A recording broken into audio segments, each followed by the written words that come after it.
Okay, we're streaming now. Sweet. We're live on the internet. Hi, internet. Hello, internet. I haven't told anyone we were doing this. See if anyone finds us. It's random. I'm sure you have some subscribers who'll get a little push. That's true. That's true. Yeah. A few people. I think. I've never gotten the impression that anyone does, except for like my actual friends that I know. Well, this is a big game right now. So and I have the notifications turned on. I'm subscribed to like 80 channels, and I have the notifications turned on 0 of them. So like I get it. That's fair. That's fair. Like when I do my like and subscribe plugging, I never suggest the bell. The bell. Hit the bell icon. Do you ever watch the Board Game Geek show Game Night? No. It's a playthrough show. They stopped this recently, but for a while, the final words of every episode was whoever was hosting the episode looking at the camera and saying like, and hit the bell so you get a notification when we put out new videos, and then it would cut to credits. It was like the weirdest note to end on. That's so strange. Oh man. I just always thought that was so cringy. So take that. Yeah. Board Game Geek Game Night. Exactly. Yeah, we're friends with someone at Board Game Geek, so we can say that. That's how that works, right? Sure. Yeah. Absolutely. Hi, Candace. I wonder if she gets optimal play notifications. I'm gonna say no. Yeah. Me too. I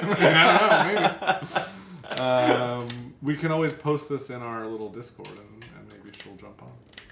I don't think she's gonna get into this game though, because she's so big into Keyforge, and she will be for at least the next 2 weeks. But after that, there's a chance. I don't know. She's getting back into Flesh and Blood next weekend. She's not. She's going to Flesh and Blood. She's going to a Flesh and Blood event. I don't think she's going to play. I think she's going to go and observe. Is she going to play? I don't know. I would think that you would at least do like a side draft or something. I went to one Flesh and Blood event with Candace. This will be cut out of the final recording, right?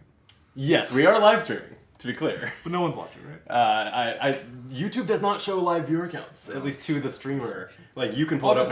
I'll just say, like, Candace got kind of crushed, and, like, I think it dispirited her a little bit. Oh, no. Yeah. Which is fair, because Flesh and Blood is a very hard game, and she and I both got crushed. Because neither of us played it very much. Right. And then we stopped playing it. I responded to it. She emailed us today saying, like, hey, I'm going to this event, and partly because for work. Right. But if anyone else wants to come, and I was like, I like Flesh and Blood, but even if I did like a sealed event that's not the main tournament or something, like, I would just get so crushed. Totally. And the games are long. Yeah. They're like 45 minutes of you getting crushed. In fact, and actually, I don't know generally what format you play, like as far as whether you play Blitz or not when you draft, like when you play Limited, but I only played Constructed, so I don't know. I don't think I've even played a full. What's the word for the full length? Constructed? The opposite of Blitz, the one where you have like 40 life instead of 20. Isn't it just Constructed? I'm pretty sure there's a name for when you use the adult heroes. That's what we were using. We're using the adult heroes. Anyway, I think I've only played one game of that length ever. Yeah, this is I think a lot simpler of a game to play. I would agree. I don't think, because in Flesh and Blood, like the top players, because your discard pile, you like, I forget. I think you flip it up when you're done, or maybe you shuffle it. But no. Sorry, when you discard cards, they just go to the bottom of your deck, right? So if you're the ones that you use for resources. Yeah. So if you're a good player, you know exactly the order of every card in your deck, and you're like thinking about building hands as you play the game, because you know you're gonna get to if it goes that far. But in the constructed games, it almost always does. Like you almost always at least dip into that. And so that's a big part of the game, is managing your next draw cycle, which is insane. I'm surprised you even do, because you draw 4 cards per turn, and aren't those decks 80 cards for the full-length game? They're big. I don't remember. They're 60 or 80, and I'm like, I don't feel like games go more than 10 turns on average. I don't remember. But I know for sure that is an aspect of the game. That like commentators are like, you know, I've watched like commentated high-level matches, and commentators are like, you're doing this, you know, like he's already thinking, like he's got that blue next to the yellow that he discarded at the end of his last turn. He's ready to go, you know. Just... Anyway, that's wild. I'm just gonna resource this card. It's gonna be fine. I like when I play Aeon's End, which is a game I play a lot. It's one of my favorite games. But like the rules don't let you look at your deck, but the order of your deck is most of the time known information, because in that game it's a deck builder where you don't shuffle your deck. Right. Like, I look at my deck. It's like that that is knowable information right. that I just don't have the mind to constantly retain. It's a lot. It's like I can either take a quick peek at the top card of my deck when it matters and I need to know what it is, or I can take notes while we play. Right. And I think in Flesh and Blood you're not allowed to take notes. That would make sense. I don't know. It's crazy. crazy. Most of the time in tournament games, I think they don't allow that, if only for expediency. I don't know if it's because it's really important to them that memorization of your resource cards is part of the skill of the game. Maybe it is. Maybe that's the reason. But also, they would play those 40-minute games would be 60 minutes if everyone was taking notes all the time. Yeah. I mean, listen, Flesh and Blood's super fun, but this is more fun. You know? I don't know. It's a little zanier, a little shoot from the hip style, you know? Yeah, I think you're going to get more wild stories and stuff out of this game. I agree. Flesh and Blood is... not to shit on like the most popular game. Right, other than Magic. Magic, which has been the most popular game for our entire lives and Pokemon and Yu-Gi-Oh! And some other games. It's true, but I think still like Pokemon and Yu-Gi-Oh! I think all those other games combined are still not Magic. No. But they're bigger than Flesh and Blood still, right? Oh, sure. Yeah, probably. Apparently there's a new One Piece card. Do you like One Piece? I've no exposure to it. No exposure whatsoever. Not at all. I have a little bit of exposure. I've watched like the first, I want to say like 1/50th of that show, which is still like tens of episodes. But it's really cool. Anyways, they have a new trading card game that's really popular. People are saying apparently it's really hard to get. That's the only thing that I've heard about it. Yeah, I was at a store buying some Unlimited, and they're like, "Oh, are you interested in One Piece?" And I was like, "I don't know, maybe." And he was like, "Well, we have decks that we imported, or packs we imported from Japan." Oh wow! And I was like, "Oh, are they in Japanese?" And they're like, "Yeah." And I was like, "I don't want those." Like, what are you doing? It's not how you want to learn a game. Yeah, exactly. Yeah. It can be cool to have like Magic cards in other languages when they are like staple cards that everyone just knows what they do. Sure. That's not I wouldn't want to learn Magic with. Yeah, would you like your first pack to be in Japanese? Like, I don't even know the basic premise of how the game operates. So. Anyway. So the booster box of Star Wars you picked up for there, that's not in Japanese. No, well yours is, but mine's in English. All right, as long as we can refer to your cards to see what my cards do. Well, listen, there's a lot of cards in this set, so I wouldn't be surprised if we have some unique pulls. Yeah. When we get to that. How many cards are in the set? 300-ish? It's a lot. I actually don't know the number. I don't know either, and I think that the cards we're holding the starter decks here. Oh, it looks like it's 252. But there are cards in the starter set that have this little S symbol on because them. They're unique to their... And they're only in the starter set. Yeah, they're unique to but the they starter still set. have numbers within 252. So it looks like it's 252. Do the leaders have numbers too? The leaders... Oh no, they do not. Like my Luke... Well, this was also a promo foil that was in the pre-release set, right? So that also could be different. But this just says 2 out of 2, and I'm guessing your Vader is 1 out of 2? That is correct. But this Vader is 10 out of 252, so yeah. Oh, okay. So including the 18 liters, and presumably the bases also have numbers. So... Oh yeah. Okay. So maybe my base is number 29, so it's probably 50-ish bases plus leaders, and then 200 cards, something like that. No, the leaders are going to be 1 through 18. I think there's only 8 different bases. So there's more. There's got to be more than 8 bases. I think because there's one in every color that is just a 30 health. Right, and then there's one in every color that's special. So that would be 12. There's 4 colors. Oh, sorry. There's not a. Oh, there are not a heroism or villainy base. Really? Oh, because every hero has heroism or villainy. Huh. So you don't need that. You are so wise in the ways of Star Wars Unlimited. I know. I am but a young Padawan. That is correct. I have played one more game of this than you. You played 3? Yeah, exactly. Actually, I've played 4. So I've played twice as many games as you. Wow. All right. Well, I'm the underdog then for this game we're about to play. Actually, not. I mean, pre-stream is a little inside gossip, but I hear your hand is really good. I did say that. Yeah. Okay. Just got to get that for the record. It's just a great curve. I've got a 1 cost, a 2 cost, and a 3 cost unit, and I'm very happy about it. That's all. You know what? That is better than what I have. I do not have that. Okay, here we go. Although you don't really need a 1 cost unit because the first turn you'll have 2 resources. Oh, I forgot about that. Yeah, which I don't have a 2 cost unit. I have a 1 cost unit. But, anyway. Well, I have a 1 cost unit and a 1 cost event, although they would not make sense to play on also my first cost turn. 1 cost. So. Oh, that's true. Give a shield to a heroism unit you played to this phase. Correct. Interesting.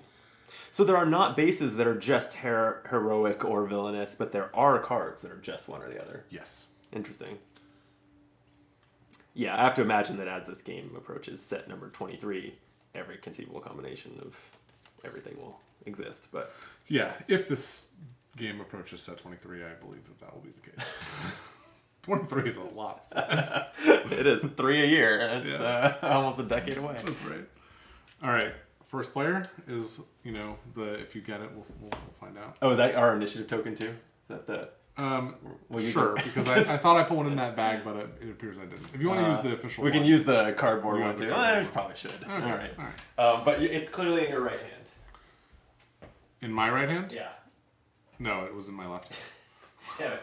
I thought it actually was really obvious. So when you said that, I was like, all right. So I will go first, which means I have to decide on the mulligan first, I think, and I will decide not to mulligan. And you have... I'm going to put your initiative counter more like there, just so that it's framed on the camera. That kind of cuts it off. Excellent. And you'd think I would have made my decision about what to resource. And you know what? Let's just say that I have. So there we go. I've resourced 2 cards. Okay. To start the game.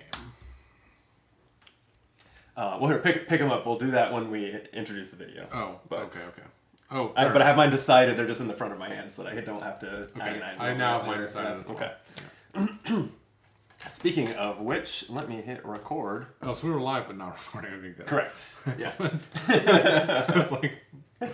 So, if I wanted to put any of that conversation in the actual video, it would be a great effort, because I'd have to download the whole stream from YouTube, convert it to match the recording quality, all that. So Yeah. None of that's going in the actual video. Excellent. Let's see if we have any live watchers. I'm gonna guess we don't. Optimal play. For some reason, I just assumed Optimal would bring it up, but it did not. Oh, there are 2 people watching, so that's unfortunate. Now there are 3 because I'm one of them. Don't play the big ship decks, says Budamak. Too slow. Yeah, that's Butner. Butner. Oh, He's, cool. he's the one that I have trounced at this game, as I remember. Right? Yeah. Yeah. Does he like it though?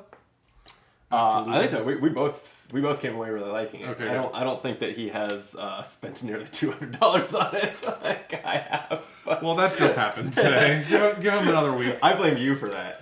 Yeah. Well, Geeky Teas was only like 5 minutes out of the way. Yeah. Yeah. Okay. No, I was saying to Jordan that I kind of wished I had bought either a box or some packs to go with the starter decks. Then he was like, "Well, I could go to Geeky Teas, and then also, do you want the playmats?" And I think what I said was, "Do you want anything?" Oh no, I did say the playmat. Yeah, I think you brought up the playmat and the tokens, and I said yes to both, but they didn't have the tokens. Right. So I got spared on that. Luckily for your wallet. All right.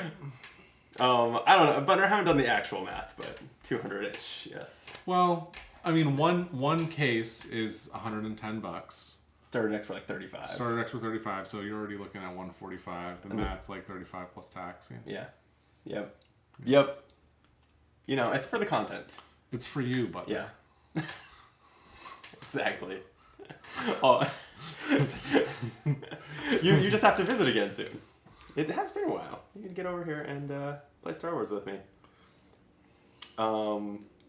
Okay, we did start recording, so we should probably do there's the Drew. video thing. Here's $200. Go play a Star Wars. So Drew and I played a game as well, and like you, I trounced Drew, but he did not come away liking the game.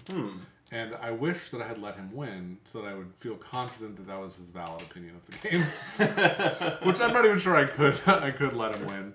Because I had like this combo that it wasn't intentional. I just like had this thing come up that was like really strong, and we were like, why is this so strong? Is it with a starter decks? Yeah. I had a Sentinel unit that had 3 or 4 shields on it, and it's like, it's like yeah, exactly. It's like that's a ridiculous thing. Like that's not good. Drew was only my favorite. Then he makes an AD reference. I don't actually know what that is. What AD is? AD. After death, I think. Yeah, that must be it. Yeah. You guys are some. That's dark. That's dark. I don't know. AD. Excuse me, Brandon and I played 2 games. I won the first and you won the second. I was gonna say I legitimately could not remember who won our starter deck game. It was the games where arbitrarily picked 2 from the website with no going in with no attention paid or impression about how they would match up or anything. Just played them. So the real Arrested Development. The one that matters. Here's $200. Go play a Star Wars. That's it. Oh yeah, I guess that is Arrested Development. I knew it was a quote, but I could not. I would not have gotten there. Who said that on Arrested Development? Wow, I haven't seen Arrested Development in a long time. I've been thinking lately I'm due for a rewatch. It's so good. It is. At least the first two seasons. Yeah. No, I mean, yeah. The rest is maybe worth watching. Yeah. Okay. We ready? Yes. And I was just joking, Drew. I mean, I'm sure it's your valid opinion of the game. It was just a joke. Because he has been silent since I said that. So I'm like, ooh, I'm in trouble. Drew and I also had a little spat over Root where I was a jerk because I was grumpy during a game of Root. Oh. So now I'm like, Drew hates me. At my birthday? No. This was... You played another game of Root recently with Drew? Multiple other games. Oh, man. Anyway. Who's playing Root these days? Isn't Root from like 2016 now? Yeah, but Arcs is about to come out, and so everyone's like, Root. Also, Root's really good right now. It's like they've fixed a lot of the imbalance issues, and they created this advanced setup system that makes the game very playable. Every faction seems like viable. It's really fun. Yeah. That's cool. He's working like a bee. Yeah, I think. All right. Good luck, Drew. Because that's his excuse for not being here playing games with us tonight. Right, so that's right. he better be working. Right, he better be working. Although, thankfully, because otherwise we would not have spent $200 on this game. That's true. Right. Yeah, thanks a lot. Drew, you cost me, us the money. Yeah. You cost me $150 of that dollars there. Yeah, exactly. I had already spent $40, $50. Yeah. We could have just played Earthborn, and if Drew's in the chat, he could just submit his moves that way. That would have been flawlessly smooth. That would have been excellent. Okay. Next time. All right.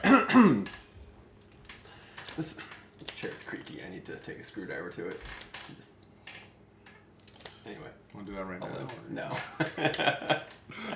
All right. It's furniture fixing stream. No, it's bonus season, which has Ryan again saying I should get a new game table. Which I should do before some other expense comes up. And he's like, wait, don't. Yeah. Which is what happened the last 2 times. Gigi and I are holding on big. It's Gigi's birthday on Wednesday. Oh. We're holding on. Day after tomorrow? This Wednesday? Yeah. We're holding on big purchases until the house, though. And so I'm like, what small gift do I buy Gigi for her birthday? It's like sad. It's like I'm putting a cap on myself. All right. Here we go. Okay. Ready? Yep. All right. Coming to you live from the command center, this is Optimal Play. I'm Brandon. And I'm Jordan. Jordan, I have bad news for you. What is it? The new Star Wars CCG is good. Oh, that's exactly what you texted me recently. That's true. Not my first time saying that. Yeah, it is good. It's pretty fun. We like it so far. You've played 2 games. Yeah. I've played 4. Yep. And so we're exploring it here on the stream. We're talking about Star Wars Unlimited. We are. This is a video that is you may be watching it on YouTube. We also are live streaming, so we may be talking to the chat a little bit. It's I played 2 games of it with my friend and friend of the show Butner on Tabletop Simulator, and went out and bought it the next day. Nice. It was a lot of fun. That's great. Yeah, I played 2 games with friend of the channel Kyle, and 1 game with Drew, and 1 game with 3 games with Kyle. Excuse me. Those are all my friends. They're all stream friends. Basically, our entire social circle is on camera. That's right. That's right. And we're, I think everyone seems to be liking it so far, with the potential exception of Drew liking it a little less. But he's only played 1 game, so it's early days. But it's a really fun game. It's got the vibe of Destiny, right? It's got this back and forth cadence where on your turn you can take 1 action. There aren't that many different actions you can take. Right. And then it's the next player's turn, and there's no interrupts. There's no stack like in Magic or in other sorts of games. Yep. So it's very streamlined, and it's highly collectible, and it seems fun. Of course it is. Yeah. They will take as much of your money as you want to give them. Right. And they will trickle a few more shiny cards into your hands. But what are they shiny? I love, and that is I'm not I like Star Wars Destiny a lot. I'm not ready to say that I like this more because I did like the dice and the dice manipulation and that, but that this has the same back and forth quick single action turns and the tension that comes with that and trying to figure out how to sequence things, taking that into account. I've always super loved that. Yeah. And you love the dice in Destiny, you were telling me before the stream, and you like the dice manipulation aspects of that game. But for me, the dice were actually a bit of a frustration, because it's like, okay, I have this legendary card, which I spent money, like actual money on. And it came with this dice, and I keep rolling blanks every time I roll it. And it's like, why? Like this card, like I want to play this card for what it does. Get good. Which, by the way, is 1 out of 6 symbols is like the power effect, like the text of the card. Right. It's usually 1 out of 6 sides. And you never get to do it. And it's like, why? But then you have the focus symbols on your other dice that let you change dice to whatever face you want, and then your opponent knocks them out of play anyway. Right, exactly. Yeah, it's a whole... It's like a struggle to get done what you want to get done. But I think the flip side of that, and this is already a tangent to the game we're actually Sure. but the flip side of that is that when cards have abilities that are legitimately hard to accomplish, that makes them super cool and fun when they happen. Yeah, and I guess in this game, the way they make cards difficult to play is by just increasing the cost. Right, which is not as... Well, maybe not. Yeah. Because there are a lot of interesting trade-offs with resourcing, which we'll talk about as we play, I'm sure. I'm sure. Speaking of which, should we play? Let's do it. Yeah. So this, I don't think I said, we are playing with the starter decks right now, the exact decks that you get if you buy the starter set of the game, with some tokens we have left over from Star Wars Destiny, from Team Covenant, I think. And we did swap in your foil pre-release pack versions. So the Hollow, Darth Vader, and Luke came with the pre-release. But they are the same effects that are in there. So we'll talk about what they do, I think, as we use them. But let me just suggest right before we start that you like the video or the stream, whichever one you're watching on. It has a like button, and you have the power to press it. And subscribe to the channel too if you haven't. I think tonight we're planning on playing more than one game, and we'll probably open some packs and either modify these or build decks. We haven't really decided, but we'll be moving on from the starter decks, and that'll be another video to come soon. So subscribe if you enjoy Star Wars Unlimited or just cool people. Yeah. If you like the videos, maybe we'll make more of them. Maybe. if I win. Okay. Yeah. No, that's the. Oh no. What? I kicked a wire. Oh. It looks like it's still recording, which probably just means the monitor came out. Hold please. Very good content. Oh, I can cut this out of the video itself, so that's not going to be an issue. I'm so sorry. There is. I have this wire. It's right here. Yeah, sorry. As I'm crawling around on the floor, finding the other thing that it was plugged into. What was this plugged into? Oh, there's a. Okay, hold on. Looks like reaching. Nope, that's not it. I can see it coming from the bookshelf. It's the thin black wire. Oh, okay, I can get that.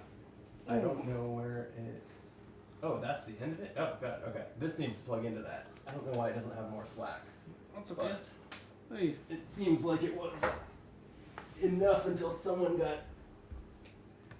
foot happy.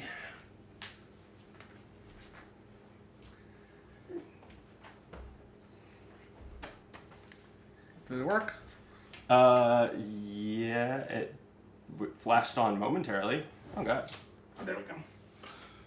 Whew. You know what it was? Is I was stepping on the wire with one foot, and then I moved my other foot very slightly, and I the connection. Yeah, it looks like we're still streaming and everything. It was just the monitor. I just have to remember before posting this video to YouTube to cut that out. Sounds good. So in this game, well, should we do like a cut to like this or something? Yeah, that's a good idea. That makes it cleaner to cut. But then you just said that. Well, I'll just cut after this. Okay. It'll be fine. Okay. You want me to here? This will make it easier to spot. Excellent. Now the next time I cut over, you start explaining whatever it was you're about to explain. Okay, great. So this is the setup of the game. You can see we each have our leader. We each have our base. The color of these bases matters basically just for deck building for now. Mm-hmm. And each of these bases has 30 health. So that's the goal of the game, is to defeat your opponent's base. And we've got areas for space units, ground units, and resources here. Resources are basically, similar to Lorcana, any cards from your hand. You'll start the game with a hand of 6 cards and put 2 down as resources. Yep. And then at the end of every round, you'll draw 2 cards, and you may resource up to 1 of them. Right. Which is identical to the way the resource system works in Altered. Have you played that at all? I have not. It finished its crowdfunding now, but it's on Board Game Arena. Mm-hmm. It's good. It's interesting. Mm-hmm. It's really different. I bought a box of that too. So. Okay, nice. So I'll probably get you to play that it. comes out. Yeah. The Board Game Barrage guys were both backing it, and I went along with the peer pressure from them. Oh, okay, fair enough. But That's mildly surprising. that they were backing it. Yeah. I agree. Yeah. Yeah, I don't really know what got particularly Kellen from Board Game Barrage into That's interesting. on that train. He's been so busy with work that we haven't played games together lately. But yeah, that does the same thing. The draw two, put one face down if you want, which is great. It makes the game not approach that you're just top decking every turn point that like Lorcana recently, in my experience, just every game trended to that point, and it was a real problem I had with the flow of that game. Where you just basically draw a card and play it. Yeah. Yeah, it's like any game where you're regularly going to have a hand of no cards and you can't take an action to draw cards feels really bad. Yeah. And it's something that in Lorcana I was like, okay, well, we were just playing with starter decks there too. There must just be plenty of cool cards that do have more card draw, and most constructed decks will account for that. And then I read basically the spoiler list of the set, and like, no, not really. Weird. I didn't find a lot of really powerful looking card draw tools, so. That is a shame. I don't know. But that in 6 months, that's already on its third expansion, so maybe, or third set, so maybe that has changed. It's clearly popular. I mean, it's clearly popular. Yeah. All right. Well, we decided I would go first by virtue of you not correctly guessing which of my hands held one of these tokens. That is true. Yeah. Okay. So I'm going to take the very first turn here. Okay. I'm going to play for one of my resources this Death Star Troopers. Oh my God, Death Star Stormtrooper. Oof. Who's a 1-cost 3/1 with no ability text. That's very powerful. And he comes in exhausted because all units come in exhausted. 3 attack for 1. Yeah. Seems good. Yeah, it's not bad. I'm going to go ahead and take to the skies. Oh no! Yeah. I will spend both my resources Oh wow. to play a restored ARC 170. It is a rebel vehicle and a fighter, and it's a 2/3 with Restore 1, which says when this unit attacks, heal 1 damage from your base. Okay, so I have some choices here. I could either seize the initiative, which is another action you're able to do during the game. If you seize the initiative, you're passed out of the round, but you will get to go first in the next round. Mm-hmm. Or I could trigger Darth Vader's ability, which costs a resource, and says if I've played a villainy card this turn, which I have, I can deal 1 damage to a unit and 1 damage to a base. Now, because this unit just heals this base, I'm feeling less inclined to bother with that. Yeah. So I think what I'm going to do is just seize the initiative. Okay. Fine. Then I'll pass. Okay. So I think technically we draw. Oh, you're right. First, You're right. I don't know if that ever matters. I remember talking about this with Butner when we played on Tabletop Simulator, and we came up with like one instance where it did. Oh, cool. I don't remember what that was anymore. Cool. But there was something. All right. Well, I will resource this card. I'm gonna.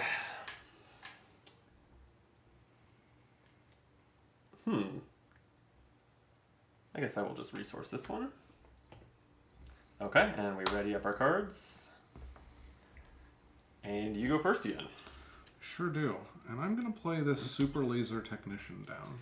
Oh, I like that one. Yeah, it's cool. So this guy is a 2/1 for 3, so not very well costed. But when defeated, I can put him into play as a resource and ready him. Wow. Powerful stuff. Good stuff. Speaking of good stuff, C-3PO. A rebel droid when played, so now, or when he attacks, I choose a number, look at the top card of my deck. If it's the cost I chose, I can reveal it and draw it. So I am going to say 3. It is not a 3. Bummer. Yeah. Do you know who helps C-3PO? I do know. And maybe Maybe I know where he is. Okay, all right. So I won't say anything then. So I'll have the Death Star Stormtrooper attack your base. Okay. 3 damage. 3, and yeah, we're just gonna track health of the bases here on this app. Excellent. Okay, well that hurts, but I can fix it with an attack from my restored ARC. So that's going to do 2 damage to your base and restore mine for 1. Rude. Yeah, tied back up. And I will seize the initiative. Okay, I'm not. Okay. What am I going to do? I have options with this 1 resource, but I think I will just use Luke Skywalker's ability, which is as an action for 1 resource and exhausting Luke, give a shield token to a heroic unit you played this phase. So I will throw this shield on C-3PO.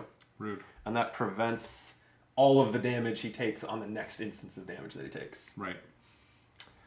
Divine Shield for you Hearthstone players. Which this game has a lot in common with Hearthstone. Actually, you know what this game has a lot in common with? Did you ever play the Elder Scrolls digital card game? No. It was basically Hearthstone in 2 lanes that only interacted with their own lanes. It was great. It didn't really catch on. It lasted a few years, and it's discontinued now. But I dabbled with it. And it was a lot of fun. This has a lot of DNA from that. That's cool. Yeah. Anyway. Nice. Yeah, so I'm passing. You had already taken the initiative, so... Oh. So I'll resource that card. And just to double check my recollection that I'm not doing this wrong, the card that I resourced does not have to be one of the 2 I just drew, right? No, it does not. Perfect. I still might want it to be. Sure. Let's see.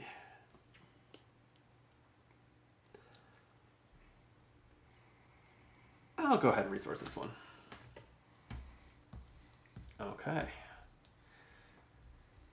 So each leader has an epic action that lets them flip over to be a unit and enter the fray that you can trigger once you have enough resources. Mine is 6 is the number of resources I need. Yours is 7 if I recall? Mine is 7. Okay. Although hopefully the super laser technician will let me come out the same turn as Luke. Yeah. Hopefully. Sorry, my units should be ready too, and then it's your turn again. Yes, indeed. Well, I'm going to have my super laser technician attack C-3PO. So I'll remove his shield, and then I'll take 1 damage and die and become a ready resource. That's pretty cool. Yeah, it's pretty good. Okay, well then why don't I... Excuse me.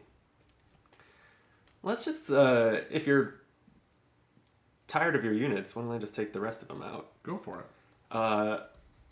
Shoot first. It's an event. Attack with a unit. It gets +1/+0 for this attack and deals its combat damage before the defender. And so it says in parentheses here, if the defender is defeated, it deals no combat damage to the attacker. Right. So C-3PO will attack for 2 to your Stormtrooper, defeating it with no damage taken back. Yeah. I love that for me. Your action. Yes. Well, I'm going to play Grand Moff Tarkin for 4. And he reads... When played, search the top 5 cards of your deck for up to 2 Imperial cards, reveal them, and draw them. Put the other cards on the bottom of your deck in a random order. So 2 Imperial cards. If as many of your cards are Imperial cards as mine are Rebels, I think you have a good chance of hitting. Let me tell you, all 5 of these are Imperial cards. What happens to the rest? They go on the bottom of your deck? Yeah. Okay. I like this for me. God, I really want to play these cards, but these ones are expensive. Yeah. All right, so I'll take these 2. I have to reveal them. Ooh, okay. These We've got shuffled. a Gladiator Star Destroyer and an Imperial Interceptor. Wow, this is some space supremacy coming. Yeah, well, my issue is I have no current space units out, so gotta change that. Yeah, I wish I had a shield on my ship. For this Imperial Interceptor, I can see deals 3 damage to a space unit when it comes into play. That's exactly how much health my ship has. That is correct. I don't know if you had noticed that. I did. Okay. Well, that's not great. So let me... I'm going to go ahead and play... Uh-oh. This Rogue Operative. It's a 2/4 with Saboteur, which ignores Sentinel and pierces through shields. And Rage 2, which gives it +2/+0 while attacking. It doesn't just pierce through shields, it defeats the shields. So it will remove shields that any Yeah. have. I guess to me that was implied, saying that it pierces through them. Maybe not. Well, like in Magic, if you like ignore shields or something. Magic doesn't have shields. Whatever. Actually, it did in one set, but Magic is actually 100 games. In any event, I will just bring in a second Death Star Trooper. Annoying. Okay. Tempting to not attack and actually get the initiative for once. But I think I need the initiative. Or I think I want to get the damage and the restore in. Sure. Before you delete my ship. Alright, I'll attack with the restored ARC, so 2 damage to your base and restoring mine for 1. Excellent. I will seize the initiative. Figured, and I will pass 2. I think you should have seized, because even if you seize, then you have the initiative, and then your first action of the next turn can just be that exact thing before I kill your ship. But then there's no difference. No, there because is. Then you functionally... You'll take fewer... Well, maybe there's no difference. Yeah, there's no functional difference there. It leaves me with the flexibility to decide whether to then go on and do it, so you're probably actually right for that reason. But either way, essentially I get that attack in and then it's your turn. Sure. Okay.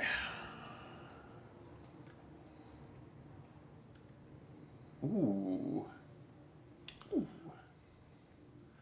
Okay, let's resource this card. These are cool. I'm gonna resource... this card.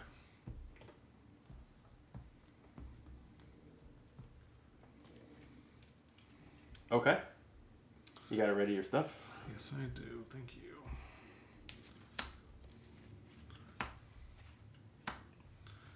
Well, I'm going to actually just spend 4 resources right off the bat to bring in my Imperial Interceptor, which will kill off your Arc 170. I see. Yep, because it deals 3 damage to a space unit. Yep. Yep, you may deal 3 damage to a space unit when played. I was just wondering if it was any unit, because then I was going to sell you on the virtues of targeting C-3PO with it. Okay. Yeah. Okay. And that's a 3-2. Don't love that. Well, it's not even a problem until next turn. I mean, you're not wrong. Let's get Grand Moff Tarkin off the table, I think. Paying 3 for a Fleet Lieutenant. When played, I may attack with a unit. If it's a rebel unit, it gets +2/+0 for the attack. So I'm going to attack with C-3PO, giving it +2/+0. So it does 3 damage to Grand Moff Tarkin. Okay, and takes 2. It does. Your action. Yes, indeed.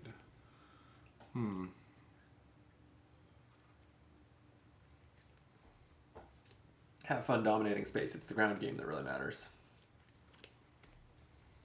You don't have Sentinel, right? Nope.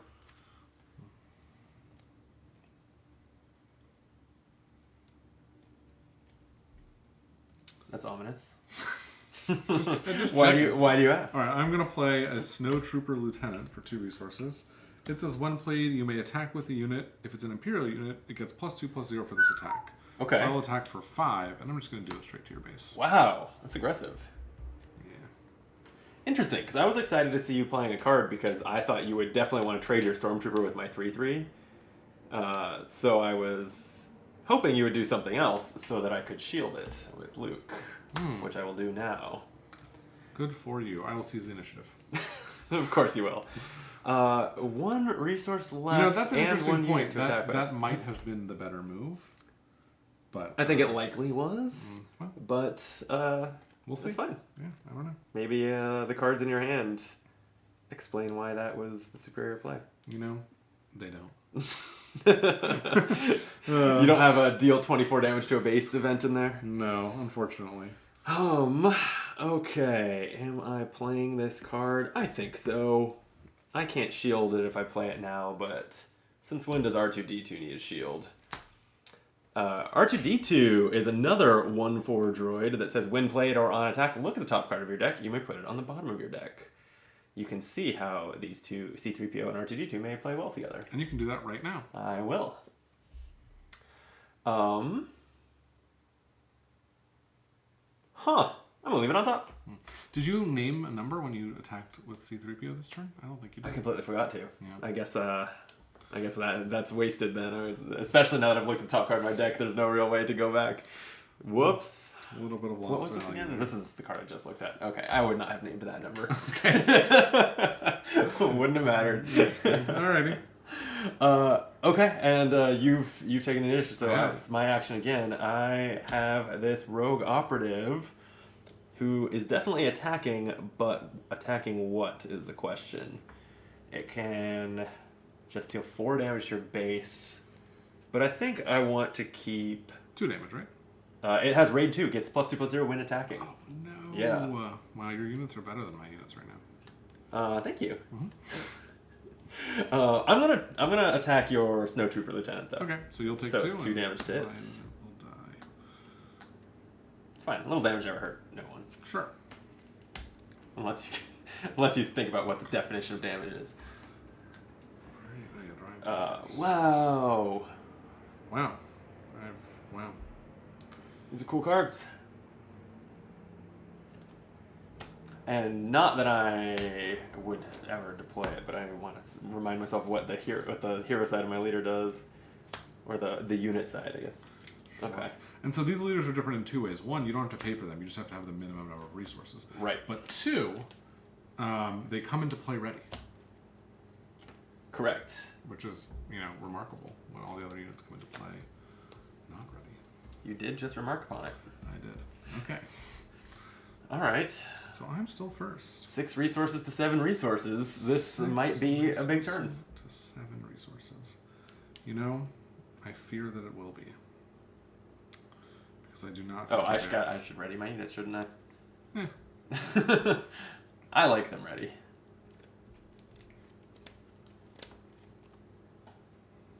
All right, what you got? It's a great question. I could just immediately bring Vader in. You could. And it wouldn't probably be great, actually, though. I don't know. Would it be good? I just don't know if that would be good or not. What do you think? It's hard to say. It's hard to say. Right? Yeah. Okay. I think what I'm going to do is... I do miss healing my base. I really don't like my choices.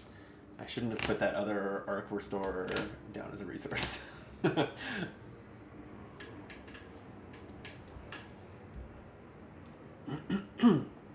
Excuse me.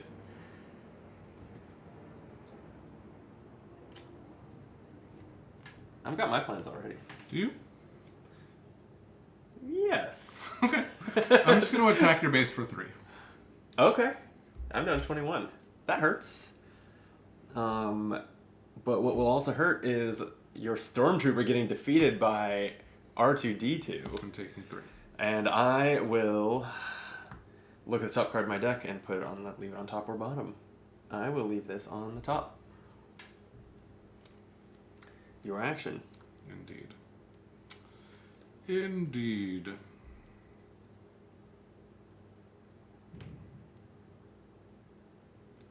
All right. Going for it? I hate to do it. I can't even tell you how much I hate to do it, but Why do you hate it? Why would you hate this? I just do. Seems like something you would like. There's Vader. He's in. Okay. Well, you've fallen right into my trap. Oh no! Are you going to exhaust me? I am with Asteroid Sanctuary. It's a trick event that says exhaust an enemy unit. I will choose Darth Vader. And give a shield token to a friendly unit that costs 3 or less. I'll go ahead and shield this rogue operative. Very nice. Go ahead. Now play the 7 cost thing that I'm going to wish I had saved that for. Oh, except that would enter exhausted. Most likely. It would most likely enter exhausted.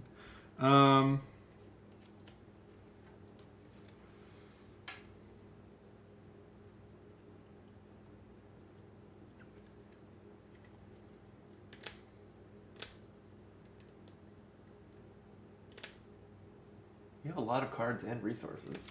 You must have something you can do. It's just difficult to make a decision, if I'm being honest. It was difficult to make a decision. You know what I'm going to do? I'm going to not seize initiative, but pass. Interesting. Yeah. Well, I've got Vader locked down. I don't think that also passing is the play here. As tempting as that is, whenever someone just passes, to be like, they don't want the round to end, but... Listen, I haven't used any of my 7 resources. I know. It's been a good turn for you. I say just call it here. I am going to attack your base with C-3PO. So 1 damage to your base, puts you at 25, and I am going to name the number 3. And would you look at that? That Fleet Lieutenant on top of my deck is 3 cost. It's like I'm psychic. So I get to add that to my hand, and your turn. It's my turn once again.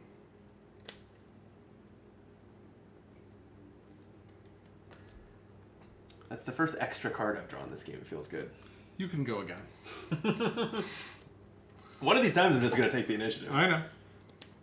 This is not that time, though. I know. What I wonder is, are you trying to lay a trap for Luke? I don't know. Because it seems like Luke should do the Luke thing. The thing where he enters play.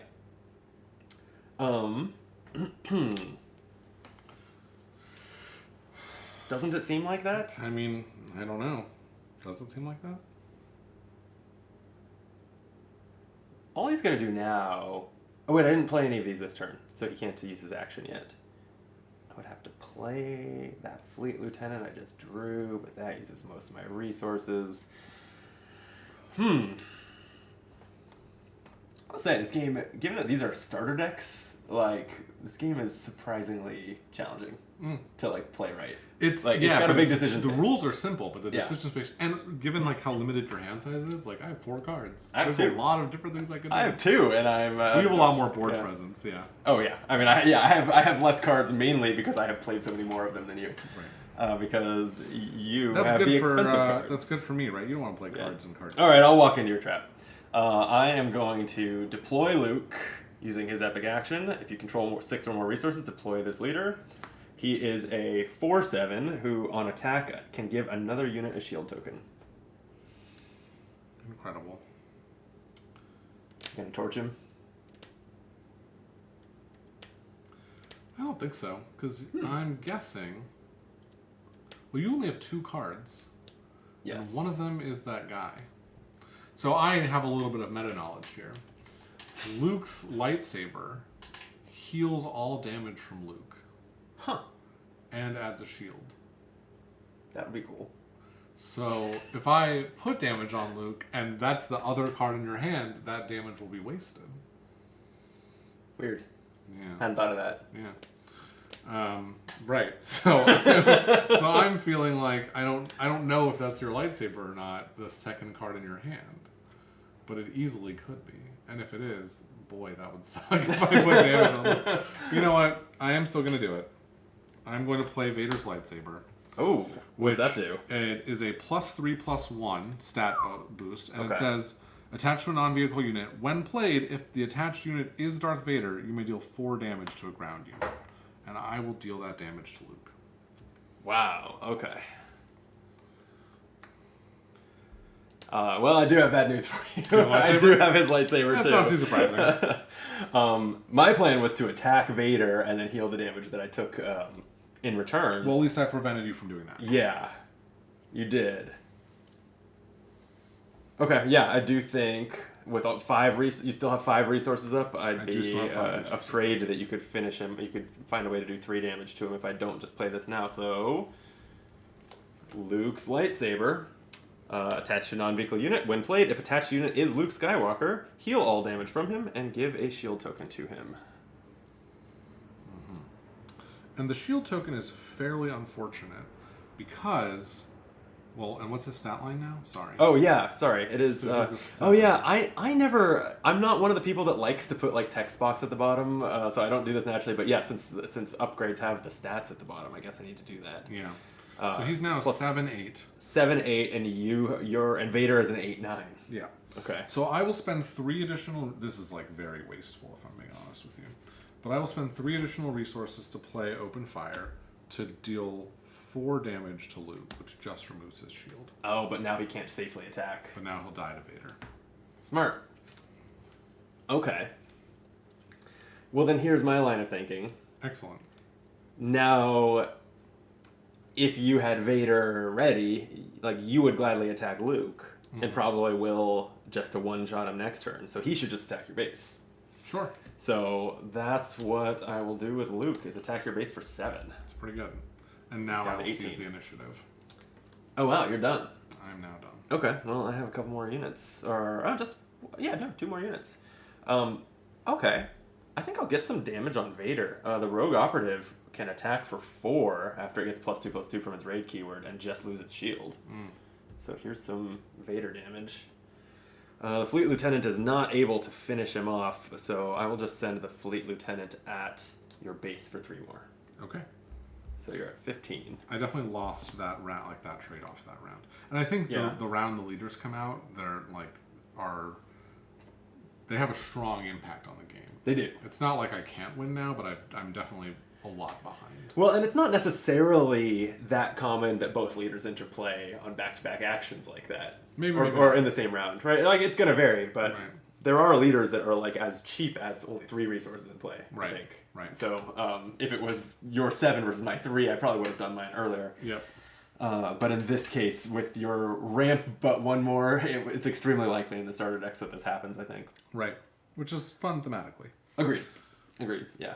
You want Luke and Vader to actually clash in your Star Wars game. Right. All right. Okay, I think you might be in trouble.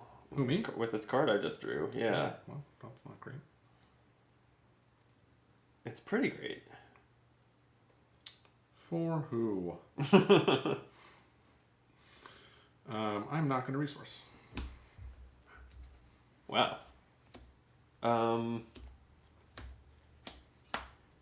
This is a tough call, but I think I will resource. Interesting. Putting me at 7. My deck is not as expensive as yours, but I have a plan, and it needed that resource. Oh, and I'm sorry. If you don't mind, I forgot that when Luke attacks, he gives out a shield token. Another Yeah. So I'm going to throw that on, I think on the Rogue Operative. Okay. Yeah, alright. Ready him. Your move. Yes. So what I'm going to do... And I'm going to attack. You deal 2 damage to a unit on attack. Yeah, so on attack you may deal 2 damage to a unit. I'm going to target C-3PO. Brutal, okay. And then I'm going to deal 8 damage to Luke. Sure, okay. And so he's go away. He's a 7/8. Okay, so they're just trading. Yeah. Actually, Luke comes back. Oh, yeah. Of course, yeah. Which I'm not actually sure if that was best. I mean, in fact, if you don't mind, I'm actually going to undo that. Really? Yeah. I'm sorry. Okay. Yeah. Let me just think about it. I'll allow it. Let me just think about it for a second. I like having Luke. I'm thinking about it for a second because I'm thinking you're going to have to attack Vader anyway. And I can actually just deal 8 damage to your base. And so I shall. I'm actually just going to deal 8 damage to your base. Wow. Okay. That hurts. I'm 13. Yeah. Yeah, I think that's right. What I worry, though, is that what you kind of didn't consider is that I can attack Vader with other things to finish him off. It's not that I didn't consider that. Like, I don't have to trade Luke for him. Oh, actually, you're kind of right, because this guy's got +2. I was thinking you'd have to do multiple trades. It would take multiple trades. No, because this guy can just deal 4. Oh, no. He has 9, yeah. Yeah, I think if you want to trade 2 things for him, it's fine. Okay. Well, as long as you're fine with it. My action then? Yep. Okay.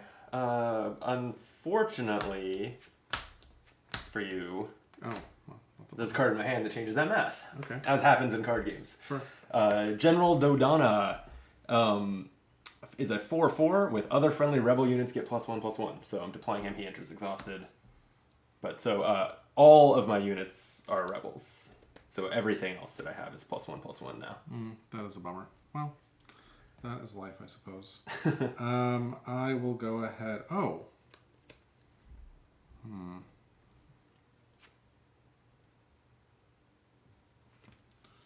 Yeah, okay. I will just play this Super Laser Technician for 3. Okay. Let's see.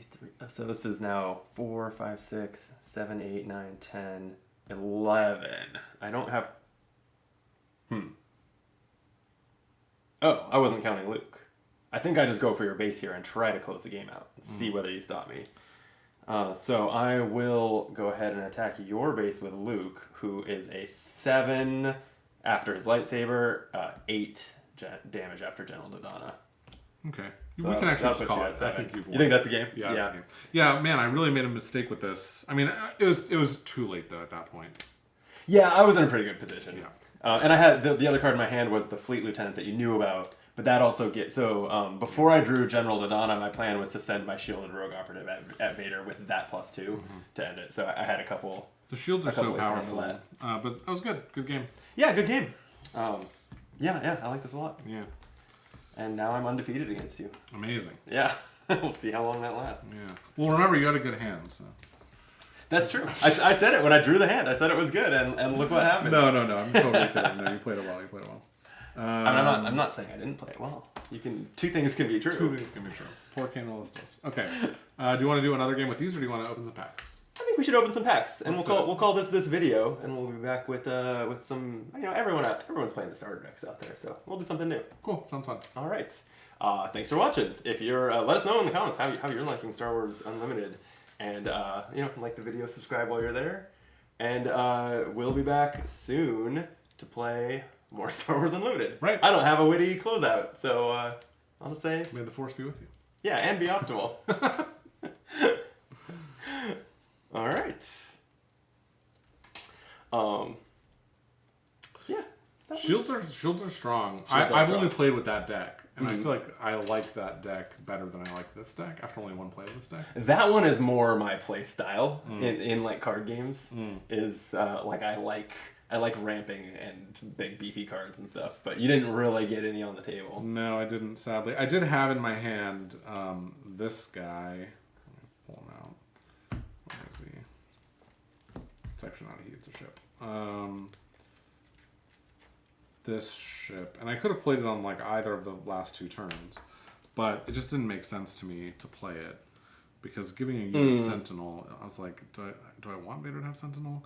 I felt like no, because so many of your units were shielded. Like if your units weren't shielded, I would have felt fine about it. Right. But also, you just exhausting Vader is so strong. Like yeah, I mean it's like a really strong thing. Yeah, and that's gotta be like that card. And I mean, there's going to be 100 variants of events that exhaust an enemy unit, but as soon as I drew that, I was like, okay, I'm going to hold on to this until Vader comes out. Yeah, of course. It was just the obvious. And I did the same thing in my games, and it's like really brutal because you have to make sure that Vader doesn't die to Luke. Yeah. And like, I had to spend I think 2 cards and 5 resources or 6 resources just to not let Vader die to Luke. Yeah. On the turn that you played that for 2. It's a lot, And I knew you had the lightsaber too. I was just like, oh, because of course you hold on to 1. You've like drawn 1 at that point. And are there? How many are in the deck? There's 3. I drew all 3 of mine before the final round. So I was like, what are the chances Brandon hasn't seen a single one of these? Like, I'm not sure there's 3 in this deck. There are 3. They were both near the top. I was about to draw my 2nd and 3rd in the next couple rounds. That's funny. Cardcream says, thanks for the game. Good idea of what it plays like now. Good, I'm glad. Yeah, glad you like to play. I think these are probably simpler decks than you'll find among the built decks. These are the starters, but it's a good sense of how it'll play generally. Yeah, for sure. Certainly the rules. It was not as close a game as you'd like, but... Sorry. No. The other thing I messed up on actually is I needed to use this more to get rid of your shields. Oh yeah, yeah, and that's right. I had kind of forgotten about that, but that's how I played it when I was on the other side of the table with these same 2 decks. I popped a lot of shields with that. Yeah. The 1 down to the base was negligible. Yeah, that didn't matter, but the shields are big. But yeah, totally. Yep. All right. Do you want to go get those 2 boxes and we'll start? Are we gonna do a video of us opening the packs, or are we gonna do just build some decks? It's a good question. I've never done like a pack opening video or something. Could be fun. We could do a video. We're gonna do it anyway. Just us opening our packs. Yeah. Like I was saying, I want to save some and do YouTube Shorts because I think they're a good fit for that. So I'm not gonna open the whole box. No. How many packs should we open? Well, if you want to build like a sealed deck, we can look it up. I think it's 6 packs. Okay. Yeah, we can. And do the boxes have 24. But let me just look it up to make sure. Yeah. Here, Star Wars Unlimited sealed rules. You'll open 6 booster packs. Make a 30 card deck. Make a 30 card deck. Okay. The beginning was, yeah. Exactly 1 liter, exactly 1 base. So do all packs have 1 liter and 1 base? Yes. Interesting, okay. Yeah, I've never opened a pack of this game. I'm excited. And then does it change the deck building rules at all? Or do you still have to go with the colors of... The only deck building rule that changes is if you want a base and you didn't open that color base, you can just get one from like the basic. Supply. You can use. Oh, this says you can use any common base for your deck, even one that did not come with one of the booster packs you opened. You can only use a rare base if it was in one of the booster packs you opened. Right. Your deck can include any number of copies of the same card, so which is that's 3 in the same as in Magic. Yeah. And you play best of 3. Interesting. Let's see. Okay, so you do still have to deck build normally, which is not that you can't put them in; it's that they cost 2 more. Sure. Yeah, which I think is a super clever, elegant way to do, like splashing. In your deck. It is, but it makes me think, oh, I'm not going to splash very much, which True. is sad. That's the one thing that on paper I love that rule. In practice, it might be that no card is playable at +2 to its cost. Yeah. Or if it is playable, it must be like really broken with your combo, and then it's like, ooh, do you really want that? Like, yeah. I don't know. I feel like what influence costing from like Netrunner does is it lets you cost cards according to how powerful they are. So like, oh, okay, this card's really good. Right. If you want to play it out of faction, it's going to cost you 5 influence for each copy, or 1 if it's weak. Yeah, Here it's just although a flat 2, like. still, that was generally, those splashes were like the biggest source of degenerate combos and decks in Netrunner. So if Netrunner had done the same thing, you can splash, but they cost 2 more. Like maybe that would have been different. It would have been like, way worse. You think so? Well, yeah. if it was just 2 more, because in Netrunner you regularly have way more than like 15 resources, like 15 credits. Sure, but most runner cards cost 3 or 4. Like you don't pay more. You don't pay. It's not like you're adding 2 to 9 and on the costs. Yeah. Right. But, I don't know. Yeah, I don't know either. I just mean like because what this kind of does is it you can assemble those combos, but it kind of inherently breaks them. Right? Like it breaks them, makes them weaker. Right. In a way that an influence system doesn't. That's true. It just means that you can't build your Anarch deck can't have that combo of green and blue cards that adds up to 20 influence. Yeah. But it can have that. It can have 3 copies of that blue card that is completely broken with the Anarch card that just came out. Sure. It's interesting. Yeah. I don't know. We'll see. Yeah. We'll see how it works in practice. All right. Okay. Yeah. Let's. Boxes. So. Okay. So this one's in Japanese. This one's mine. Okay. Yeah, that's right. Oh wow, this is a big choice. One of these probably has a legendary in it, and you've just decided on that box. Do you want to trade? It's the Monty Hall problem. No, I'm not. It's the Monty Hall problem. I know it's not. I've watched enough Survivor to know the Monty Hall problem. I'm creating a joke out of not knowing what the Monty Hall problem is. Have you? I wouldn't just spoil it on a live stream anyway. But did you watch the season of The Traitors? I think I remember you saying you started it, but you haven't finished it. No. Or I started season 1. I didn't finish season 1. I have not started season 2. I know Parvati's on it, which makes me want to watch it. On the other hand, I did not like season 1 very much, which makes me not want to watch it. Season 2 is better. Okay. Is it better because they changed the rules, or do you just like the people better? Like the people better. Okay. The game is pretty broken. It actually, I'm surprised because I've had discussions about this. Oh, are these cardboard? Or what material is that? Paper. Oh, they're paper. Okay, because I noticed that the starter decks were wrapped in paper.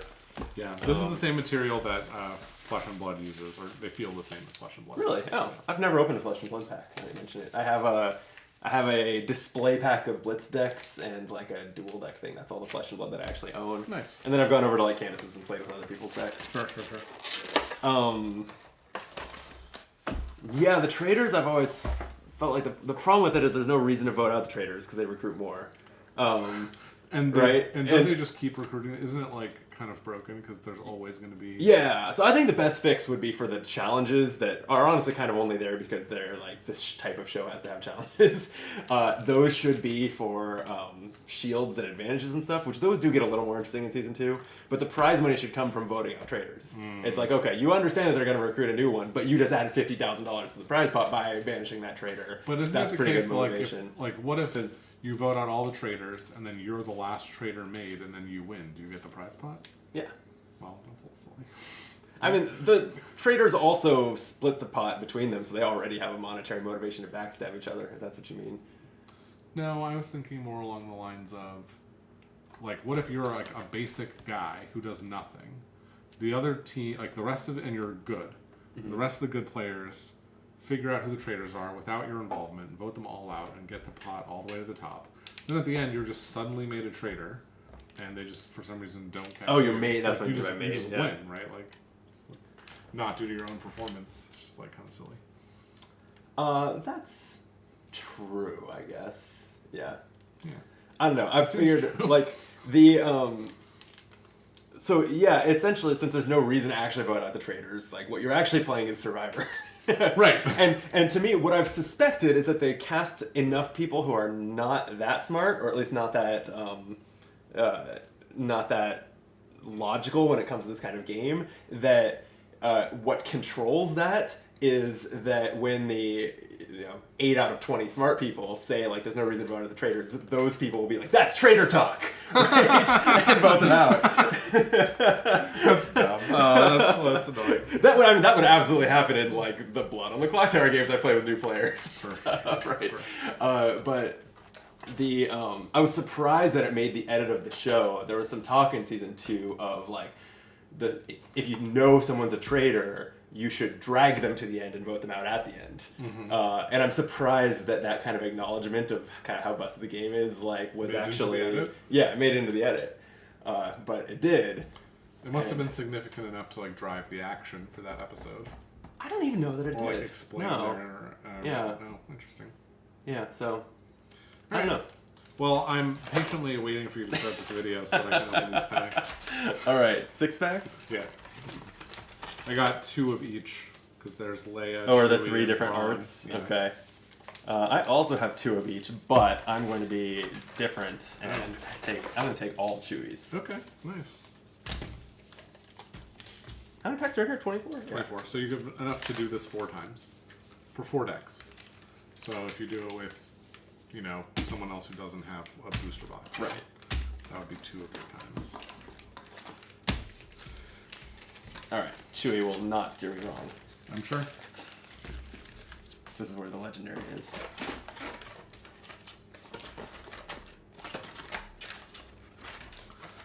One of the traders from the start, so this isn't a spoiler if you decided to watch it, one of the traders in season 2, she's from Real Housewives, her name is Phaedra. She's great, she's just like TV gold. Ryan and I just got tickets to a drag brunch she's hosting in LA in April. That'll be fun. We're gonna meet and greet one of the traders. That'll be cool. Yeah, I'm excited about it. If you're interested in the traders and you happen to be watching this stream, my good friend Ben Mandelker has a podcast called Watch What Crappens, wherein they discuss a lot of shows, including this latest season of The Traders. And they were just nominated for, and I actually should really check if they won, the iHeartRadio Award for Best Content or something. Best content. Best, like, podcast or something, I think. Still, wow. That's, that seems like a big award then. Yeah, it seems good, right? Monday at 8 o'clock, so it's currently on. See the full list of nominees. Let's see. These awards are on, you mean? Yeah, like, he's at the award show tonight. It's like an in-person award show? Yeah, like, it's actually at South by Southwest. So okay, yeah. Just piggybacking off that Oscar buzz. The Oscars were good. Did you watch anyone? No, I was at Guildhall trying that game out. Yeah. It was actually like a good show. Yeah. So I've seen some of the highlights online. Yeah. I'm sure you saw the John Cena thing. I saw the John Cena thing. I saw the I'm Just Ken performance. I saw Jimmy Kimmel's sharing the review at the end. Oh yeah, that was crazy. That was good.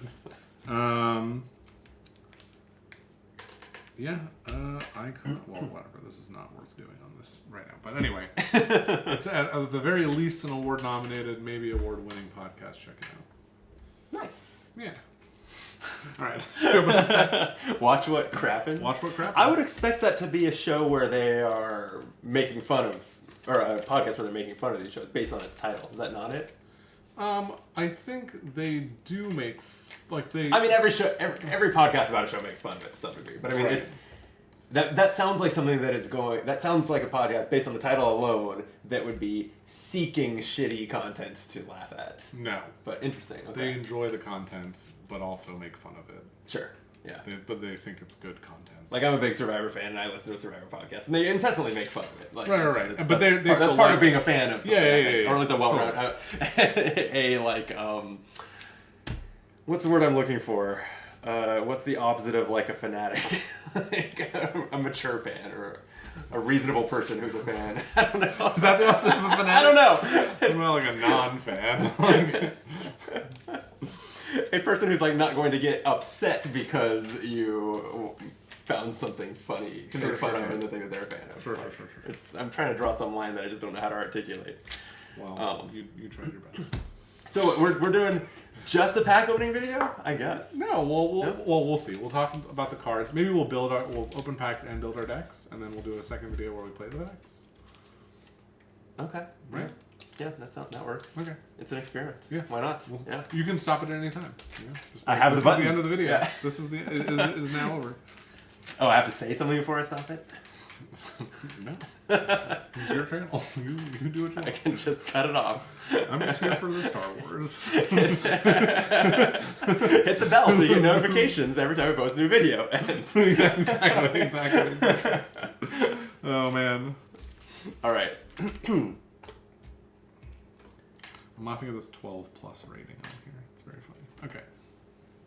Yeah, I don't think an 11-year-old can handle this. I think it's literally just because they're like, oh, well, 12-year-olds, they can gamble with their parents' money.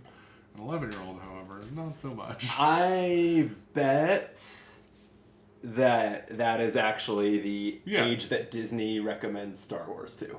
Oh. I'll bet that's what's driving this. I've never seen a CCG with an age rating on it. I'll bet you that Disney considers Star Wars content that is not made for kids to be for 12-year-olds and up. That's my guess. Let's get Bob Iger on the phone. Yeah, you have his number? Mm-hmm. All right. You're on a big case of his? No. I do not have his number. Okay. Coming to you live from a galaxy far, far away, this is Optimal Play. I'm Brandon. And I'm Jordan. And we are enjoying Star Wars Unlimited. We are indeed. I almost just said Star Wars Destiny in that sentence because so many years of that game being a thing has trained me. But now we have this game instead. Yeah, it is the new as the time we're recording this, days old, collectible card game. Yeah, we're really on the hot list here. Yeah, we are. You know, it's less than a week old. Kind of not like us. Yeah. Well, we'll see how long it takes for the video to come out.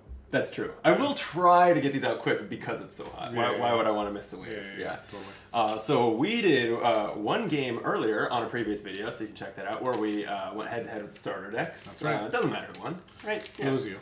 Let's just say it. It was him. And now I'm looking to defend my championship via a sealed deck. Right. We're about to play. Right. So I think on this video, we'll see how this goes. We've never done a video where we opened packs. I think we're going to open our packs and build our decks, and then because I tried to avoid 2+ hour videos on the channel, I think we will have our game or games. We also haven't decided if we want to go best of 3 or something, but we'll have that on a subsequent video. So hit the subscribe button, the like button while you're there, and you'll see when that happens. Sealed decks are 6 packs. 6 packs, 30 cards. Okay, 30 cards. I think these cards, it says right on them, they have 16 cards in them. Right. So we are opening, math says 96 or 106 cards, depending on how math works. Is one of the 6 cards a token though for the like experience or? So one of the 6 cards experience is or shield a token? base. That is, it could be. I don't know if that slot can be a rare base or not, but some of the bases have tokens on the other side. So I don't know. Oh, the bases have tokens on the other side. I forgot that. Yeah. Right. Okay. So there's like a base token slot, and then there's also a leader slot. And then I think the other 14 slots are cards, but I'm not sure. We'll find out. I mean, like non-token, non-leader cards. Yeah. Yeah, we have not done our research on what's going to be in these packs. Right. But we're told that if we open 6 of them, we can reasonably build 30 card decks and play some Star Wars Unlimited. Let's do it. Let's do it.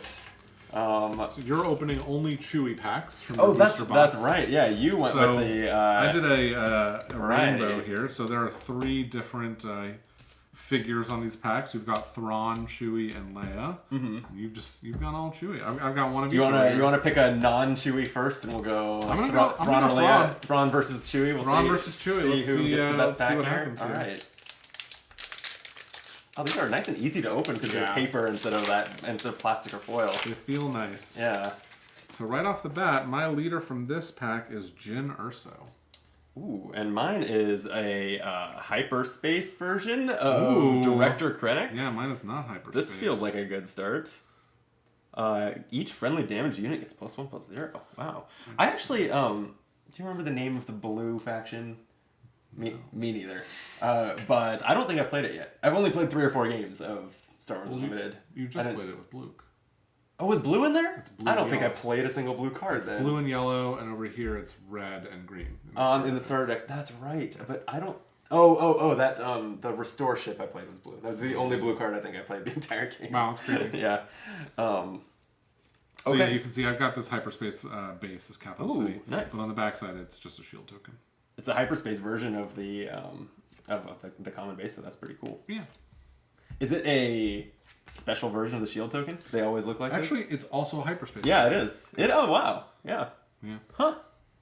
That's... Hyperspace, I don't know if we just said this, but it means that instead of having this dark black border, it's kind of more of like a full art. Yeah. And I've got the same thing going on you here. can see like Jyn's got more of a border around her than Krennic. Right. Actually, I also have a hyperspace base. I'm doing Chewie. Chewie was the way to go. I'm telling you. So far, so good. Yeah, the Dagobah Swamp. And it's cool because that's just another blue basic base. So it's just like thematic. Do you want the Dagobah Swamp or do you want Capital City? Oh, I didn't realize that there were different basic bases.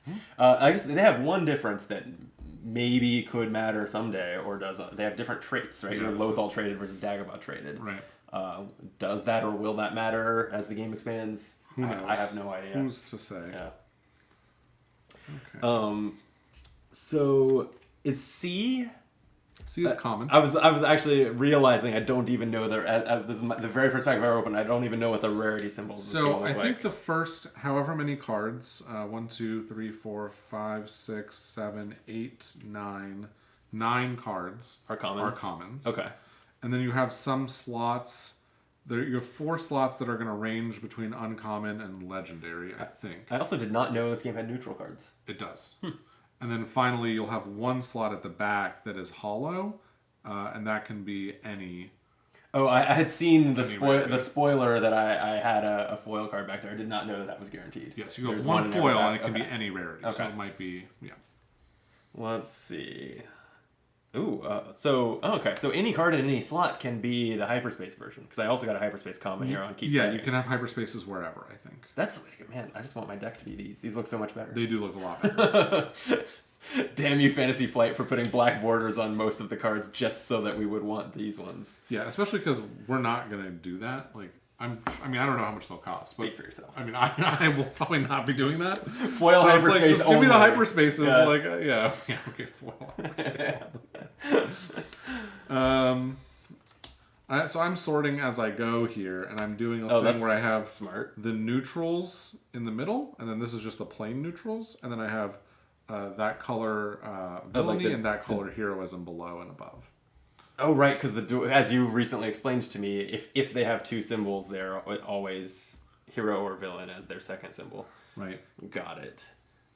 Okay. This is quite an interesting card. It's Bosk, and it's 5 cost, 4 attack, 5 health. But it says here, first of all, it has ambush. But second of all, when you play an event, you may deal 2 damage to a unit. So if you can get a lot of events going, you can just stack that up. That's pretty cool. It does seem like, and I'm still trying to kind of grasp, really just via seeing the cards rather than reading about it, right? Like the color pie for the game. Yeah. It does seem like the yellow faction is very like event focused. Like the starter deck has a bunch of trick traded events that are cheap events. You play them pretty frequently with that deck. Right. Wow. I got a Ruthless Raider uncommon. So I've got this Rallying Cry. This is a cool card. It's double red traded. Ooh. And it says each friendly unit gains Raid 2 this phase. Raid 2 being if you're attacking, so that's an you event. get +2. Okay. Yeah. That seems pretty good. Yeah. And I got Wedge. Oh. I like Wedge. Wedge Antilles. He's green, Rebel. Each friendly vehicle unit gets +1/+1 and ambush. Is he a ground unit? Because he's a pilot, right? He is a ground unit. His art even has him in the piloting. Yeah, He's a ground unit. Okay. He's a ground unit. Yeah. And I got a foil Chewbacca. I got Yoda, who's just an uncommon. Foil Chewbacca, nice. He's in the starter deck too. I'm sure a bunch of these cards are. Really? Yeah. I don't think I have drawn him. He's really cool. I like his when defeated. 3 cost 2/4, restore 2. When defeated, choose any number of players. They each draw a card. Why? You like yourself. this? Well, yeah, sure. Well, the restore 2 ability is quite good. Sure. Yes. Agreed. When defeated, draw a card. Like that's not exactly splashy. Sure. I feel like you oversold that. I've now gotten both versions of Chewbacca, the leader and the. Oh damn! Are there only 2 versions? I don't know. I've gotten 2 versions of Chewbacca. You're My Only Hope is my rare. It's a rare event. Look at the top card of your deck. You may play it. It costs 5 less. If your base has 5 or less health remaining, you may play it for free instead. Oh, that's cool. I like the heroism top of deck theme. I love this ability trait, Grit. This unit gets +1/+0 for each damage token on it. Oh, I don't think I've seen that keyword. Yeah, this is my first time seeing it too. It says when played, if a base has 15 or more damage on it, ready this unit. The Gorilla Attack Pod. That's almost like threat. That's cool. Threat's a new Netrunner keyword that says it'll be like threat 3 or threat 4. Oh, it turns on when agendas are. When like at least one player has that many agenda points. Yeah. So this is kind of like that. My foil card is Hyperspace, so my Hyperspace foil only deck is taking shape already. That's great. It is a common. Regional Sympathizer is just 3/4 restore 2, but I'll take it. Seems good. Yeah. Also, I'm guessing that this is just either for the Hyperspace or the foil version, but it doesn't have the definition of the keyword cluttering it. It just looks nice and clean. Yeah. Which, especially since it's a common card, I assume that this would normally have that. Yeah. I'm guessing that a lot of the cards in this opening set will. For sure. And I think games should do that, unless they have a reason not to, like they need that space in the text box for a wordy ability. I want them to stop at some point. It's like set 2, set 3. I don't need this on here anymore. I don't like it. Just clutters it up unnecessarily. At a certain point, for me. Yeah, but I don't know. When you've got... this game, I think, has some flavor text, right? I feel like I've seen flavor text. No? None? Think so. Because, you've got text boxes that look like this. What are you saving like this? What are you saving that space for? It looks clean. I wish they were a little smaller, but it looks cool. What I think they should have done in this case is have no text box. Have the art that much bigger. Sure. Why not? Yeah, why not? Yeah, that's fair. The templating could be a little better. That's something that Magic the Gathering has done as promo cards a lot, is vanilla creatures and stuff, just full art. And then they even started doing it for cards that have text. If you play with that promo, you just need to know what the card does. So here's another yellow trick event. Attack with a unit, it gets +3/+0 for this attack. I think this is in your starter deck. It was a variant on that was a 1 cost, but it gives it might just be +1 or something like that. Yeah. I'm gonna start actually sorting my cards too, like you have set a good example.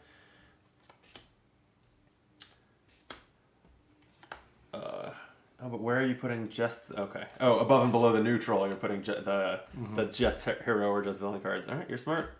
Thank you. Everyone tries to tell me you're not, but you're proving them wrong. Okay.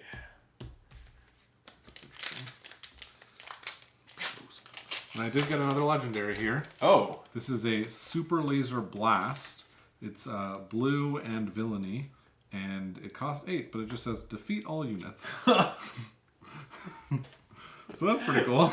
Wow. That includes leaders. I'm glad that we're opening these packs together, so I know you have that. Yeah. if you play those colors. And the star of your last game was the Rogue Operative, now in foil. Oh, that's true. If only it was hyperspace, then I could play it. There you go. All right, that's 2 of my packs. I got a rare leader at the front of this pack. Ooh, oh, and it's Thrawn. Grand I Admiral really like that. Thrawn. I want to play Thrawn. When the action phase starts, look at the top card of each player's deck, and then as a 1-cost action, reveal the top card of any player's deck. Exhaust a unit that costs the same as or less than the revealed card. Oh, that's cool. That's crazy powerful. And deploys as a 6 resource epic action to be a 3/9 with the same effect on attack, basically, at the start of the action phase and on attack. Which seems to be the design of at least this first wave of leaders, is their unit has basically their same ability, maybe a little more powerful as an on attack. Right. All right, well, that's potentially going to be what I end up playing. Ooh, I got a hyperspace leader here, Iden Verso. Ooh. Versio. That's a hyperspace rare. Hyperspace rare. Yeah. As an action, if an enemy unit was defeated this phase, heal 1 damage from your base. That doesn't seem very good. And on the back, shielded, so that means that she comes into play with a shield, which is like, Shielded amazing. 4/4 is pretty good stats. And then when an enemy unit is defeated, heal 1 damage from your base with the same ability. That seems almost really matchup dependent. Like that Like is a lot better against a deck that is playing a lot of small units than it is against a deck that is trying to ramp up and play 8-cost ships. Maybe so, but I feel like there's going to be a lot of units in this. Like most of your deck's going to be units. That's true. But you're right. Like if you're playing a lot of small units, it'll be even better. Sort out some commons over here. I've seen a lot of these effects on green cards that the cutoff seems to be 6. When you control 6 or more resources, something happens. Oh, interesting. Okay. So this one gets +2. This one gets Sentinel. Oh, that's okay. Weird, because I was like, why is that in a box? So Sentinel, they always put in a loud. Oh, this card is just off camera. But they put in a loud red box so that you can easily see that it's Sentinel, which I think is super smart. Right. It's kind of ugly, but you need to like not forget that there are Sentinel cards in play. It's an interesting kind of like halfway there that there's a box around this situational Sentinel ability. Right. I kind of wish they had just keyworded that then. If that's going to be, if all the cards that do that are going to be 6, then they should have just done like a keyword for that, dash the effect. Totally, I can see that. Are you on your 3rd pack or 2nd? 3rd. I've been going. Oh wow, you're beating me. This is the one you saw. Shoot first. 1 cost, yellow trick event. Yes. Attack with the unit, it gets +1. That is what. And deals its combat damage before the defender. Oh. So this one did not let you deal the damage first. So it's interesting. I feel like that's really strong. I feel like shoot first is the better card. I agree. Yeah. I agree. Cheaper and gives first strike. Yeah. Okay. Force is with me as an uncommon. Choose a friendly unit and give 2 experience tokens to it. If you control a force unit, also give a shield token to the chosen unit. You may attack with the chosen unit. Wait. Okay. So it doesn't have to... It doesn't give a shield to a force unit. It's just if you control a force unit. Huh. Okay. Interesting. I think force units are usually leaders or very expensive units. Oh, so okay. you might not always have that. This is my foil from this card. It's a rare, or it's an uncommon. 5th Brother. Which looks cool. I like the art. It's raid, which is 1 damage for each damage, +1 for each damage on him. Oh no, this unit gains raid 1 for each damage on him. Oh, and that's +1/+0 on attack. Right. Raid 1. So this is like, why is it so? What was the? That's a grit 3 cost ability? 2/4. That seems good. Grit is just +1 for each damage on it. This is +1 raid for each damage on it. Slightly worse version of Grit. Right. Yeah, but it has a second ability. What's the on attack? You may deal 1 damage to this unit and 1 damage to another ground. Oh, so you can like trigger its own +1. Right, and also like kill like something that has 1 health left, or remove a shield more likely. That seems good. Yeah, removing a shield is great. I got a hyperspace legendary. Did you really? Mm-hmm. Wow. Yeah, Cunning. A yellow event that says, and so maybe this is one of these in each faction, because I know that you from another pack you open have the green one that is like this choose 2 in any order. Right. Choose to in any order. Return a non-leader unit with 4 or less power to its owner's hand. Give a unit +4/+0 for this phase. Exhaust up to 2 units, and/or an opponent discards a random card from their hand. Wow, exhausting 2 units and then giving a unit +4 and smacking a base feels so strong. Yeah, it sure does. Yeah. Okay, I love that one. I'm on to pack 4 here. I got a second legendary in this pack. Oh my god, and it's Darth Vader. Darth Vader, 7 cost 5/7 with ambush, and when played, search the top 10 cards of your deck for any number of villain units with combined cost 3 or less and play each of them for free. Wow. I'm feeling pretty good about my Chewie pack decision right now. Pretty good. My 4th leader here is the Grand Inquisitor, which is a red villainy leader that says action, deal 2 damage to a friendly unit with 3 or less power and ready it. Deal 2 damage to a friendly unit with 3 or less power and ready it. Okay. I don't know. The 3 or less power thing feels like tough for that because you're also It does feel tough. Dealing 2 damage to something just to get an extra Proc attack out of a 3 power unit. Yeah. It would not go terribly with the 5th brother, but it wouldn't go that amazingly either. That's true. I guess it combos well with grit and that stuff. Yeah. All right, 3rd pack for me. Hyperspace Chewbacca leader. Seems wow, cool. you're really killing it. I am. I mean, it's a common leader, but I will take a hyperspace one. That's cool. Sentinel and Grit. 2/9 Sentinel and Grit is his unit side. I don't know if you looked at that when you got your copy of it, but that's you're pretty right. nuts. Your hyperspace. Yeah, the hyperspace version doesn't define the keywords. Yeah, that's nice. That's pretty cool. Pretty cool. Chopper base. Okay, commons.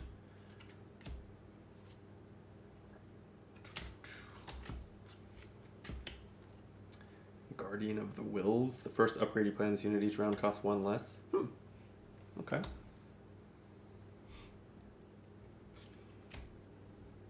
This is an interesting card.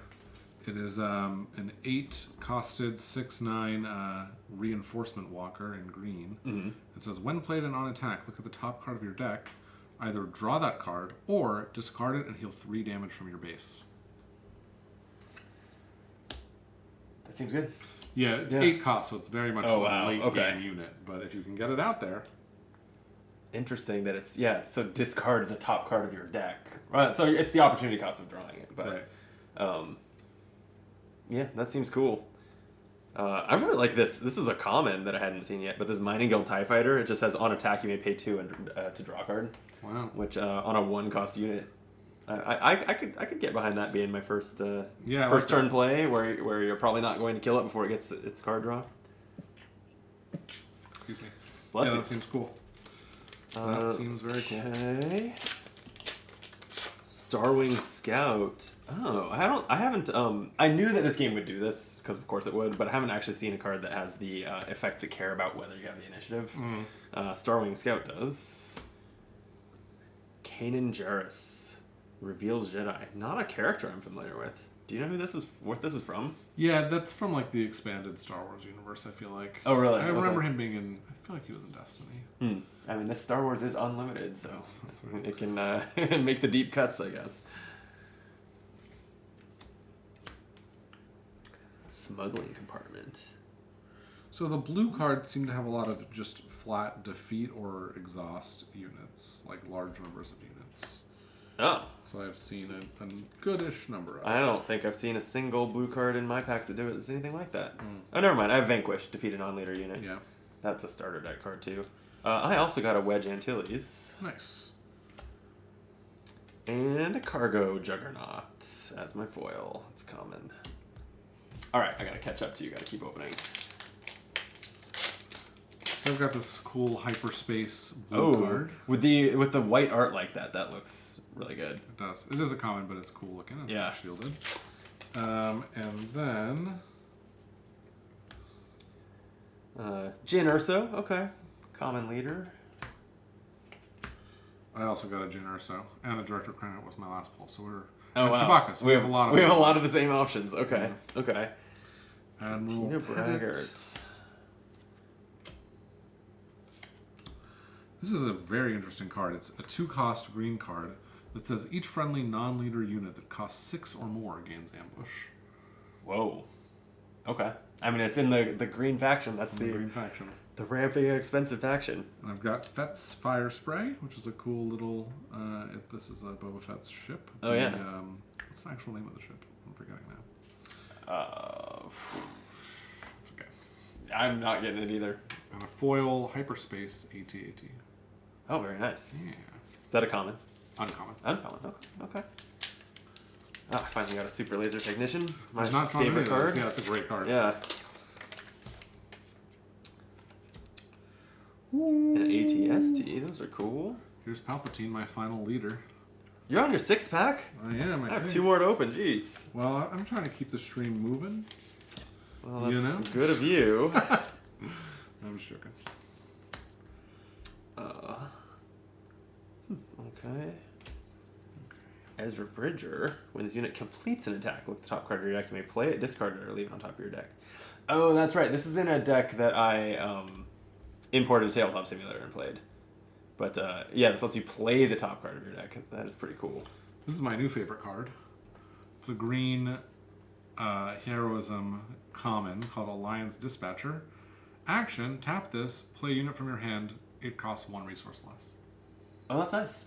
Yeah, I like it. It's not as good as the other one, but it only costs 1. Have you seen Relentless, the Imperial capital ship? I've seen it in the starter deck. Oh, this is in the starter deck? Yeah. Oh, okay. But it's cool. Yeah, 9 cost 8/8. The first event played by each opponent each turn loses all abilities. Yeah, it's crazy. That makes it pretty hard to kill. And I got a foil recruit. It's kind of like a counter to the yellow deck. Yeah, although, I mean, I think it's maybe more of a counter to the blue. Because blue is what's going to play like an expensive event that wipes the board or that destroys your unit or something. The yellow events are small and they're more likely to be able to play several of them to get around that. Interesting, maybe. Like, I don't think I've seen a yellow event that costs more than 2. Oh no, well there's that Cunning, that legendary card, but... Yeah. Alright, so while you open your packs, I'm going to start thinking through my deck building options. Okay, I got another Jin Urso. That's annoying. I'll trade you for a Director Krennic. Are we doing trades? I'm just joking. We each have one. Oh yeah, that's right. I mean, we can do trades if we want to, but that wasn't a serious offer.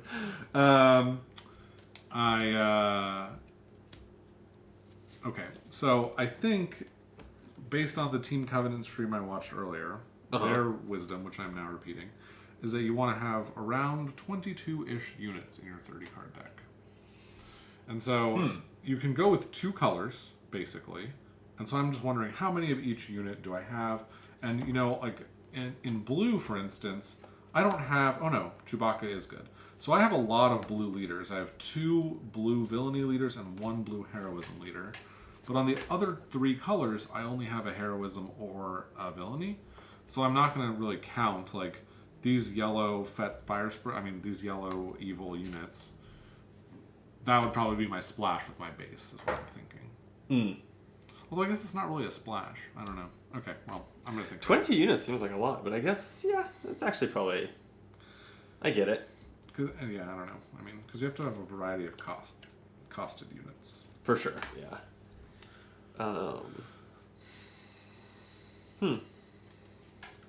Blue does seem to have a lot of upgrades, at least in my cards here.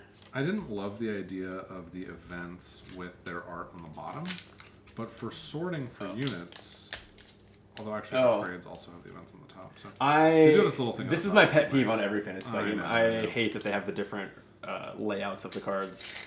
Especially, so I watched. Although the names are at the top of all these. I know you were thinking about where the names are. That is true. Yeah. That this is better than some of their games for that. Like Lord of the Rings LCG is the worst offender because it has some cards with their names at the top, some in the middle, and some down the side. I guess Netrunner is actually kind of similar. Yeah, Netrunner has that. Well, the icing makes sense. The ice makes sense because you play it somewhere sideways. else. Yeah. The what was I gonna say? Nope, I lost that thought. Probably didn't matter. Okay. I got a different leader, Leia. That's a good leader. I She's pulled her common. in my first set, but she's supposed to be a good one, I think. Yeah, so you have a leader of every color. At least one leader of each of the 4, non-hero or villain colors. I do not have red. So I guess I won't be playing my red cards. I guess that's how Sealed works, huh? Yeah, I guess so. Well, no, you can still play your red cards. I know. You can have a red base. Oh, that's right. Yeah. So. Okay. Leia exhausts to attack with a rebel unit, then attack with another rebel unit. That does seem pretty cool. Tempo. But what are the odds that I don't play with one of my hyperspace leaders? I would say low. That's fair.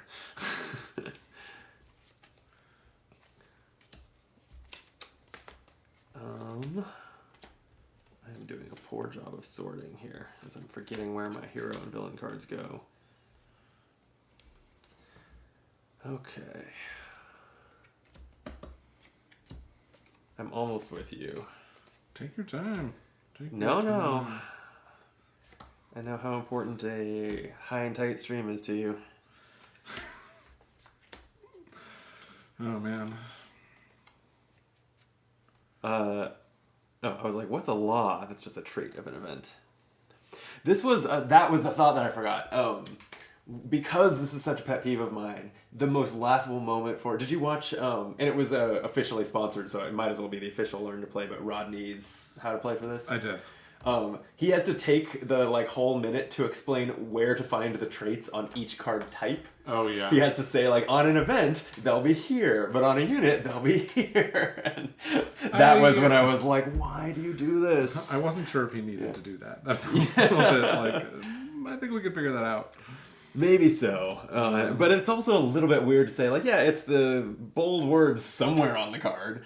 It's would also either be weird. under the name or under the art.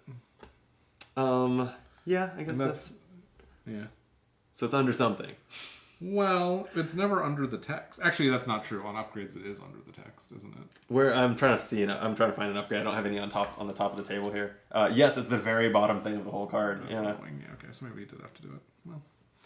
Oh, interesting. I hadn't really... Well, it's under the text, but it's also under the name. I had not noticed this till now, but the upgrades are... Their name is on here twice. Because you tuck it under... It's meant to tuck under the card like that. That makes sense. Yeah. So there you go. Under the name or under the art. So these should be the ones... Why are upgrades not the ones with the art at the bottom, then? So you can tuck them under and have the art showing. I don't know. Why? But you know what? They clearly thought long about and hard about it. And I don't know. It will never change. That is true. Whoa. Lieutenant Childson. Have you seen this? No. It's an uncommon, but it's a 2/2 for 4 with Sentinel and when played, reveal up to 4 blue cards from your hand. For each card revealed this way, give an experience token. That's so good. So if you have a handful of blues, it's a 4 mana, 4 cost 6/6. Which if you're playing that guy, you're probably playing a lot of blue. You're probably playing a double blue deck, yeah.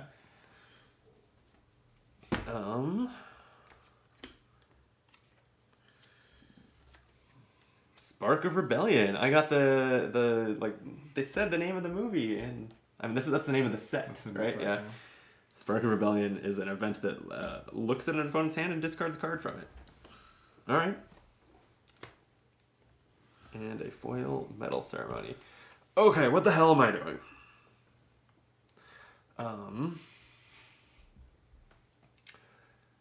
I wonder if I can go pretty hard into blue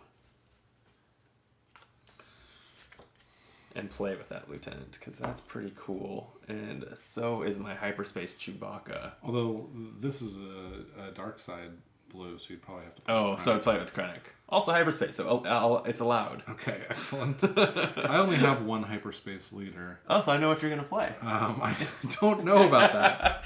Because then we'd be playing the same colors. We'd be playing blue and blue. Oh, that's true. That's true. Yeah. For the sake of entertainment value. Yeah. It's ideal if we don't. I don't think I'm actually playing double blue, which would not only be good with that lieutenant I just read off, and as the most recent interesting card I read is obviously where my head goes. Sure. But it also, if I play double blue, I have all hyperspace cards. Yeah.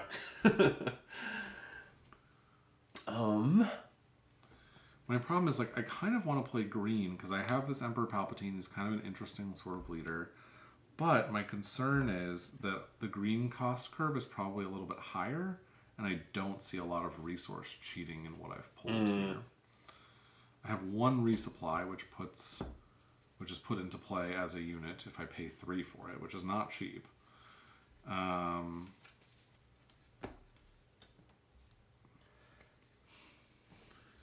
I think that might be my only resource cheating in green. It should probably be Grand Admiral Thrawn, right? How do I not play Grand Admiral Thrawn? I mean, he's not hyperspace. He's not hyperspace. You're right. It's a setback. It's a setback. But if I play yellow-blue, I can at least use my hyperspace Dagobah Swamp. There you go. So, did you get a single non-basic base? I did not. Yeah, no. me neither. Yeah. Okay.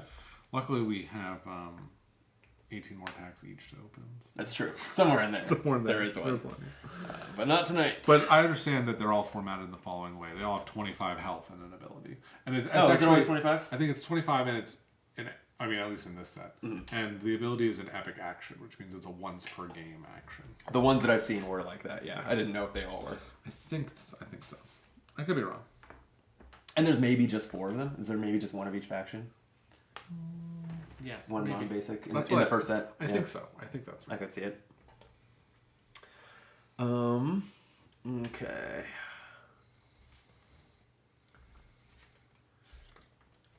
I'm kind of, as not an expert at this game by any means, I might let which colors like have my legendaries, like what have my rarest cards actually kind of drive this quite a bit, because CCG convention is that the rarest cards are the limited bombs, because it is a way of keeping limited from being full of bombs is put them at the high rarities. That makes some sense. I think I only have one legendary, though. I'm not sure if I want to play Blue Evil. Imagine only opening one legendary. I know, it'd be brutal. I actually don't know what the odds are. I don't either. Yeah. I would let me play Iden Versio, which I do have in this hyperspace art, but which I don't think is a very good card. I don't know. I don't. Oh, you know what though? Oh, wait. So, like, this effect says, when an enemy unit is defeated, heal 1 damage from your base. And then my legendary is, defeat all units.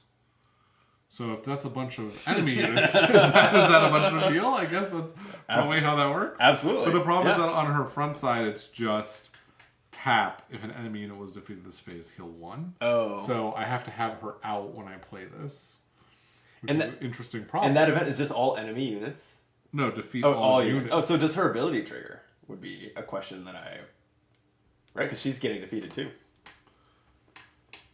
Yeah. That's one of those rules. That's probably the level of rules question that is not included in the quick start rules in the starter set, which is all that I've... It probably happens all simultaneously, so my combo does not work. There we go. I don't plan to let you get to 8 resources anyway. Great. Despite me being tempted to put this 9 resource card in my deck.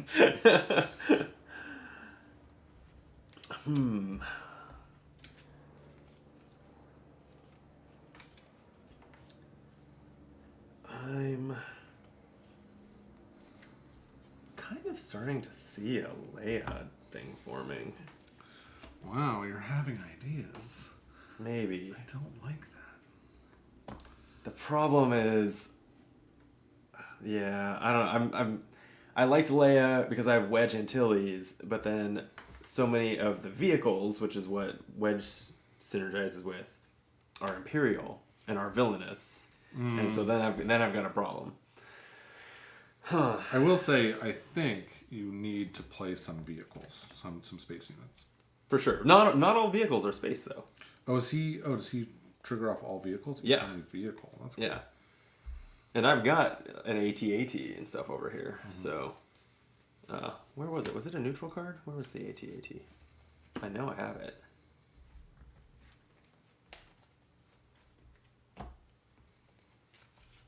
AT-ST? I swore I had an AT-AT. It would be in blue if it's the AT-AT suppressor. Yep, that's the one. Yeah. When played, exhaust all ground units. Mm-hmm. Kind of just shuts down the turn that you play it, which is sort of what you want in an 8 cost.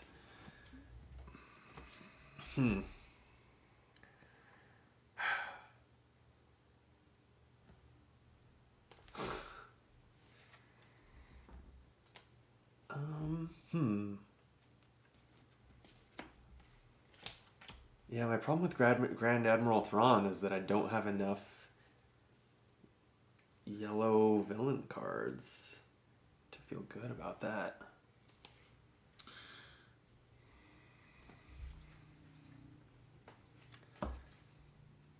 Well, it sounds like you're going to play someone evil. I'm leaning that way. I think that my villain cards are the more exciting set than my hero cards. I think I'm in a similar boat, although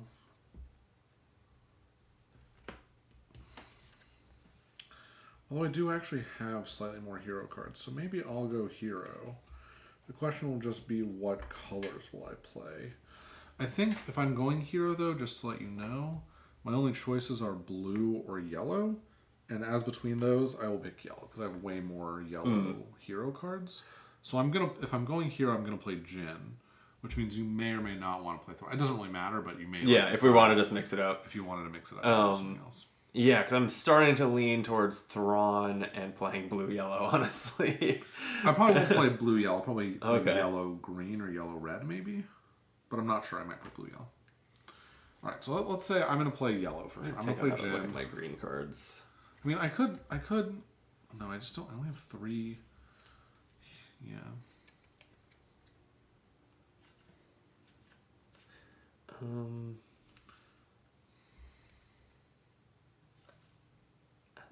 I do like my green cards. So I didn't open a green base, but the sealed rules said you can use a basic base that you didn't open, right? That's right. I can borrow your green base or whatever. Yes. Yes, indeed. Okay. I mean, yeah. I think I'm gonna play the rare leader. I just can't get my head off of it. You only have 1 rare leader? Yeah. Oh, wow. The other 5 I opened are commons. I have 3 rare leaders. Really? Yeah. Because I've got Iden Versio's rare, Grand Inquisitor's rare, Emperor Palpatine's rare. And Palpatine, nice. The problem is I just don't have the right cards to play Palpatine. Because his action is to defeat a friendly unit, so you need a bunch of light costers. Right. I just don't have any of those. Yeah, I've seen that one. Okay, well, let me see. If I were to play Thrawn, what would my 20 plus units look like? This is making me want to not play yellow. Let me think about it for a second.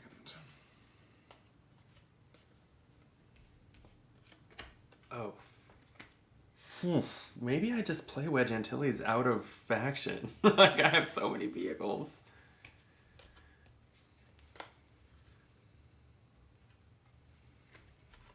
Yeah, this is, Wait. Why is this Swoop Racer not a vehicle? Isn't it clearly a vehicle? No, it's the guy. He's a racer. He races things. He's just pictured here on a vehicle? He swoops and races. He's a guy who swoops with his races. Pictured on a vehicle, but in combat he's actually on foot? That's right. Yeah, okay. I think we can all agree that makes perfect sense. Just like Wedge is pictured in a vehicle, but he's a ground unit. Fair. Yeah. That much is true. So if I went yellow-blue...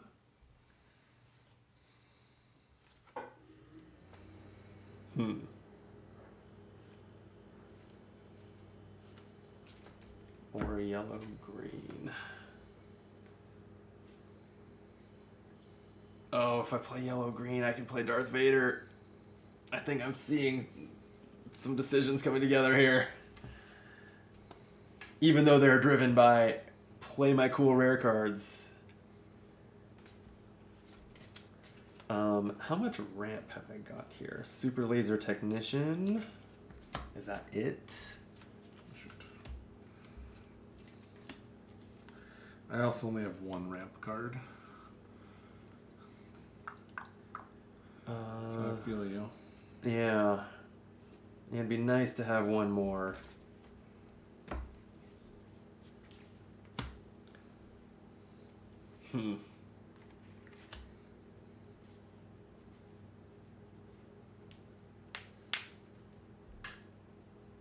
Okay. 1, 2, 3, 4, 5, 6, 7, 8, 9. 10, 11, 12. Switching my foil version of that. 12.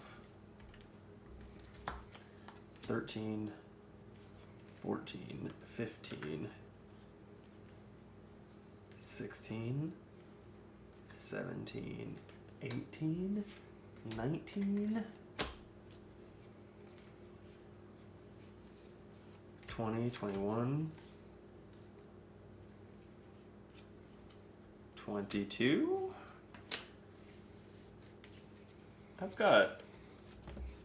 I'm just aiming for 22 units based on your repeating what you saw on YouTube. Seems pretty legit. Like, it's pretty ironclad. That said, I think I've got decent curve here with these 22 units. I'm pretty content with this.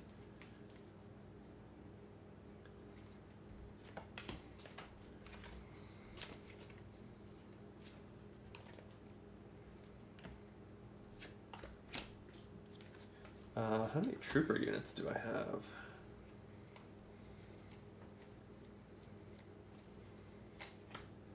Maybe enough.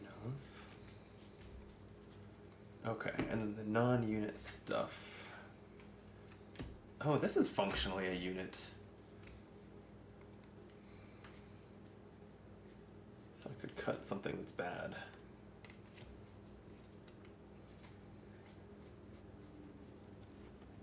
Like, how many escort skiffs do I really need? How many escort skiffs do you really have?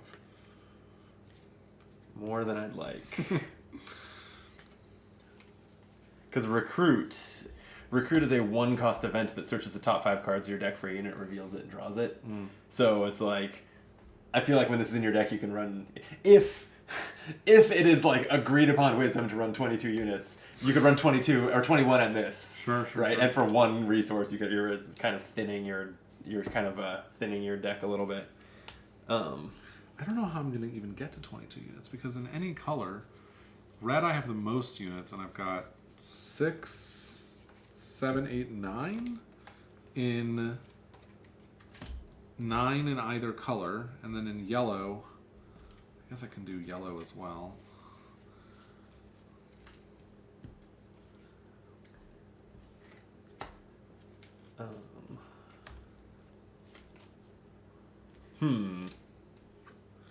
Oh, I see.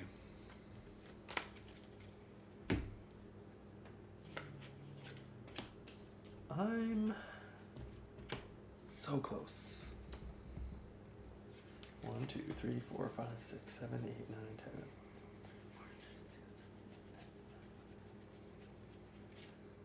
I have 28 cards, and I feel like I'm scraping the bottom of the barrel. But this is why I like limited play. Because you play a lot of cards that you're not necessarily excited about. Let's add another tactical advantage. And... is there anything that is so interesting I would splash it? Probably not. Wow.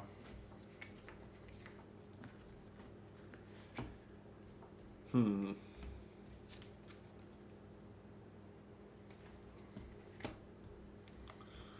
boy. Like, do I just splash Yoda? He's cool. He's cool. No, he would cost 5 if splashed.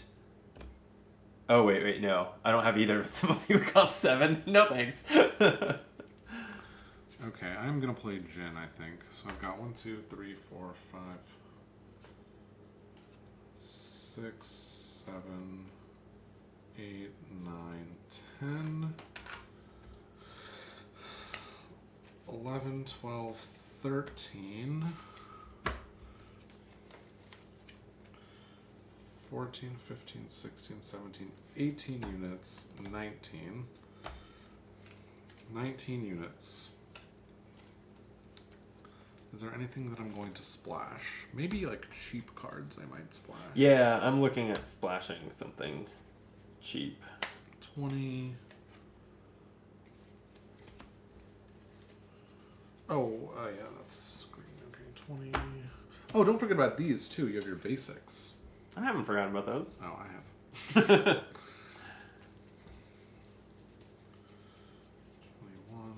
22, 23, 24. I'm at 30. I have 24 units here. I'm going to clean this up and check my cost curve while you finish, but I think I might be there. Nice. I also don't know what a good cost curve looks like in this game. Sure. But I assume it should look vaguely curve-like, like you would in a Magic or similar.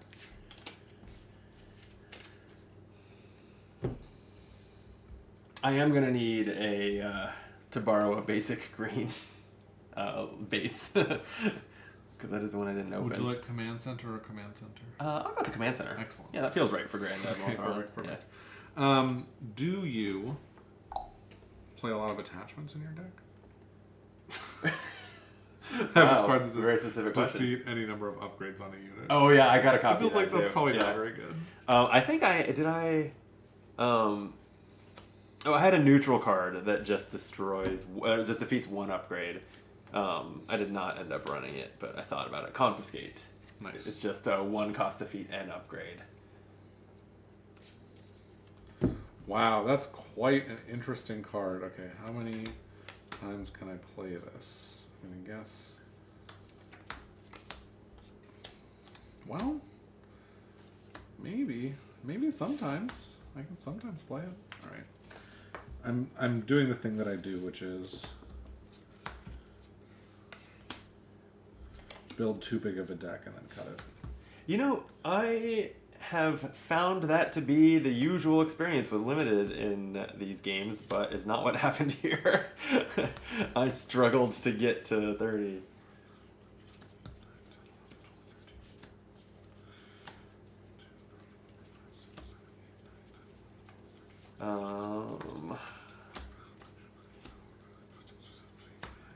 Okay, this pile is 5+. Wow. But this is what my deck's looking like. I'm gonna clean up a little bit. I've got about What'd you do? You just did it by color here? as far as how I cleaned up. Yeah. I just picked up the colors into a stack.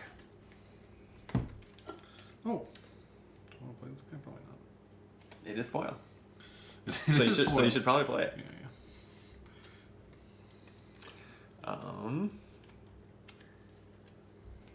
Yeah, it's top heavy, I guess. Again, not knowing what's ideal for this game, having a quarter of my deck cost 5+ feels like a lot. But green is the faction that does that. You're playing mostly yellow cards. It's kind of interesting. The majority are yellow, yeah. Well, it might be pretty close to even. Like this is all the expensive side is all green. Mm-hmm. All right, I guess I will also do this cost curve. I do have 1 0 cost card. Whoa. I know. Oh yeah, Metal Ceremony. I have a foil one that I would have liked to play, but I don't have enough rebels in my villain deck. I think I have enough, so I'm thinking about playing it. I'm not sure yet. You want to trade non-foil for foil Metal Ceremony? Sure. I was just joking. Hey, it gets more foil on the table. We all win. Lando. What? Don't read my card text. Return friendly resources. What? I am reading your card text. So I think up to 2 friendly resources to their owner's hands. Yeah. I don't think friendly means friendly to me. I think it means I return anyone's to their owner's hand. No, friendly definitely means your resources. Then why would I ever do that? To access the cards that in your opening hand you didn't want. That seems really bad. Yellow is the cheap cards faction. I don't have any cheap cards in this deck. Then yeah, Lando might be bad for your deck. I'm 99% sure that returns 2 of your own resources to your hand. Okay, I'm glad we covered that. That would have been very sad. Because it says to their owner's hand. So it's like, when are you ever friendly with anyone other? If that's what friendly means, why would it say... To their owner's hand? Yeah. I don't know if it's possible in this set, but it covers a situation where you steal a resource from your opponent. They still own the card. Interesting. It would return to their hand. Interesting. That's just very CCG. I have a lot of 3 parlance cards. You do. Probably not. Yeah. It's even it's falling off the camera. You got more down here. Yeah. Well, I have 6 cuts to make right now. I mean, 3 is not a bad, as long as you have 1s and 2s so that you can play a 3 and a cheaper card in your like turn 4, not turn 4 and 5, I guess, but your 4 and 5 resource turns. It doesn't seem that bad to have a lot of 3s. This card is actually going to end up being a 5 cost because I only have 1 red symbol. Oh. So I'm just going to put I did the same. Yep. I have a little bit of a splash that I oh yeah, and this is also a 3 cost card because it's a splash.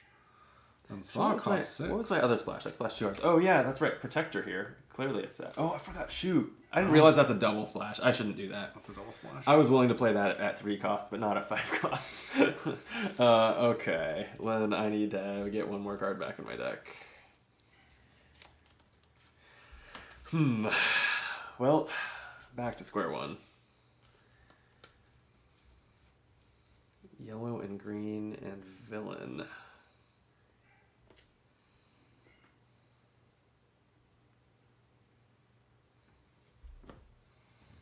Okay, fine. Let's do this. That event at least seems fun. I don't know if it's good. I'm not going to play this Alliance Dispatcher.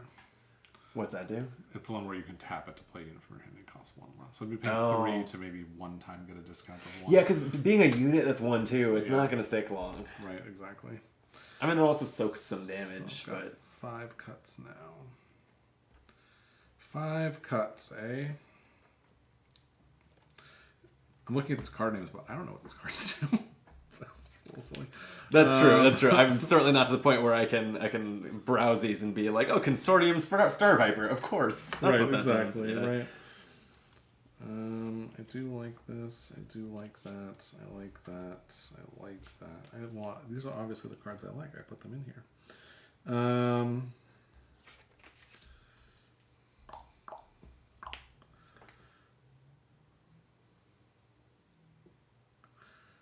Maybe, I mean, this is kind of a boring effect. Although this is probably a 2-cost card, which is kind of nice. Because I have a good number of troopers. This is cool. I'm excited to play these too. decks. I think I'm going to get rid of some of these neutral cards that just seem less exciting.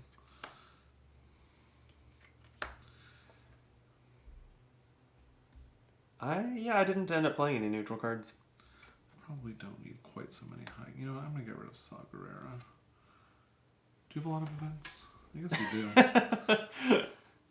do. I have 2, 3,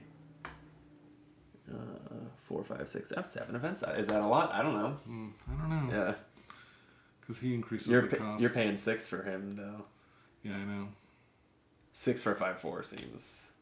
It's not bad. I mean, this tough. is 6 for a 4/6, like, and this is 6 for a 6/5. Like, it's slightly understated for True. 6, Okay. but it's Yeah. not terrible.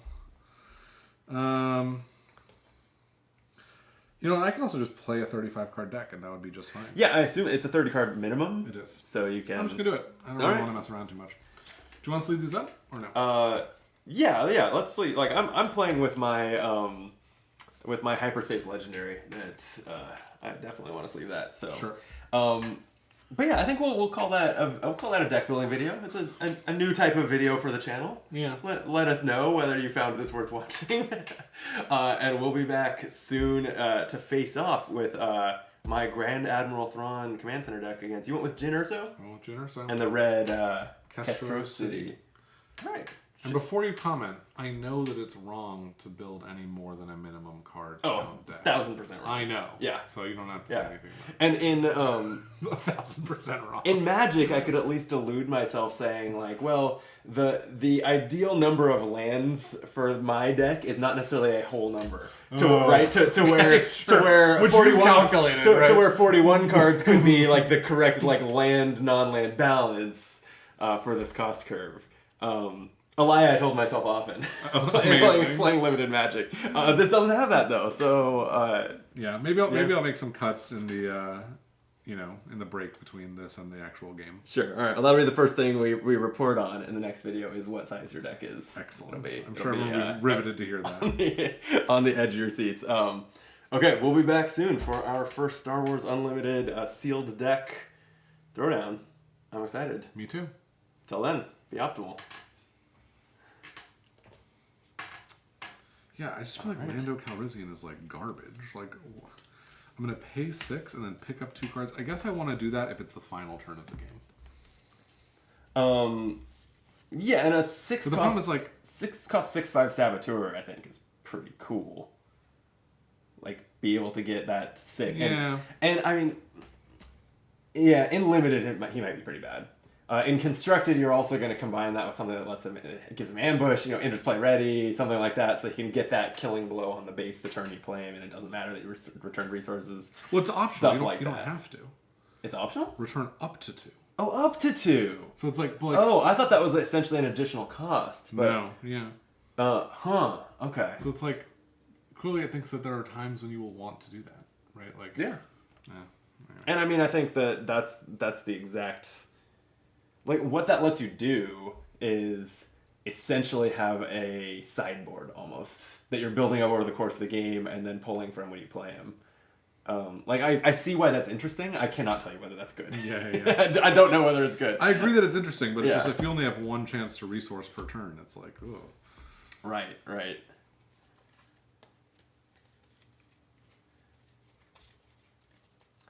Yeah, I'm curious what the legendary odds are, because I had good luck with them. Or I had that pack with 2. Yeah, that's pretty... Well, one of them was in your hollow spot, right? Yes. Because I think you can only That's have probably the only way to one, get to, yeah. Otherwise, the legendary takes the rare slot. Right. It's probably 1 in 4 packs, 1 in 6 packs, if I were to guess. I'm going to Google it. There's also a thing here about drawing through your deck, right? If you draw through your deck... If you draw through your deck, your base, I think, starts taking 3 damage for every subsequent card you can't draw. Right. Yeah. Because I have this card that's like, put 4 cards in a discard pile to the bottom of its owner's deck. So it's like, I'm probably not going to play this right now because I don't think we're going to go through our decks, but that's what it's for. It's interesting. To avoid that damage. Yeah, I mean, so a 30-card deck, all else equal, no card draw or anything, you have 12 turns before that happens, right? Right. 12 regroups. So it's like at the end of your 13th turn that would happen. Let's see. This thing talks about the makeup of a booster pack. Does it talk about the rarity of a legendary? 1 in 8 packs. Okay. So you would expect us each to open about 1. And then I feel like, here we go. Foil, this is, foil hyperspace. Mine was not foil hyperspace. It was just hyperspace. Oh, here we go. Hyperspace, rare or legendary is 1 in 15 packs. Cool. Hyperspace cards in general, about 2 in 3 packs. So there's something called a showcase. You gotta click on it. 1 in 12 boxes. 1 in 12 boxes! Wow, I was browsing the cards online and I saw the showcases. I did not know they were that rare. They're like alternate art. It's alt art and foil leaders. And show and like hyperspace. 12 boxes. Yeah, those are gonna. Wow. Yeah. Okay. So that's like if you really love a leader, you shell out $100 to play with their super nice card. I bet that's gonna be more than $100. You think so? One of them in 12 boxes, so 1 in every $1,200 worth of these. I realize you get a bunch of other stuff, but then for that specific, like the leaders that are like meta, are going to be, I think, well over 100. Yeah, you're probably right. I think you could shell out 300, 500 for those. Yeah, it's pretty wild. Foil hyperspace rare. Did I get a foil hyperspace rare? This is not important, I guess, but I got a foil hyperspace common.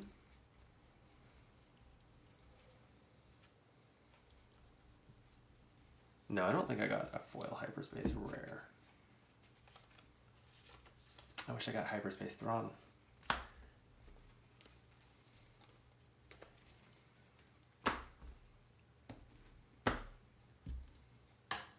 All right, it is 11 o'clock, so if we're doing this tonight, we should get to it. Let's do it. And I do want to do it tonight.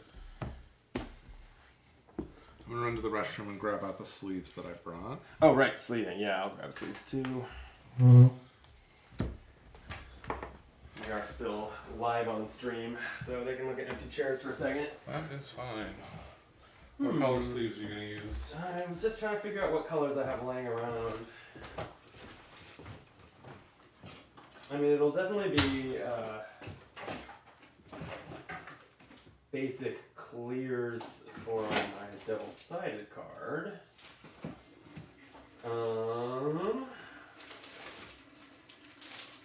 Yeah, yellow sleeves. These will do. Why do I have these? Is there a reason I bought these? I don't think so.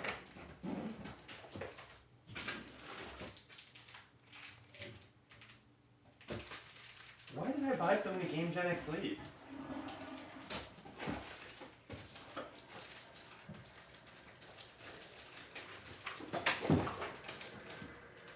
Do you ever look at sleeves that you have laying around and wonder why you have them? Like, there must have been a reason that I bought blue sleeves at some point. Yeah, in fact, I saw these today, and they're yellow. And I was like, oh, I wonder why I have these yellow sleeves. Yeah. And I was like, oh, if I play a yellow leader. So I brought my yellow, blue, green, and Oh, you came sleeves. ready. Okay. So I'm going to use I'm these just yellow looking ones. for a Jim. non-matte clear sleeve for my leader and struggling to find one in this mess of a drawer. Well, you could just Oh, wait, borrow wait, one here from we my go. starter deck. Okay. Standards. Oh, can I get one of those two then for my leader? Thank you. Alright. I haven't actually used this brand of sleeves before. And so, I guess it is a little strange that I bought these. They're katanas. I don't even think I'm familiar. I have Game Genics, which feels right for this Game Genic playmat and Game Genic adjacent product. Totally. Here's a clear sleeve. Thank you. I think I'm gonna... I'm sort of torn. But he's hyperspace rare, so I kind of want to play him. It does seem like you should play him. Yeah. That He was must be good. the driving force in some of the cards I put in my deck. Yeah. Was, well, it's hyperspace. Or it's hyperspace legendary. Actually, I guess I didn't end up playing any other hyperspace cards other than my legendary. Huh. Alright, sleeving up. I'll take this out. But I did play 2 of the 3 legendaries I opened. What was my didn't I open 3? I think I did. Because I have a hyperspace one and I have a regular one. Didn't I also get a foil? I'm losing track.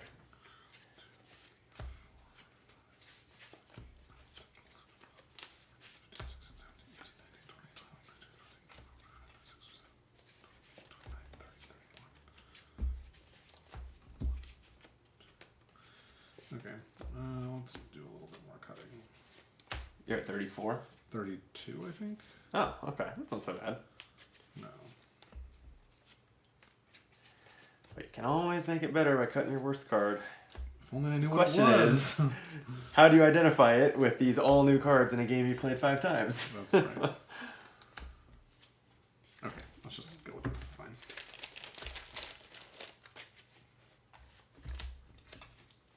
I'm excited to play Me too. some of these new cards, see how they feel. Yeah. This game's definitely going to be a little more wild Yes. and lopsided, I'm guessing, one way or the other. It's likely, yeah. Limited games sometimes are. Although that last game was pretty strongly in your favor once the leaders came out. I feel like that's like it's cool that That was really it's decided like by that a- like clash of the leaders. like a decisive moment in the game that really feels thematic and will happen in probably a lot of games Right. and like is decisive. It's interesting. I was like getting out experience tokens. I don't think I actually need them. I don't know if you do. But... I do, but I have some. Okay. It's a very good sly way of asking me if I'm running an experience deck. Is that a thing? I haven't seen enough. I haven't seen cards that look like they support an experience archetype. Well, I think experience is an attachment, right? So like, if you play attachment removal. Oh, token upgrade. Yeah, it is an upgrade. So like that power failure, the one that defeats all upgrades, gets rid of experience. Yeah. And shields, right? Yeah, and shields. Shields are upgrades? Yep. Oh man, that's fucked up. There are no status tokens in this game. There are only upgrades. Yeah, I guess. Okay. Makes sense. Alright, I'm sleeved up.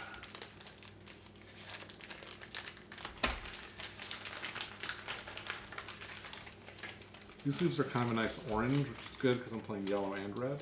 Yeah, that works out well. Worked out very well. Mine don't really match my colors, but I went with kind of a dark colored sleeve, at least for my villain deck. That makes sense. It felt like the vibe would be right. I'm going to grab one more beer, too. Would you like any? Yes, a please. beer or otherwise? I would love a beer. Cool.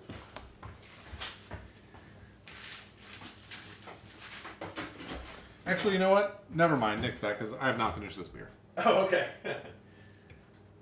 Don't want one to have on deck? No. Not if I'm going to drive. Fair enough. Which I am.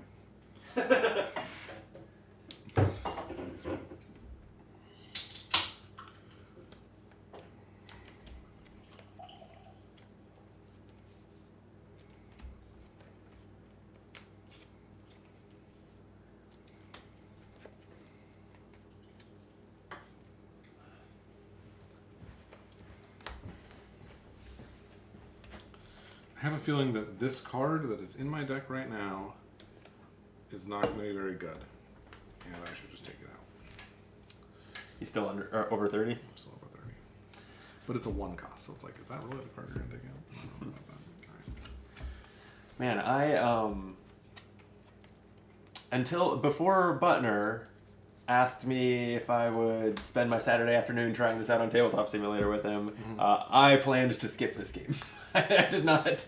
I did not expect to invest in it, but very much time or money. And here I am. It's fun. Yeah. Turns out those final Fantasy Flight cats, they know what they're doing. Yeah, I guess so. This is their. Well, I was gonna say this is their first CCG. This is their first one that's not a card and dice game, which is what they always called Destiny. Right. It's not a card game. It's a card and dice game. Right. You know, it is really fun. I also was not planning to invest in this game at all, and then on Friday I was like, it comes out today, I should just buy some. You know? And so I went and I did. And I didn't even Friday. I didn't even realize it was out. Weirdly, Fantasy Flight did not like. I checked their website on Fridays because just out of procrastinating on doing real work, but because Fridays are when they release things, and they're usually like, oh, there's a new Marvel Champions hero or something out. I'm not necessarily going to run by every single one of those, but it's worth knowing to me that it's out. Sure. This Friday, there was no announcement on the FFG site that Star Wars Unlimited is out, which is wild. That is kind of wild. I mean, I know, like, not this past Friday, but the previous weekend, there were a bunch of pre-release events, so maybe that's what they signposted more? I don't know. Yeah, I'm just really surprised that they have not, marketing-wise, I don't feel like they made a big push, at least not online. I have to say, like, the reviews for this game are all very positive, but when people talk about whether or not they're going to play this game, they're like, no one's going to play it. Like, and people complain about, like, 2 things. If this game was just okay, a lot of people were going to play it. Well, I don't know. People were talking about. I mean, there's like this weird discrepancy to me between the high-level reviews it's getting, which are all fairly positive, and like the community reaction. And I think, interesting. I mean, based on what I've seen, it's for 2 reasons. One is it's FFG, and people are still mad about Destiny. Sure.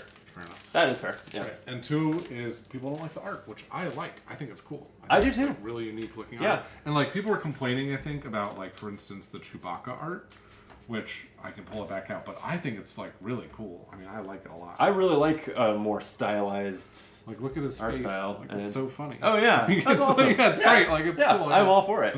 Yeah. I mean, people hated on Descent 3rd Edition for its art style too, which is kind of, it's not the same art style as this, but it is a lighter, more sketched kind of, like, you could call it like comic booky or cartoony style, which this is not like cartoony, but it is a step towards cartoony from some other Star Wars games. Sure. And yeah, some people just really can't stand that. That's weird. Know. All their art's got to be serious and grimdark. Yeah. And I don't know. It's strange. Yeah. Man, I don't know whether to keep this hand or not. I don't know what to do with this deck.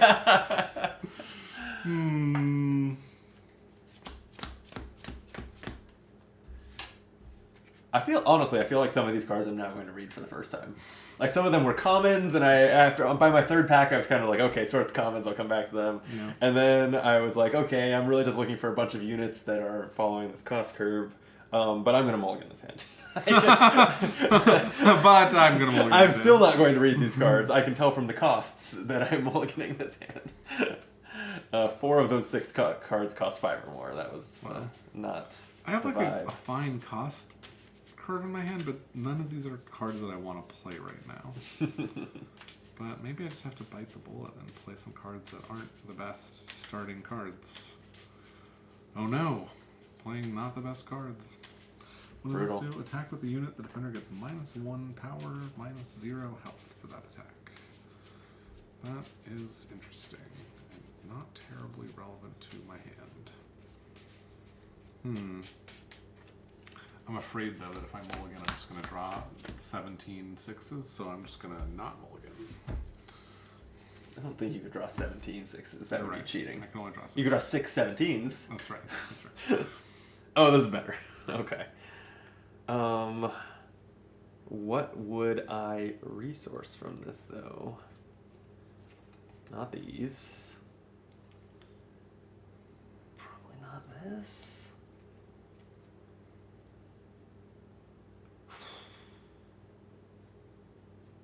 Yeah, okay. I know what it has to be. But I don't like it. I'm in a similar boat. Oh, yeah, am I really going to resource? And then I'm like, oh, I have Lando. I can get it back. Yeah, that's right. Oh, man, can I borrow that? I mean, that's only not going to happen, but I could. All right, do you want to start the... Was Lando heroic or just yellow? No, he's heroic. Damn it. Yeah, sorry. Okay, yeah, I'll hit the record button. I'll get my deck over where decks go. I want to clear out any of that clutter. I guess it's mostly off this camera. We could get the sleeves and stuff off of this view. I'll just put these in my pocket for now. That works, or I can run them to the trash. That's fine. Or we can throw them on the floor. I don't really care. That's fine. This room's a mess anyway. There we go. Is that better? There we go. All right. And meanwhile, I guess, are we still... That worked. I liked using the phone scoreboard. Yep. So I'll pull that back up. 30 to 30.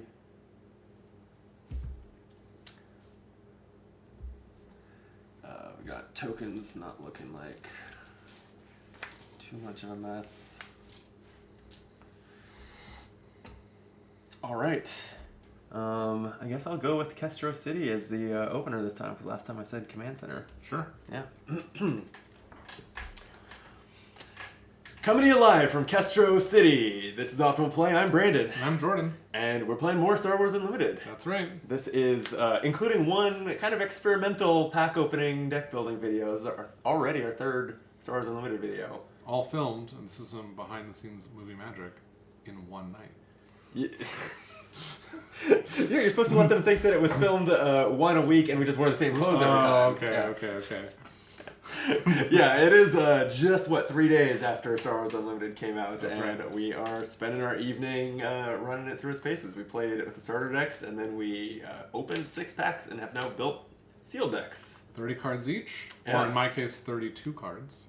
Did you really not cut below 32? I did not cut below 32.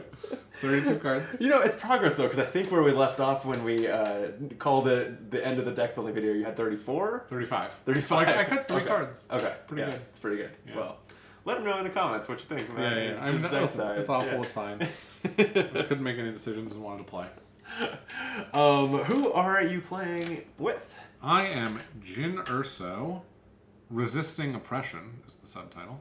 And I have an action ability that says attack with a unit. The defender gets -1 power, -0 health for this attack. And I come out when I have 6 resources under my control. I'm a 4/7 unit that says while a friendly unit is attacking, the defender gets -1, -0. So that means all attacks basically washes out. That seems strong. That ability, yeah. And then I'm opposing you with Grand Admiral Thrawn, Patient and Insightful is his subtitle. When the action phase starts, I'm going to get to look at the top card of each deck. Yeah, so I see half of your card draws. I don't like I hadn't really thought about that aspect I also of had it. not thought of it. But you know what? We're so early on in the game. Are you really going to see the implications of half my... You know what? I'm not going to remember what they do. I'm going to always resource the first card I draw. No, you're not. No, I'm not. But not only that, for 1 resource and exhausting him as an action, he can reveal the top card of any player's deck and exhaust a unit that costs the same as or less than the revealed card. That's pretty crazy. So I hope you're running an expensive deck. And you know that I am. You. Yeah. I am too, because I'm playing the Command Center, which is the green faction, which seems to be the expensive faction. Seems like that ramps up and plays the expensive cards. And I've got this red aggressive. Oh yeah. Subfaction, Okay. Which is going to be a lot of damage. So you're the aggro heroes, and I'm the patient, slow, plotting villain. That's very thematic. Yeah, That makes perfect sense. Yeah, I actually think that this game has done a great job so far, from what we've seen, of really delivering on its theme. Yeah, and what's your the other side of your card? Yeah, so his epic action is also at 6 resources, so we may, like our starter deck battle earlier, we had a real back-to-back deployment of our leaders, and the clash between them decided the game could happen again here. He is a 3/9, still gets to look at the top card of each player's deck at the start of the action phase, and on attack, I can do his same effect. Reveal the top card of any player's deck, exhaust a unit that costs the same as or less than the revealed card. Interesting. So it does not improve his ability in any way. It just makes it not cost a resource and just be on attack instead. So it does improve it. I guess so. It doesn't cost. It improves it improves the cost, not the effect. Yeah. Yeah. And I will say I wouldn't be shocked if Thrawn comes out 1 turn earlier than Jin, because I know you have at least 1 ramp up card in your deck. I have exactly 1. So hopefully I find it. Let's see. Yeah. Okay. Should we randomize first player? So we probably should. How should we do that? Flip a resource token? Yeah. I'll call that side. Okay, so heads will be this crate side, tails will be this key card side. Sure. All right. Wow, and it was off camera, but landed on the key card. So I can't believe you just flipped it around so you could go first on screen, Brandon. That's terrible. no one is gonna know. It's your word against mine. That's right. Okay, so you're up. So I'll take the initiative. Oh yes. Thank you. I don't like that at all.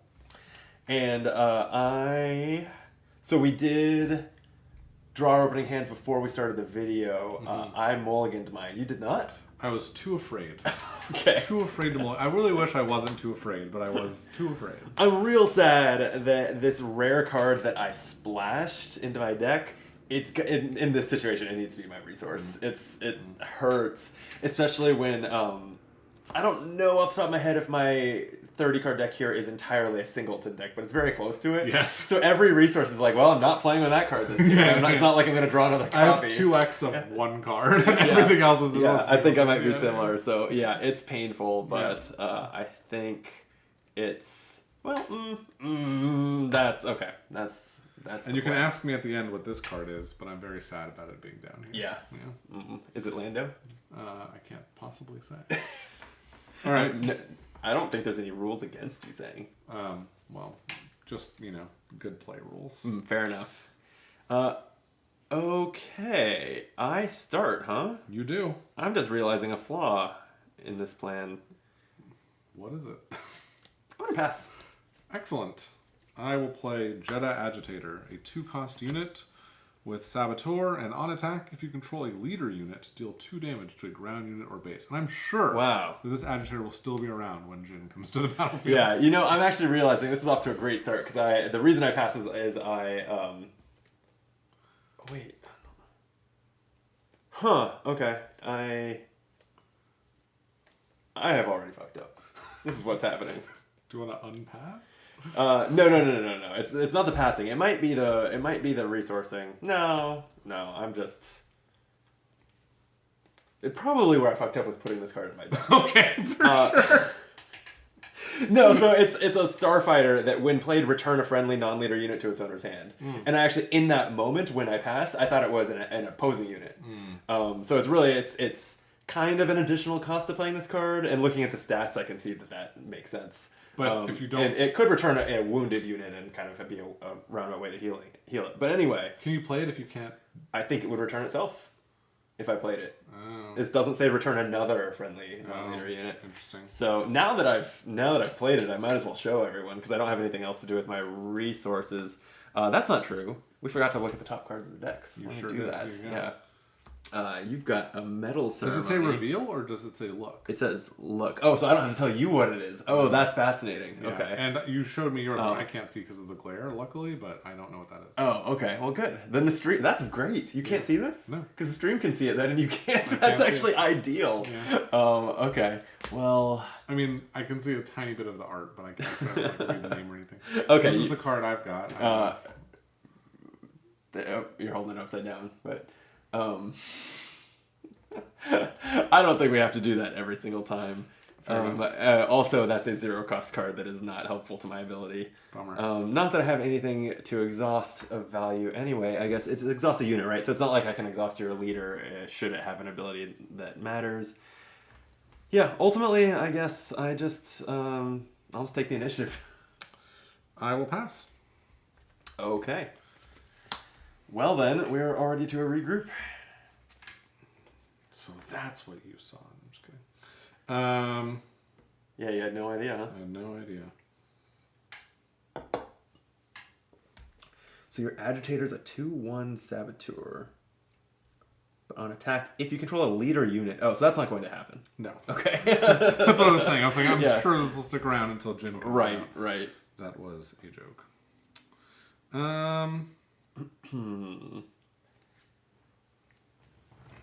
Is there a world where I want to keep that card anymore? The card that I thought I was going to play and then didn't? I don't think so. There's my resource.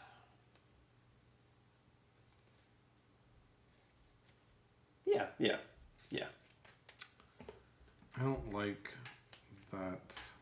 God, I really don't know. I guess I'll resource this one. Oof. Okay. I don't know if that was right. I'm going to look at the top card of your deck. Okay. Alright. Oh, you can ready, by the way. Thank you. And that's mine. You said you swear you can't see this, huh? That one I can see. Oh, okay. I don't know. It was like the brighter colors. It's a yellow card. It was like that. Okay. Alright.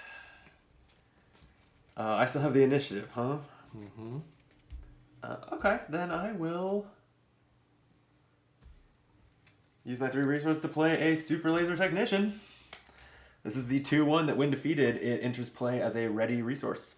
Incredible. Yeah. You want to kill it? You can trade with it. No, thank you. I would, instead of doing that...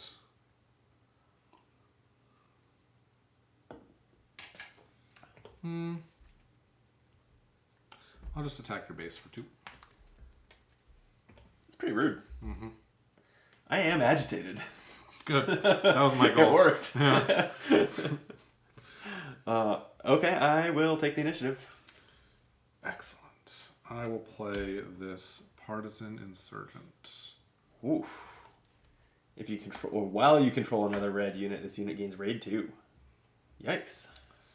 Yes, indeed. That's a 1/4? Okay. And that is all I will do. Alright, then we'll regroup.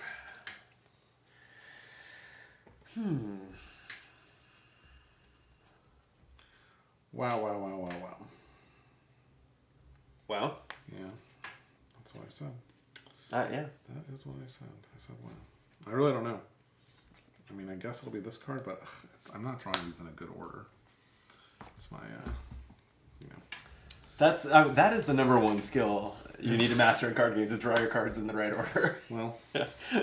So I'm sorry to hear that. And I'm sorry for you that I'm going first, too, because this play, thank you, right after I look at the top card of your deck. Excellent. Okay, I know that card because it's in my deck too. Okay, interesting. That gives me some idea of what it is. All right. I am going to spend my 4 resources on an escort skiff. This is a 4/4 that says while you control another green unit, this unit gains ambush, which means after you play it, it may ready and attack an enemy unit. Cool. So it will interplay ready and immediately attack your partisan insurgent. Taking 1, right? Taking 1 damage and defeating that. Very sad for me. Yeah, it felt good. Okay. Interesting. What do I want to do here? I wonder if these are considered to be in the same cycle of cards. If every faction has a while you control another matching faction unit. Probably so. Perhaps. I'm going to just deal 2 damage to your base. Agitating some more, huh? Yep. Okay. Well, I will attack the agitator with my technician. They'll both be defeated, and I will gain it as a resource. Yes, indeed. Okay, and so I have 4 here. What do I want to do? Choices, really. Indeed. I will...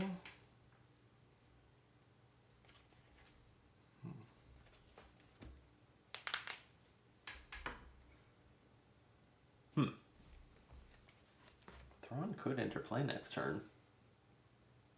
It's pretty exciting.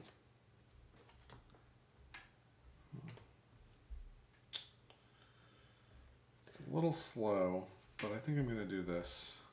I'm going to pay 3 resources to play. This is my favorite kind of card in the game. Mission briefing. Choose a player, they draw 2 cards. Are you going to choose me? Nope. You never choose me. I never choose you. Does this game have multiplayer rules that you're aware of? Yes, it does. Oh, it already does. Okay. I hadn't heard or seen anything of them, and so when I've encountered cards that says things like each of your opponents, I just thought maybe that was future-proofing. But, okay. No, yeah, it already has the rules. Interesting. What are the rules? You just choose who you attack? Yeah. It actually seems like it does not need a lot of rules. The different rule is the victory condition. So the game ends when 1 player runs out of health, and the winner is whoever has the most health at that point. Oh, that's interesting. Okay. Yeah, I'd give that a try. Okay, I am... You don't have anything for me to exhaust. I don't have anything I want to play for 1, so I will take the initiative. You know, last game also, the initiative sat on your side of the table the whole game. It does. And now that seems to kind of be... It seems like you have to really cut your turn short if you're going to take it. I was hoping you had 1 action left at that point, so I could take it. Oh, yeah. But it didn't happen that way. All right. Right, okay. Oh, wow. All right. Resource number 6 on the table.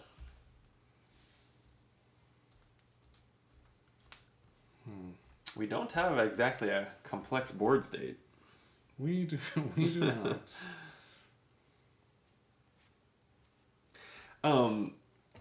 Overwhelm interacts poorly with shields, right?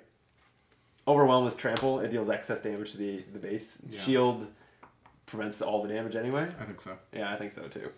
The text on shield is, if damage would be dealt to attached unit, prevent that damage. Yeah. Okay. Because there are...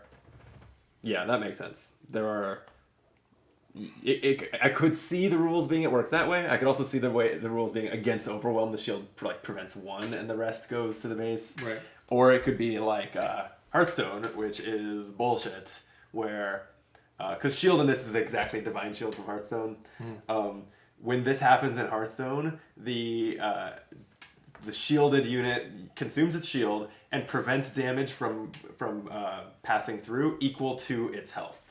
So like if it's a 1/4 with a shield, it would prevent 4 damage and the rest overflows. It's kind of nonsense. Yeah. That's the way that game works. So it's like weird, yeah. Kind of what my brain wanted to happen here because I play a lot of Hearthstone. It's me, huh? Yep. Let's just keep getting aggressive with the vehicles. I'll spend 6 on an AT-ST. It is just a 6/7 Overwhelm Imperial vehicle. And Walker, but I've not seen anything that cares about the Walker trait. Interesting. Your move. It is my move.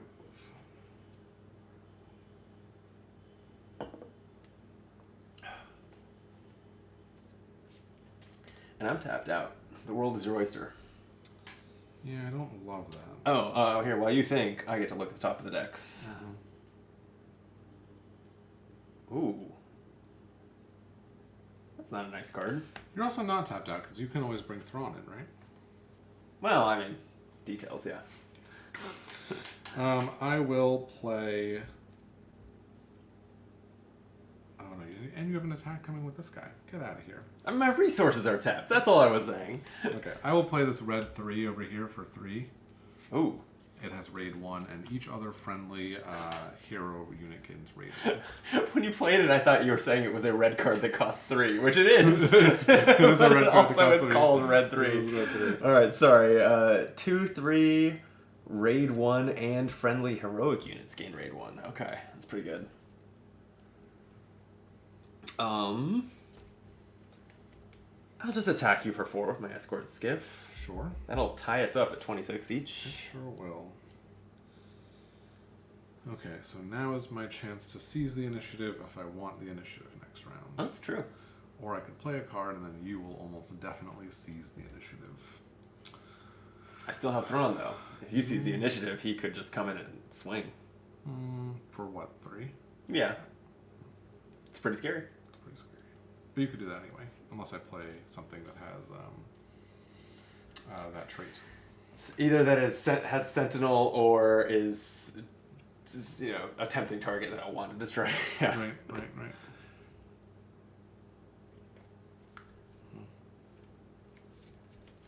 Okay, well, I'm going to bring in this Crafty Smuggler for 2. I'll ask 2 resources, and it's 2/2 shielded. There's a shield token for you. Thank you. Okay. I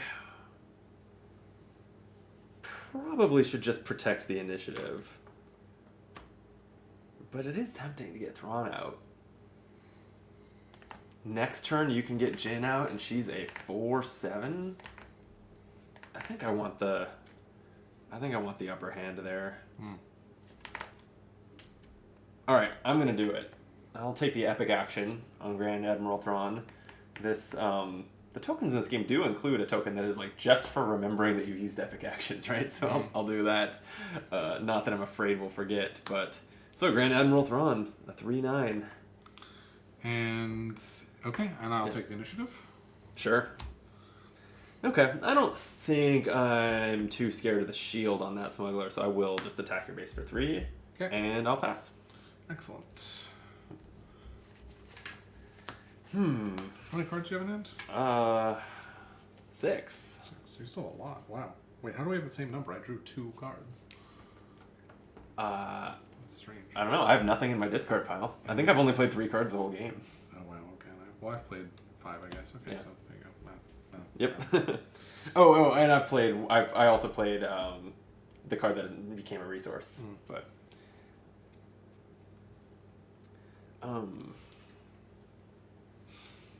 let's see. Am I resourcing something? I have 6. Yeah, I better.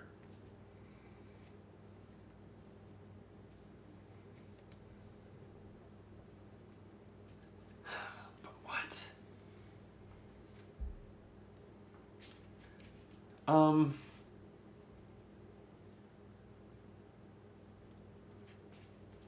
I guess this.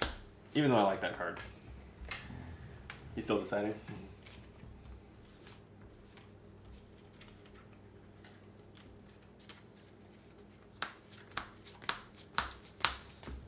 Yeah, I think it's going to be this one, even though I really don't want it to be this one.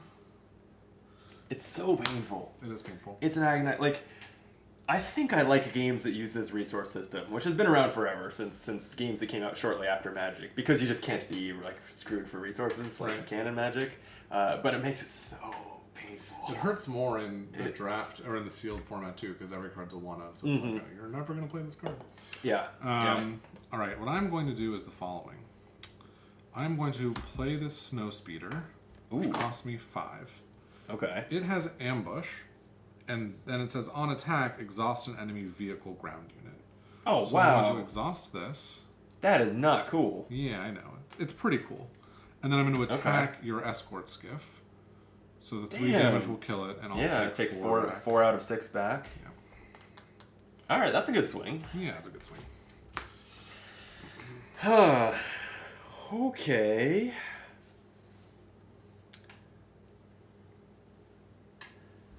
That's not cool. I have 70 resources. And actually, now that I think about it, I have raid 1, which means I get +1 attacking. So I had, but I still couldn't have killed this. Okay, it's fine.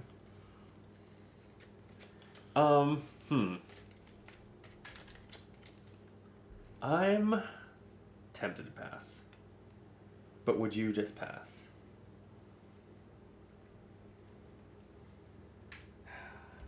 I want to decide later when I know other gin's coming out.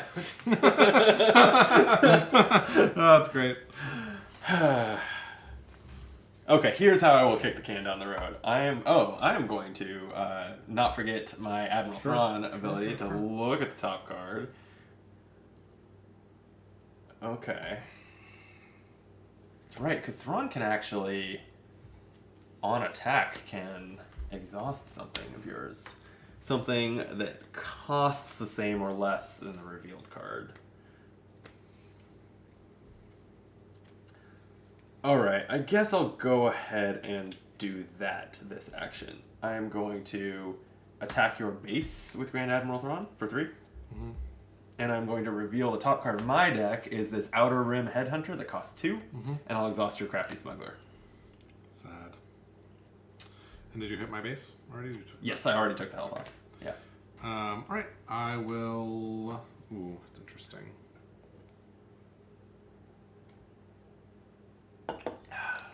I'll go ahead and attack your base for 3.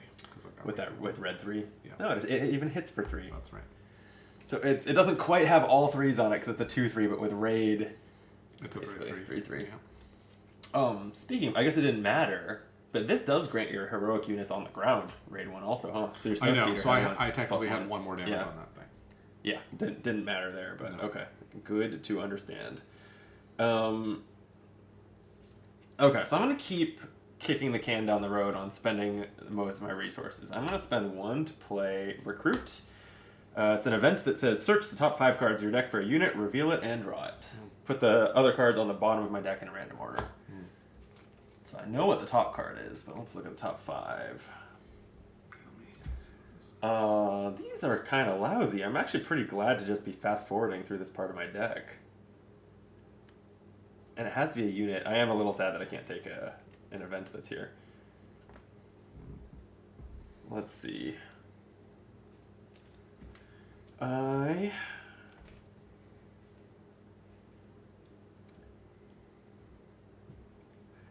think I'm just gonna take this.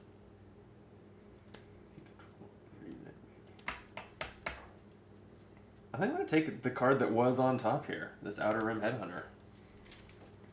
It is a 1/3 raid 1, and on attack I can exhaust. You're the one holding it. What does that say exactly?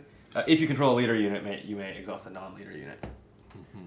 So that is in my hand. The rest, sorry, I think I put them down in the order that they were off the top of my deck, but I should randomize the order that those 4 are on the bottom. And your move. I'm just going to play Metal Ceremony, which gives an experience token to each of up to 3 rebel units that attacks this phase. I have 2, which, isn't full value, but could be worse. Yeah, that's pretty good. So I'll get an experience here, and I'll get a second experience right up here. Then I definitely wish I had done this sooner, but I guess I will still do it. 6 resources for Mercenary Company. This is a 5/5 ambush overwhelm. So enters play and can attack, or enters play ready and can attack an enemy unit. And overwhelm when attacking an enemy unit, it deals excess damage to the opponent's base. So yeah, this would have been better when the Snowspeeder had 3 attack instead of 4, but it still can kill the Snowspeeder and survive I'll just take these 4 damage. And this had 3 health remaining, right? 7 with 4 damage, so 2 hits your base. Cool. Okay, and now you are out of resources and out of units. So yep, might be out of time gas. to bring Jin in. You should probably just take the initiative. I could do that too, actually. That's not a terrible idea. If you bring Jin in, you're losing the initiative, I can tell you that. Yeah, but then I'm also getting a free 4 damage on your base. Free or at the cost of your once per game action that you'll never get back? Interesting point. No. Good, I'm glad we're on the same page here. The experience on red 3 over there is really annoying. It's great. 4 health is a lot harder for me to deal with than 3 health. Listen, I'm delighted to hear that. I'm concerned that if I bring Jin in, she's got 7 health, so you actually can't kill her in a single hit. True. That's kind of nice. So, yeah, I will bring her in. Okay. So, I'll take the initiative. Sure. And I'll deal 4 damage to your base. Ouch. Okay. 20 to 18. And we'll call it. All right.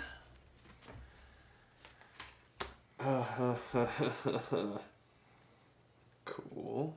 This is cool. Let's resource.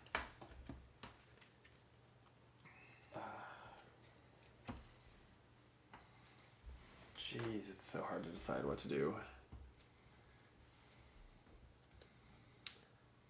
I'm gonna resource this.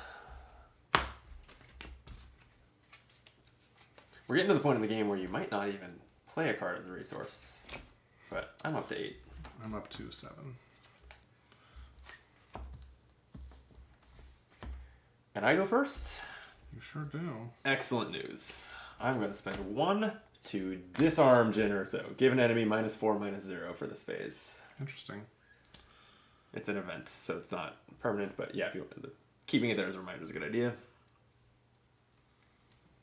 Go ahead.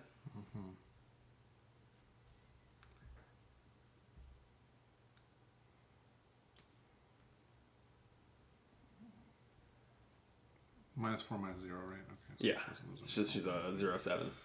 Yep. Okay, I'm gonna spend 4 resources on. Uh-oh. These Gamorrean guards, who, while I control another yellow unit, which I do, gain Sentinel. That's annoying as hell. And Sentinel works when they're exhausted, right? Sure does. That's really annoying. Great. Huh. I don't think that changes my next play, but it makes me less happy about it. I'm gonna spend 7 on Darth Vader, commanding the First Legion. This is a 5/7 ambush that, when played, I search the top 10 cards of my deck for any number of villainous units with combined cost 3 or less and play them for free. That is the vast majority of my deck. I forgot to do the Thrawn Peak. Do you mind if I do that? It's only to my own detriment that I didn't have that information for my plays so far. Okay. And then that's the card I just looked at as one of the 10 I'm searching. Okay. 3 cost worth of units.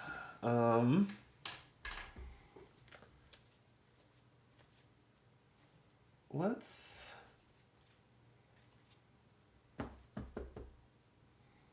Whoa.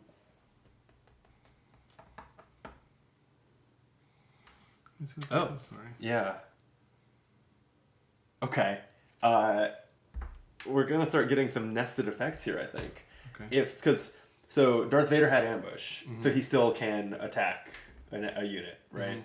But his when played effect is putting other cards into play. Do their when played effects happen before and then we circle back to his ambush? I don't know. Right? I would think so. Sure. because this is part of his effect that says play them, and so that would trigger their when played. But yeah, we're starting to hit this kind of complex situation.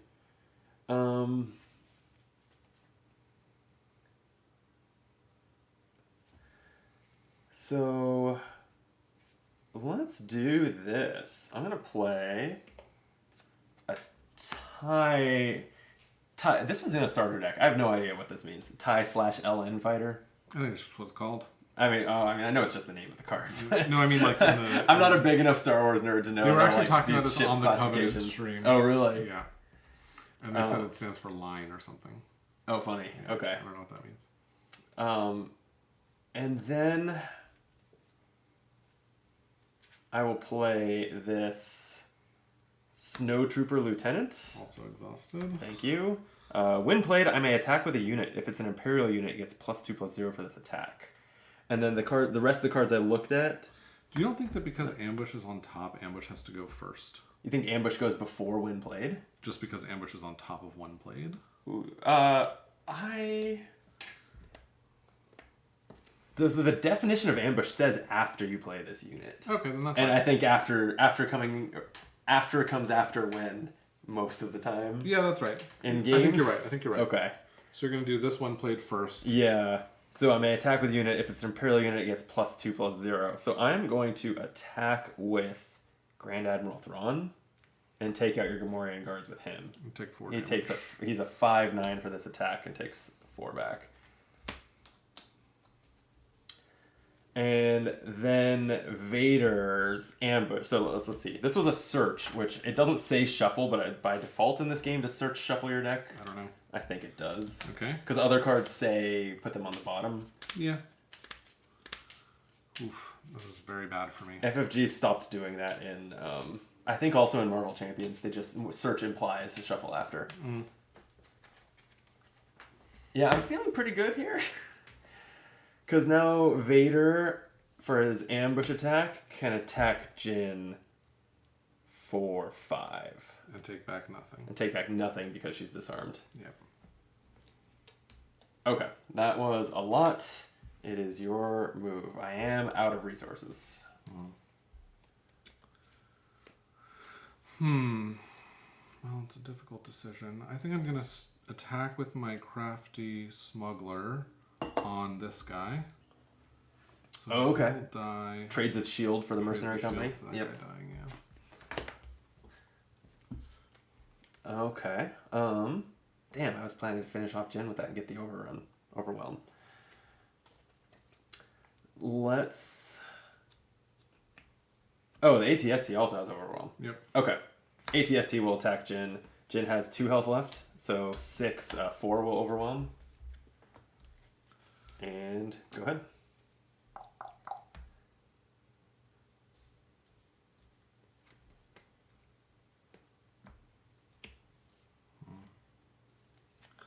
I'll pay 3 for this wing leader, which gives out 2 experience tokens to another unit. When played, give experience tokens to another rebel unit. Okay. So I'll give this guy 2 more. Oh, damn. Don't love that. I will take the initiative. Sure. I'll swing for 5. Ouch.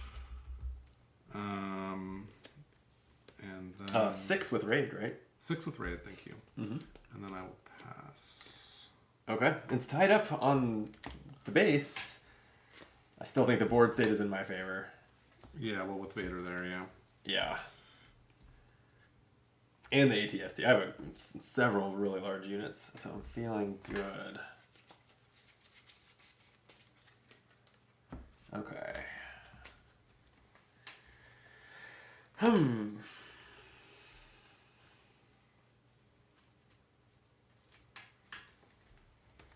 And that wing leader that gave the experience is a 2/1. All right.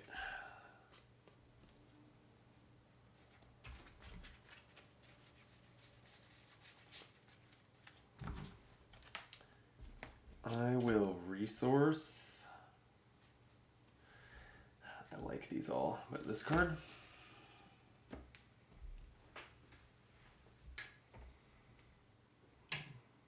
All right. Well, do I need to resource? I guess I will actually resource him. Okay, you're first. Okay. Oh, ready to smuggler. Right. Oh, and Jin. Alright, this feels mean, but is clearly the play. 3 resources for Waylay. I'll return a non-leader unit to its owner's hand and return red 3. Wow. So effectively that deletes its experience. That is the game, for sure. That's my hope. Your move.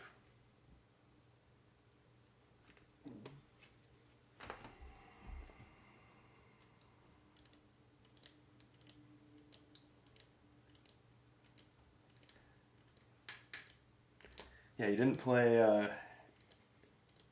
play blue, so I assume you didn't splash that, what was it, 8 cost to destroy all units card? That'd be good right about now. No, I did not splash that.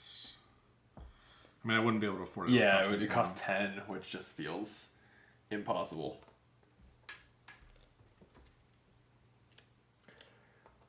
My impression of sort of the tempo, like the design of this game, is that like this is about the turn where the game is usually supposed to end. About your 8 or 9 resource turn.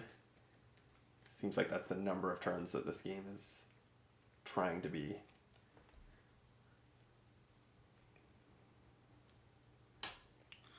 Yeah, it doesn't matter terribly.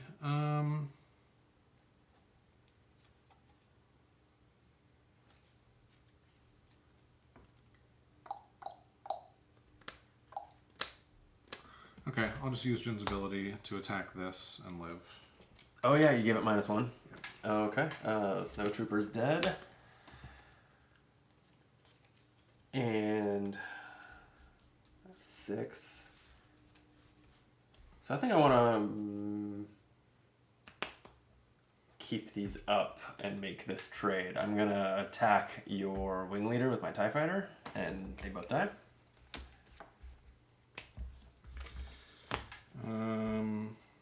Interesting. I will go ahead and just play this red 3 back out. Sure, yeah. Actually, I'm going to play this one first. Fighters for Freedom.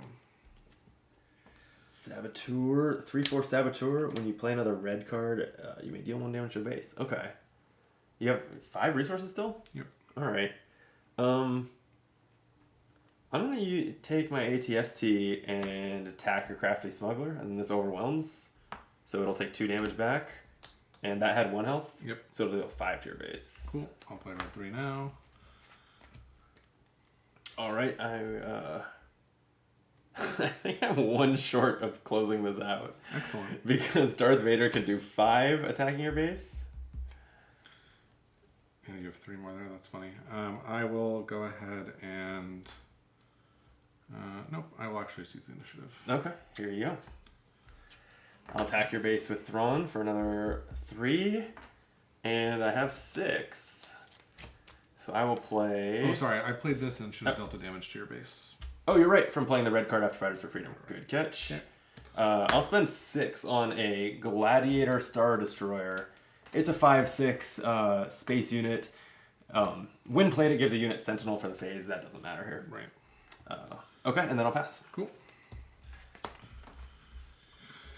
Okay. I hear in your voice that you're downtrodden. I'm sorry. No, it's not your fault at all.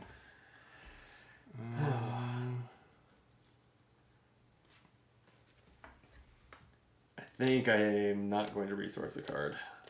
2, 3, 4, 5, 6, 7, 8. Yeah, I probably won't bother either. Case in the chat says, "Whoa, late night stream." Yeah, that's right. It is. It is 4 minutes to midnight. Yeah. The clock is striking midnight, Jordan. Literally and metaphorically. Literally and metaphorically. Okay, I'm going to play... Oh, wait. Oh, that has 6 health. Okay, that's fine. I will... Not that it matters. I mean, anything that you do will... Yeah, you have to somehow stop me from attacking on either front. Yeah, which is not going to happen. Okay, so just for fun, I'll play a Surprise Strike. Whoa. Attack with the unit, it gets +3 for this attack. So I'll spend 6. I'll just defeat that. Okay, Gladiator's down. Did not live long. It seems, I think the MVP here was Vader, so I'm going to give Vader the death blow. I think that's fair. Yeah, Vader was killer. Thrawn was fine, but yeah, and I did this not... card is, I mean, getting that combo thing, because I had that Sentinel guy out, and my next play was to give him 2 experience. Oh, yeah. Which is a pain in the ass. Yeah, so getting to, as part of Vader... Well, I guess... I mean, had Vader not found a unit that let me trigger an attack, Vader himself would have ambushed that. Right. Yeah, but if not for Vader, I think him having 6 would have been... That would have been tough, yeah, because Thrawn... And honestly, even if he didn't find a unit that attacked, and Vader wasted his first attack on that guy and almost died, and then would have died later that turn, yeah, like, that would have been pretty good. Yeah. But, I mean, that in combination with the disarm on Jin is, like, brutal. I drew this later. I mean, I drew this just this turn. It was a card that lets me defeat an upgrade when I play it. It's like a ship. It says defeat an upgrade. So if you could have played disarm, I could have just been like, okay, then... Well, that's an upgrade. Disarm is not an upgrade. It's an event. Because it's just for the phase. Yeah. Interesting. Yeah. Well, it's like uncounterable, though. For that phase. I guess, yeah, unless you have Relentless, the ship that cancels the first event someone plays per turn, right? That would have been quite a splash. I think that would have cost 11 in your deck. Yeah. I got that card in a pack and did not put it in this deck. I thought that was too expensive even for this. It's fairly expensive. Yeah. It would have cost you, I guess, just 9. 7. My most expensive card was Vader at 7, and then I did end up running, and you could see how many vehicles I had. I decided to try splashing Wedge Antilles, who was +2, so it would have also cost 7. But him being a 5/5 that gives all vehicles +1/+1 and ambush was interesting with this deck, at least. I don't know if it's a correct play to splash that here. Yeah. Well, I would run it back if you want to do one more. Well, I think we'll call that a video. Okay, yeah, for sure. And yeah, I think probably... I don't think we'll rematch these on video, but I'm happy to play another game before we call it a night in real life. Sure. That's my thinking, is we'll like... Each video, if we're doing more Star Wars Unlimited videos, let's mix up the decks. Okay. That's my thinking. That's fair. Plus, you're yawning.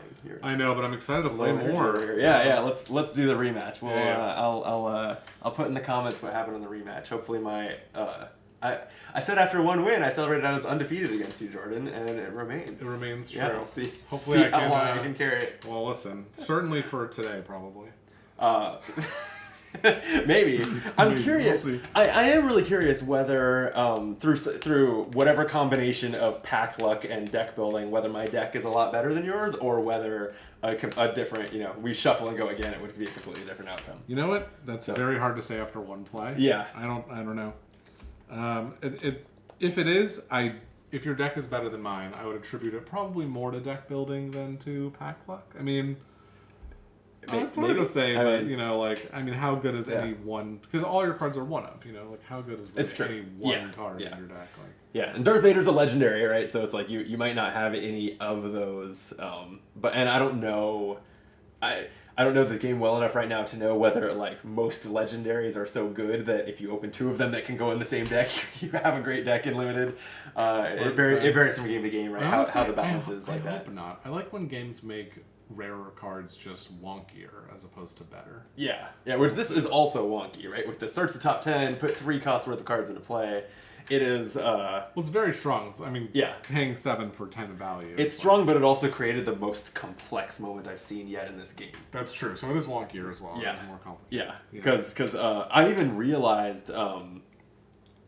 what did I feel like I missed something. I feel like something came to my mind. Oh no, you know what I missed? Oh no, it was part of that sequence. Was why I missed it. So the 2-cost card that Darth Vader put into play that let Thrawn attack, I forgot Thrawn's attack trigger, which also should have happened there, and actually could have exhausted your 2/2. Wow. Yeah, and I realized after, and I just didn't want to bring it up and rewind because I didn't feel like I was in the position where I needed to squeeze every last drop out. Fair enough. But that's quite a good combo. That's really cool. Yeah, that worked like that. Yeah. It was the biggest kind of swing moment I've seen in Star Wars Unlimited yet. Definitely. Well, good game. Good game. Well played. Thank you. Yeah. Thank you for watching. Let us know what you're thinking of Star Wars Unlimited. I'm really enjoying it, and I'm feeling pretty good about our purchase of a box each right now, so we can do this Honestly, a few more worth times. It just for this. This is great. Whether we do more videos or not, because this is not a Star Wars Unlimited channel, Sure. The time will tell. but please subscribe. We'd appreciate it. And if you're loving the videos and we're still loving the game, I'm sure we'll be back with more of it. I guess all that's left to say is we'll be back soon. Till then, be optimal. Cool. That was fun. It was. Stop that recording. Oh, man. Yeah, I mean, so I played one game against Kyle in which my leader came out and died immediately to his leader. Or like basically had no impact on the game. And Sure. when you neutralize a leader, it's pretty good. Like, that's like... It is. It's really strong. So, yeah, I mean... Yeah, which I did. It wasn't quite as direct as like, oh, I played my leader and it killed yours, but I had a good answer. Yeah, totally. And that is actually, it wasn't coincidence that I had that answer. I'd been sitting on that card for several turns because disarm, the -4/-0, because I knew that was exactly the power of your leader. It wasn't. No, that's great. I probably would have resourced that if it was in my opening hand, but I drew it mid game and I was like, okay, this is going to be good when Jin comes down. Yeah, that makes sense. And it was. That's good. Yeah, it really was. And like I said, I guess you can't really defend against it. You just have to live till the end of the phase. Yeah. I mean, disarm is I guess probably you're not going to live to the end of the phase. If your opponent disarms a unit, they probably intend to kill in that phase. Yeah. It's just not as simple as destroy that unit. They have to also have the power on the board and dedicate the actions to doing it. Right. But I mean, if I could have responded with like a sentinel or like there are ways I could respond. Right? Yeah. That would save me. And yeah, it's funny. Disarm reads like a defensive card, but I think it's an offensive card. I can see that. You use it for to kill a big unit, not to save your base 4 health. Right. Although in a pinch, it could do that too. I guess Sure. in like a situation where if you survive the turn, you'll kill them next turn. Certainly could work, but yeah, I'm up to shuffle and probably just one more. Yeah, it's fine. It is midnight. Yep. But this is fun. This game's good. Very good. Yeah. I'm wondering if there's anything I want to take out. Feel free to change your deck. Yeah. Well, I'm like, is there something I was very unhappy to see that I just want to cut right now? We're still on stream, by the way. I'll leave that running unless you... No, I don't mind. Yeah, sounds good. Yeah. No, let's just do it. I don't want to think too much about it. Fair enough. Case, I don't know if you just popped in or if you're still in the chat, but have you played Star Wars Unlimited? I'm curious what you think of it.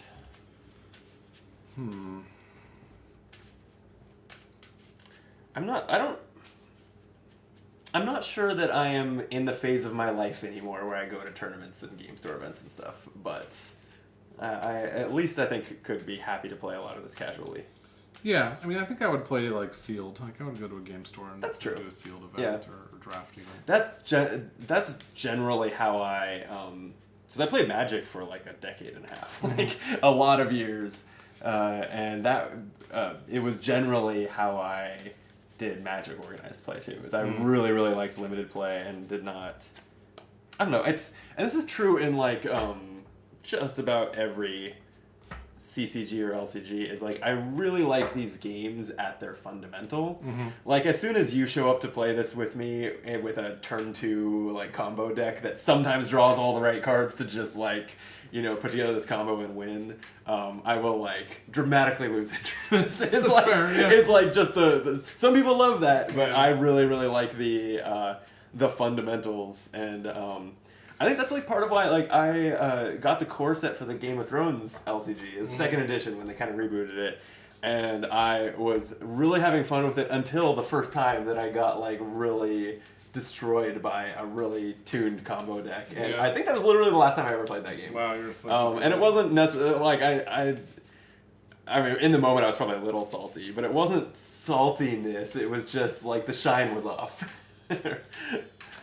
That's fair. Those are my keys. I have a tile on them, and it makes that noise now. I don't know why. I need to just get rid of it. Oh, or replace the battery. It's not because you accidentally like pinged it or It something. does that, and sometimes it wakes me up in the middle of the night, and I'm like, what is going on with this? Yeah, It just started happening this You week. should probably get rid of that. It's You done. probably disconnect that tile and Yeah. throw it away or something. Or I don't know if you can change their batteries, but I don't know. I have like an air tag that's like waiting to be used, so I'm probably just gonna fair stop it. enough. It should stop soon though. I haven't done any of the AirTag or tile, any of the I'm terrible. tracking. That's why I need them. Yeah. I literally last year lost 2 wallets. But I hadn't lost a wallet in like years and years, and then I lost 2 in like the span of 2 months. I actually just don't know what happened. I think they're probably in my apartment somewhere. I have no idea where they are. I feel like when I was younger, I was worse about that. I lost stuff more. I dropped and broke phones more. All that stuff. I don't know what it is that these days it's much less of an issue for me. And I mean, I can't really explain why I. you probably just have more of a routine. I feel like when you have more of a routine, you're less likely to lose things. Yeah, that could be. Yeah. Maybe, I don't know. Are you already like shuffled and done opening hands? I have my opening hand. Okay. I think I'm going to keep behind. it. I hope that thing stops soon. That is such a weird sound too. I know. It sounds like a. It reminds me of like if you're ever beneath like the big power lines that you can like hear the power lines buzzing outdoors. It sounds kind of like that or something. Oh boy. No, this is a mulligan hand. I resourced this last game because it was not the right time, but I really wanted to play maximum firepower. It's basically 2 Imperial units to each deal damage equal to their power to another unit. To the same unit, though. To the same unit, yeah. Yeah. So They can be exhausted. They can have just entered play. Like it doesn't say they attack. Yeah. Seems real good. That does seem really good. Okay, so this is my mulligan. Yeah, I have no idea if that's picking up on stream. Not that anyone's watching us at 12:15 a.m. It usually just stops on its own. Okay. Usually after less time than this. Makes me want to go and like press it and see if something happens. Yeah. Let's do that. In fact, I could go to the bathroom anyway, so I will be right back. Whew.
So Team Covenant seemed to like this game? Because I don't feel like it was really like, they weren't marketing pre-order through us or anything like that. It wasn't really like one of their top tier focuses. I think they have a mixed opinion of it. I think that... Sorry, one second, I'm trying to sit on this. I think I'm going to this, which is kind of sad. Maybe not. Maybe actually I should just do this. Ugh, it's such a difficult decision. This is not great. So yeah, they said that they weren't carrying it because they couldn't guarantee a supply number. Like Fantasy Flight refused to guarantee a supply number. Interesting. Okay. But they also, their discussion of the game as they were playing it. I mean, I only watched them look at cards. Like they opened packs. They did what we did, and then I just watched them start playing the game. So I haven't finished the video, but they were kind of mixed on it so far. Interesting. Okay. That's what I would say. Yeah. All right. Oh, should we randomize for initiative? Sure. Yeah. We doing pick a hand? Okay. This time it's in your left hand. And so it is. Oh. All right. Yeah. There's no like second turn make good, right? Although maybe it's just because initiative at the start is not all upside. Maybe it's actually bad. No, I don't know. Good. Well, it's good because you had a... It's good because you're more likely to keep it. Yeah. But it's bad because your opponent has more information for their play. Okay, so it sounds balanced. I don't know. Last game, I really wished I did not have it. Oh, really? In those early plays, yeah. Interesting. I can no longer remember in detail why, but I was sitting there really wishing I did not have initiative. Fascinating. Okay. I mean, I guess I could always just pass, but... Yeah, go for it. No, I'm going to play this TIE LN fighter, 2/1 space vehicle. Okay, I'm going to play this Partisan Insurgent. Oh, hate that thing. I think it came out last game. It did, didn't it? I just killed it real fast. I ambushed it or something. I will spend my other one on a smuggling compartment. Attached to a vehicle unit, attached unit gains on attack, ready a resource, and it gives +1/+1. Wow, that thing needs to go. Alright, I'll seize the initiative. You do have cards to deal with upgrades, I know. So. Okay, I'll pass too. Alright. I forgot to look at the top card of your deck, but I will this time. Now? Sure, why not? Oh, good. Love those guys. There you go.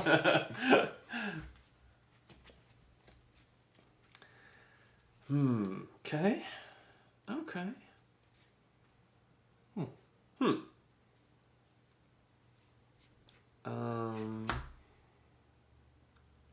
Sure.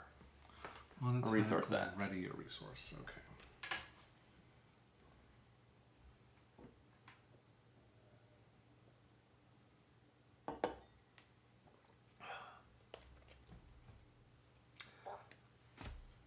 Okay. Don't forget to ready. Oh, I also was forgetting to ready. And I will peek at the top card.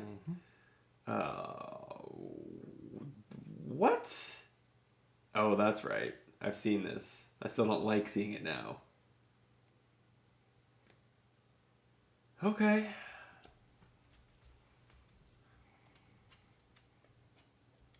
Sure, yeah. All right. Your move. Yes, indeed. Oh, I'm already down to 3 cards. All right. Oh. In hand.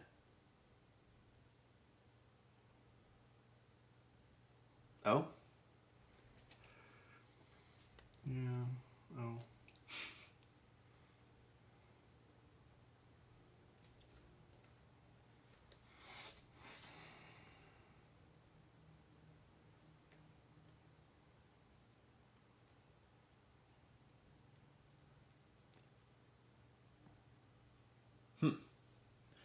Okay. I've got my plan.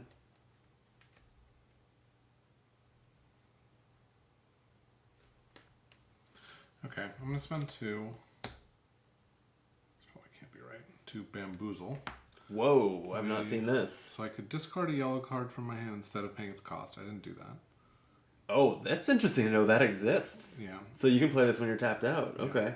Exhaust a unit and return each upgrade to its owner's hand. That does foil my plan. You'll be happy to know. Excellent. Yep. Okay. I'm going to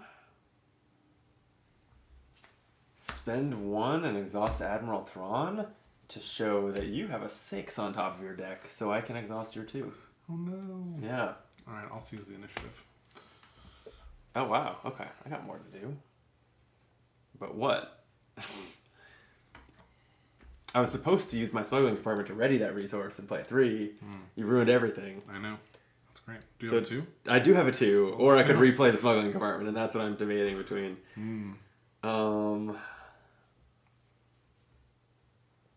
I think it's just the smuggling compartment. Okay, great. Yep. One of these days I will smuggle. I believe you. Okay, I'll pass. Alrighty.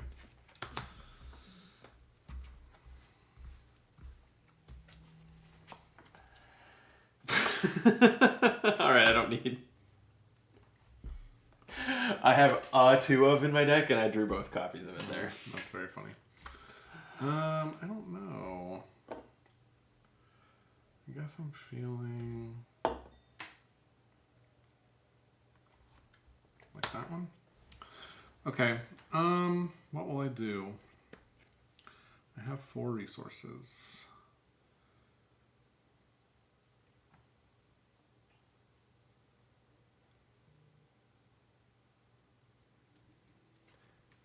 You have 4 resources.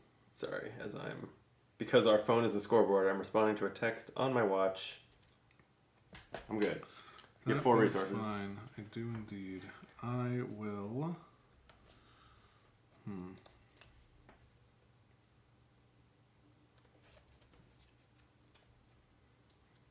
I'll play this wing leader down for 3 of them. And I can give 2 experience tokens, and I guess I'll just give them both to this partisan insurgent. That's pretty brutal. And I'm sorry, I didn't peek at the top of our decks yet, if you don't mind. What the fuck? You have all these big cards. That's not good. For me, when you're about to exhaust my partisan insurgent. That is true. I mean, your partisan insurgent is not that hard to exhaust at 2 cost. That's true. I think I better. Otherwise, it's going to attack for... It has raid 2. It'll attack for 5? No, it doesn't have raid 2 right now. Because I don't have another red unit. Oh, you don't? Oh, that is nice. But yeah, I'll go ahead and reveal that you have an Occupier Siege Tank, which is more than enough to exhaust your partisans. Alright. I will keep the initiative. Yeah, it's interesting, I guess, even if, not that it is, but even if my card is also capable of being the one that exhausts this, I should almost always reveal yours and not give you that information. Yep. It gives you it could imply a little bit of information about mine. Well, no, it probably doesn't.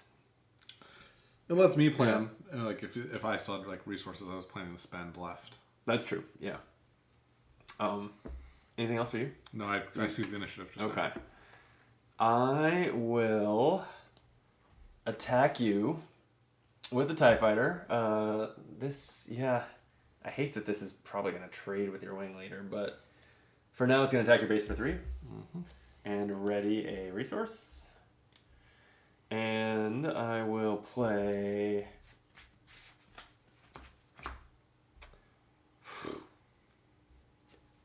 Swoop Racer, which is just a 4/3. And Mining Guild TIE Fighter. This is a 1/2 that on attack I may pay 2 to draw a card. Cool. Those are both exhausted as they entered, and I'm done. Alrighty, so I will draw this and 1 other card.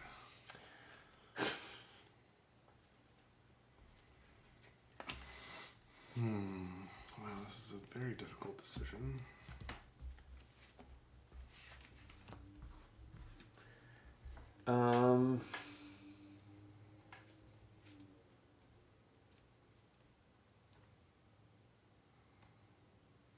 Yeah, so is this.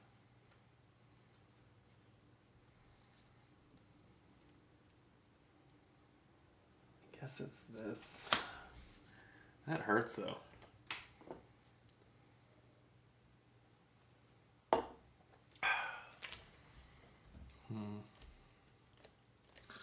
I'm trying to decide still. Sorry. No rush. Other than our thousands of adoring fans watching us at midnight. Sure. Are waiting with bated breath.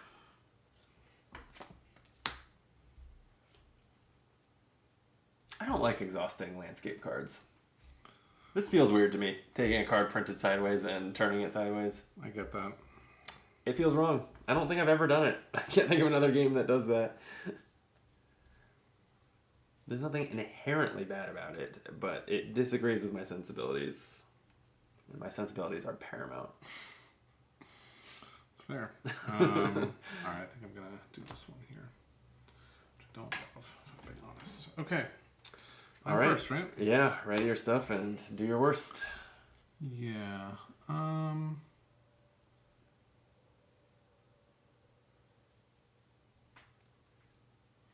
Yeah, let's just trade.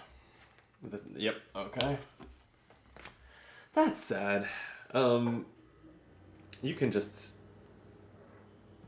bump my Swoop Racer, so I will attack your base with it before it probably dies for 4.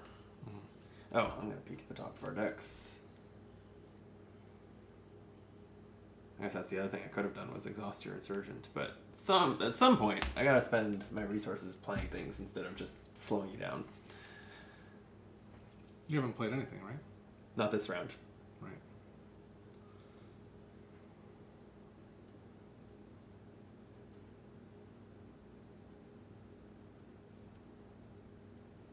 I think I'm just gonna take this 3 damage on. Ooh, yeah, I can kill your racer, Yeah, that's what I was or I can hit your base. expecting. But feel free to not. Next round's gonna be a big round. Next round we both have our leaders turned on if we play resources. Yep, that is accurate.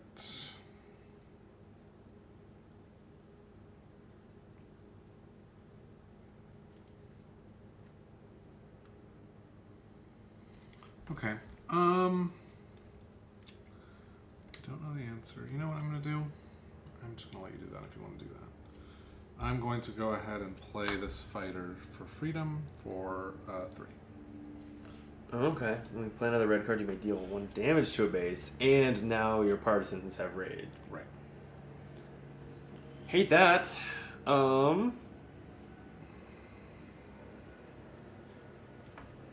am going to attack your base for 1 with the Mining Guild TIE Fighter, and I will pay the 2 to draw cards with their on-attack ability. Cool. Alright, so I will now take my 5 damage against your base. Ouch. Okay, I'll spend my other 3 on a Homestead Militia. They're just a 3/4, but they will have Sentinel once I have 6 resources. Interesting. Okay. I will pay 2 for my Jedha Agitator. I hate that thing.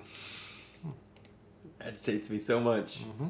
Especially going into the leader turn. I'm going to take the initiative. Cool. I will pass. Okay.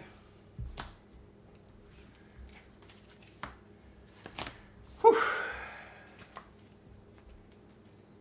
This one's feeling like anyone's game / maybe you a little in the lead. You're not on damage. It's true. But yes, I feel fine about it. I'm happy for you. I don't feel like incredible or anything, but I feel fine. Alright, resource that. Resource that. Okay, so my Homestead Militia now has Sentinel. Mm-hmm. Something to keep in mind. And before it inevitably just gets killed by your insurgents or whatever, it should probably... Oh, did you deal a damage to my base for Fighters I did not. For Thank Freedom? you. Feel free. Thank you. And since you did something you forgot, I will look at the top of our decks. Okay. Should the militia get in and attack before they die, or should I exhaust your partisan insurgent? Thrawn really counters this well, putting experience on weenies. Or on a weenie, anyway.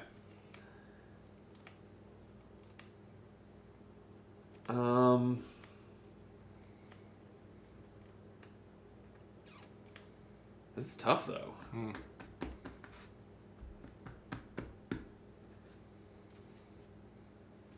do not like my options.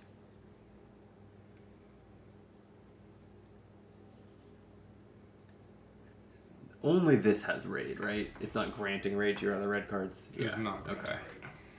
Alright, it seems like the responsible thing to do is reveal that you have a 3 on top of your deck and exhaust your partisans. Fair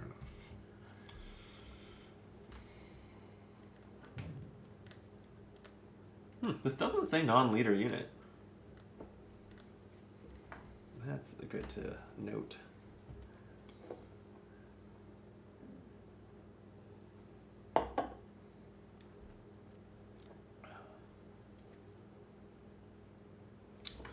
I'm going to go ahead and use my Fighters for Freedom.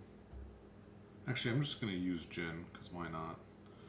To attack your thing. My militia. Won't die. It won't kill him. They have 4 health. Well. And this is it's an action, but it lets you attack. Okay, Yeah, it doesn't just grant the minus as an action. No. Interesting. What do I want to do here?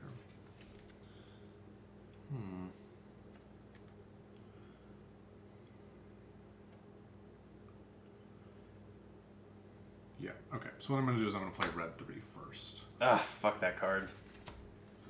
Each other friendly heroic unit gets raid 1, which is just your fighters for freedom right now. Right. Huh. Them getting to attack with raid 1 ain't great. They can make a favorable trade there.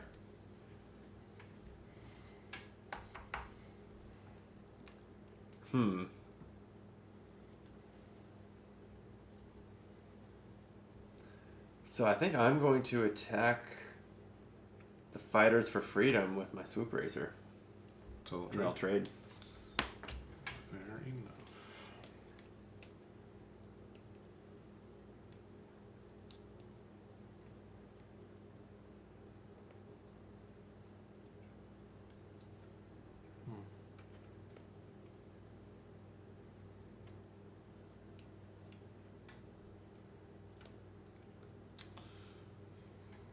I think I'll bring out Jin now. Okay.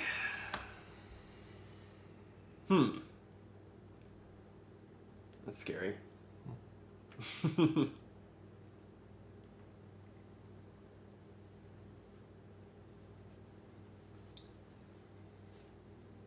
I will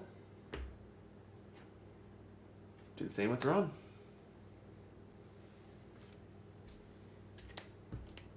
Both epics used for what that's worth.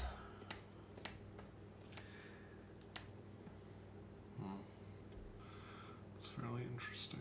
Yeah, it enables him to do this a second time in the phase. I guess same with her.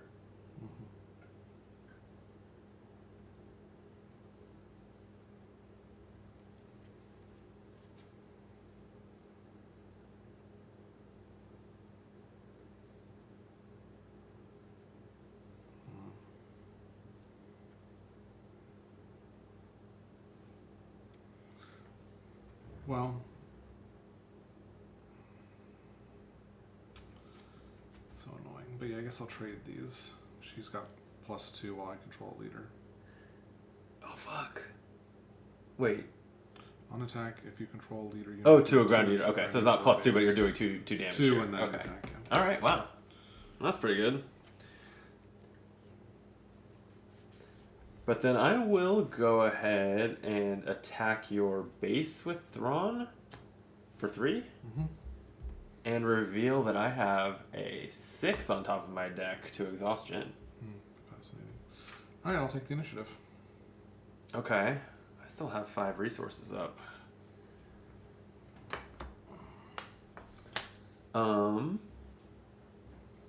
I'll attack you for 1 with my mining TIE fighter and spend the 2 to draw a card. And I will spend 3 on a volunteer soldier. It's just a 2/3 raid 1 that is cheaper if I have a trooper unit, which you just obliterated. Excellent. Alright. Alright. Oof. Oh, this is some mean stuff here.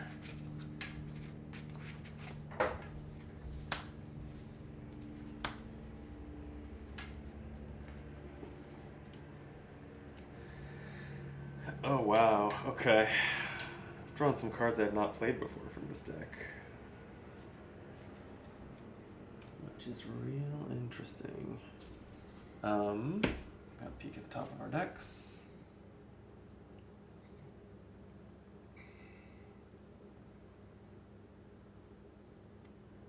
Woof. That's a good game closer. Which one of them, though? Oh, shit. Okay.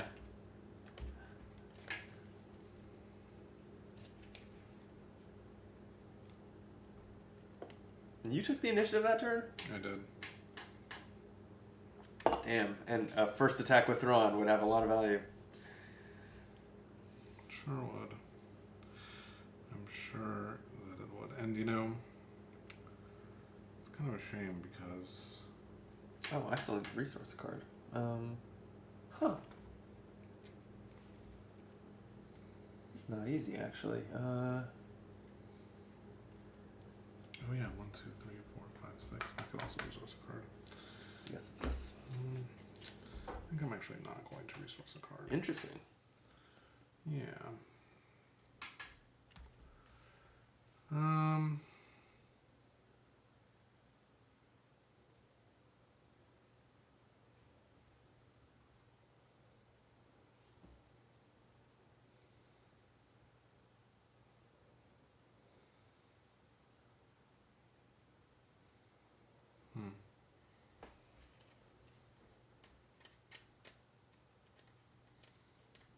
Yeah. Gonna attack for 5 somewhere. Probably the volunteer soldier. I'm thinking Thrawn or the base. Probably the volunteer soldier. Yeah, probably. No, let's hit the...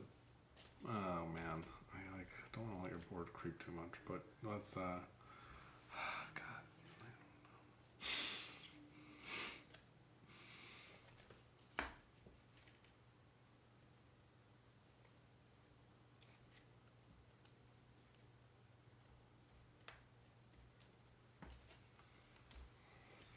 Okay.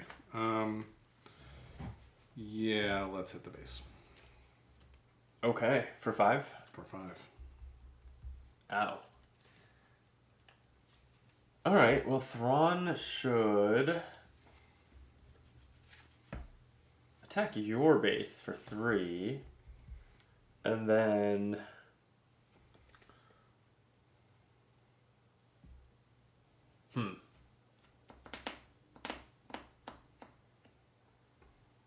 That's fine. You can blow up my TIE fighter if you must.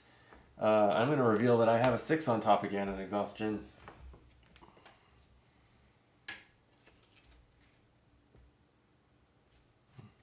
Yeah, just this was from last time, the Mercenary Company.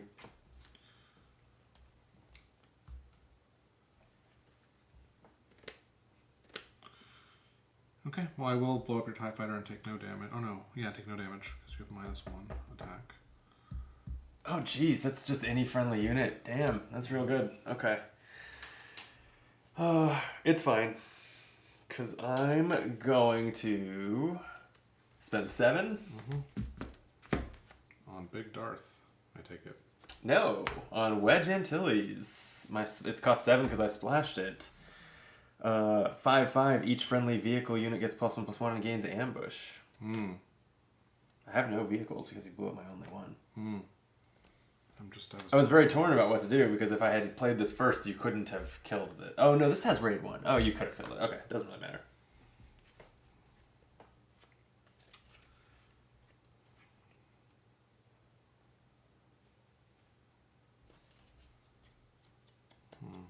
It's interesting.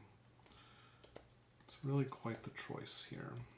I don't like hearing that you have choices. I'm pretty much out of things to do. Isn't that how we should both be? I mean, that's certainly one way to look at it.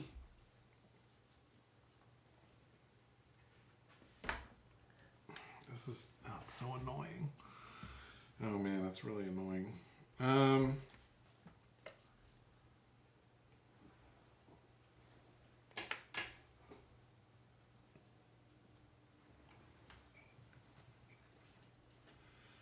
Don't let that happen. Okay, I'll play a rogue operative for 3. Just a basic. 2/4 Saboteur, raid 2. Just basic. Just basic. Pretty big. And effective 4/4 for 3. He's an effective 5/4. Because he's got the raid from. I think I'm gonna forego attacking with my soldier to take the initiative here.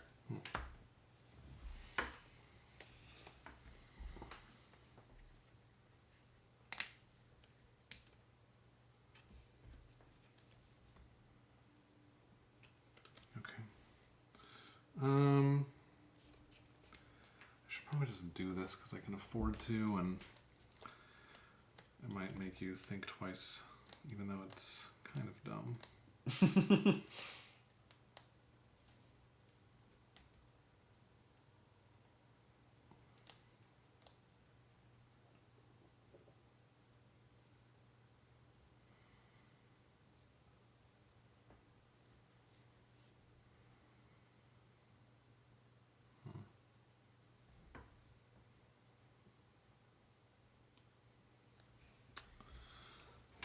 Okay.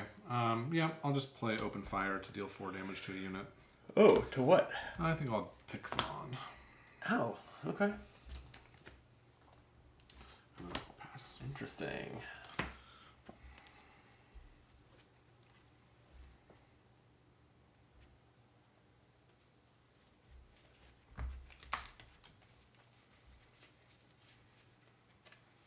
Wow, this is so interesting. Ay. Oh, yeah? Yeah, wow, this is so weird. Oh,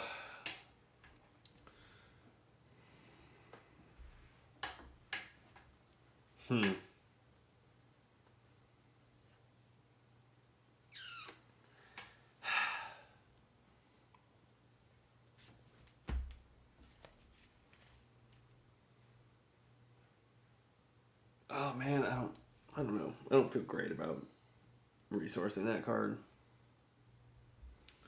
I'm not going to resource yet again, which doesn't feel good. Wow, I okay. know, it's weird.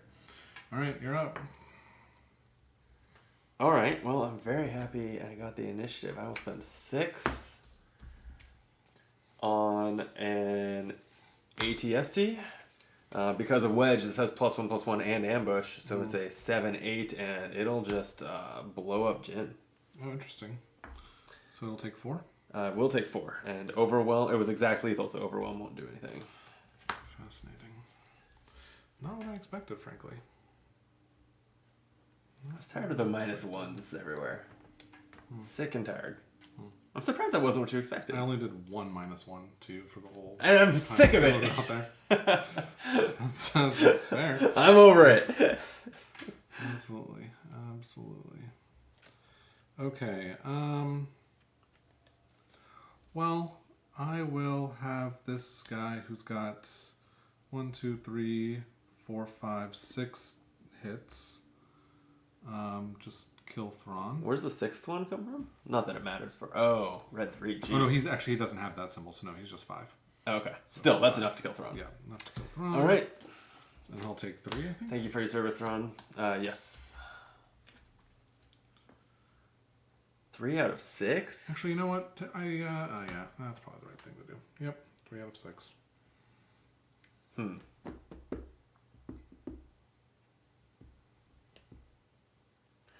I'm going to attack your rogue operative with Wedge. So you'll take 2 damage 3. back. 3 because of that one. That's giving it raid. Oh, you're right. Yeah. So take 2 back. Okay. Interesting.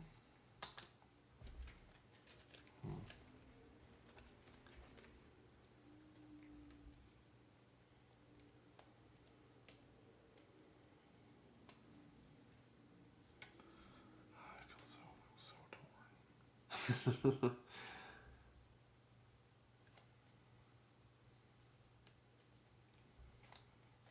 I'll just attack you for 3. Ow. I will. I think I finally take out your insurgent, right? Trade my volunteer soldier for it. Attacking for 3. Okay. Good riddance. Okay. I really misplayed my resourcing decisions, but I'll spend 6 for this attack pod. Gorilla attack pod. Base has 15 or more damage. Oh no, you have exactly 15 damage on you. Interplay ready? Okay, that's real strong. Okay.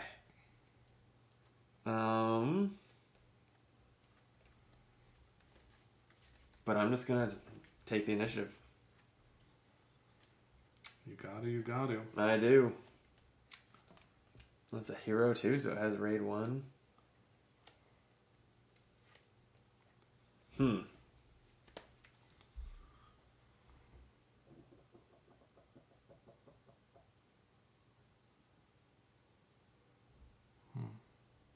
Indeed.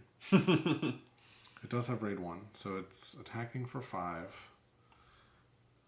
If it attacks, you could also pass. No, I'm going to attack. The question is really just, do I take out this ATST, which I can give it 1 less attack, so I'll have 1 health left on this. So you'll have to like either throw Wedge into it and he'll die at the start of your turn, or you have to play something and let me go first. Right? Or I can just attack your base for 5. Yeah.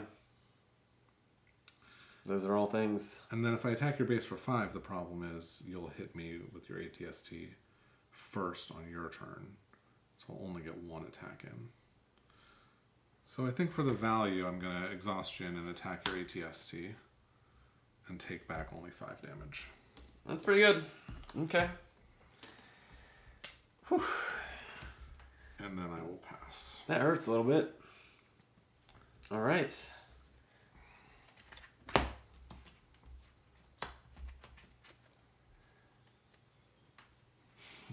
What do I want to resource here?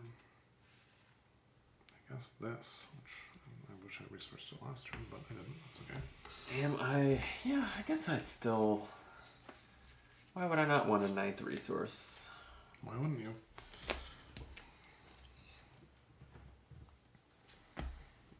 All right. So that thing has 9 attack rate? No, wait, you have 7. It should be 5 damage on it.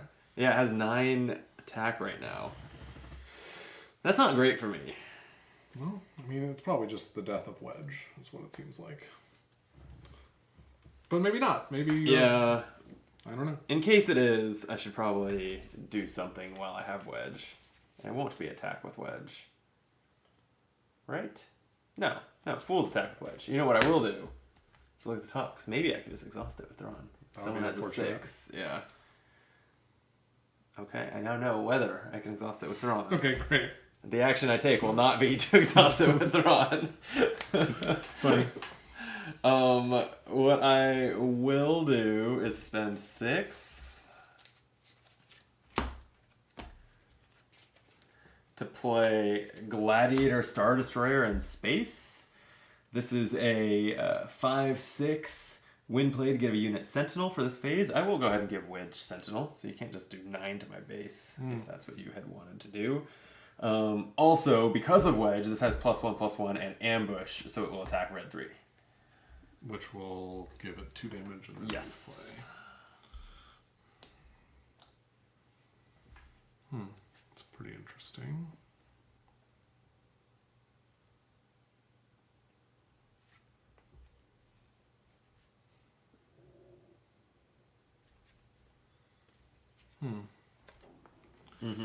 Very interesting.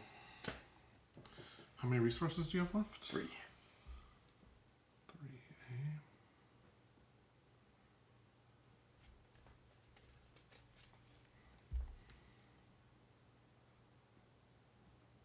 And this has here, Reminder has Sentinel.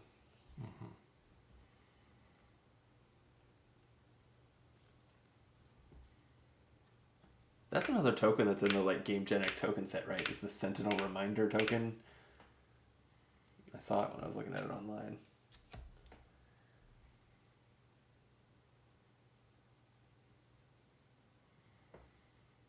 I wish I could express how much I do not wish to use this right now. Seems like you got no choice, buddy. Does it seem that way? That's how it seems.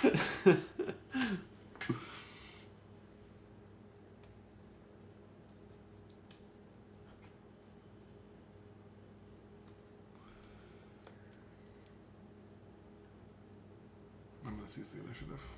Really? Because if these two are going to exchange, then that's what you want to happen. You can just do it with your action. I don't want to do it with my action. Well, then don't. Seizing the initiative. That's an aggressive move. You didn't spend any of your resources that turn. I know. I didn't even take a turn. My first action was to seize the initiative. Oh shit, what are you doing? What do you have planned? I don't have anything planned. I just like couldn't justify playing any of my cards. Really? Yep. That's odd. Mm-hmm. I don't think I want to be the one to waste the action on this trade. I think I want to do 5 damage to your base. Great. So that's what I'll do. 5 damage to your base. And with my 3 resources, I'll play a super valuable here on turn 9 or whatever, Super Laser Technician. Amazing. This is the 2/1 that will become a resource when it dies. And with that, I will pass. Draw 2. Sentinel is gone. I did not. Maybe I should have made that trade because you can do a lot of damage to my base. Yep. If you care to, but... And I do. Do you? Oh no. Yes. Yes, indeed, I do.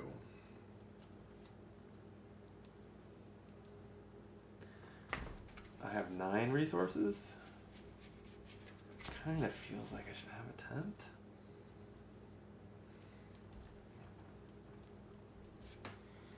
I have only 7, but I don't really want an 8th. Okay, it's over to me? Yeah. Alright. Let's spend 3 on this Fleet Lieutenant, which says, when played, you may attack with the unit. If it's a rebel unit, it gets +2 for this attack.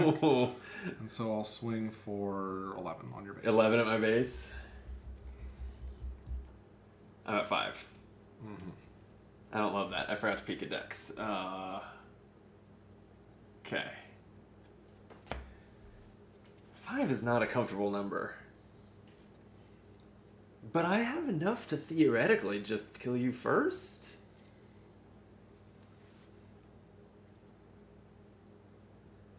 So I think I'll attack... Because I think that it's more likely that you can do something about this. I'll attack your base with Wedge Antilles for 5.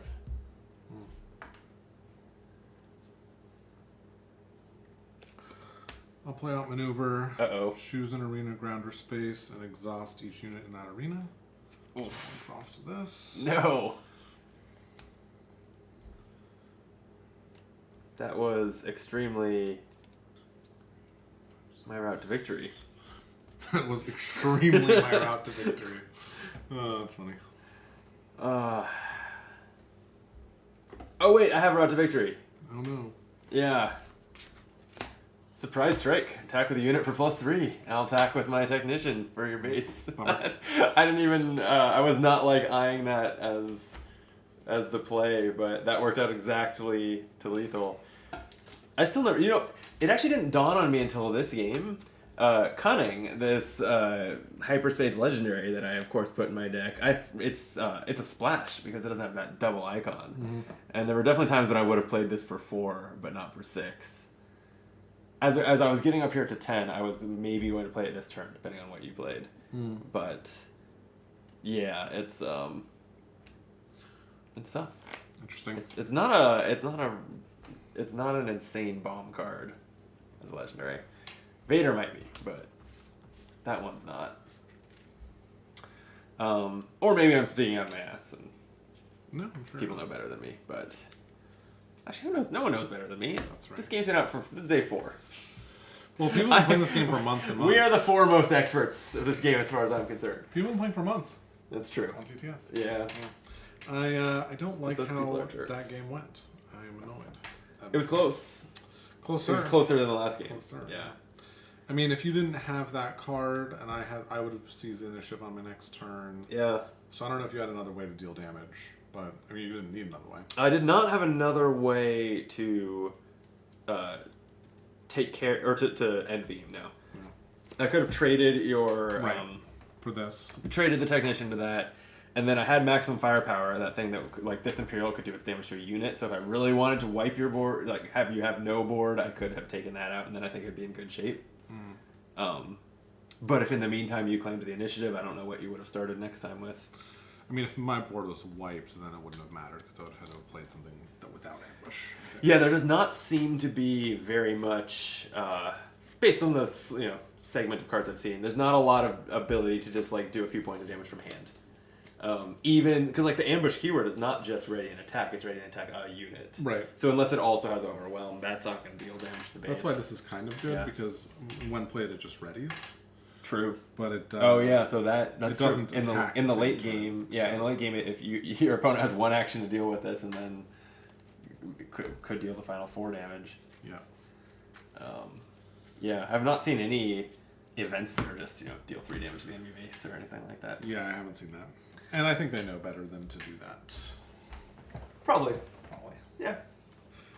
I mean, if it's like. Yeah, it might just not be the design of the game, which I like actually. But if an event that just dealt 3 damage to the enemy base cost 6 resources, it's probably still a bad card to put in your deck. Even though there are some times when you gladly pay 6 resources for that, would it get a slot in your deck is probably a no. So you can definitely balance those. Yeah, maybe. I don't know. But then you're like, you don't want to print a leader that gives a discount on events. Like, you have to think about that going forward. True. Maybe. Yeah. I don't know. Yeah. I mean, again, it depends. Yeah, it depends on the design intent. Because if the idea is that if those stars align, you should absolutely be able to kill your opponent's 9 health. Like not. I hope that they're not gonna get to a spot anytime soon where you can just do 30 in one from an empty board. But dealing 7 from an empty board, meaning along the way you dealt 23 other damage, is not unreasonable. Interesting. So yeah, I don't think. I think. Did I already? I showed you my legendary green, right? It was command, right? It was the choose 2 green one. Yeah. And no, it's gone now. And I assume all 4 colors, or either that, or all 4 or all 6 have that, since we've seen those 2 parallel ones. 4 or 6, probably. It's hard to know whether 4. a cycle in this game, will be all 4 colors or all 6. By the way, they will call out a stream. Yeah, absolutely. If anyone is watching here at 12:54 a.m. Pacific time, so late. thank you. And we'll be back another time. Good night. I'm actually doing that, it always cuts it off 10 seconds.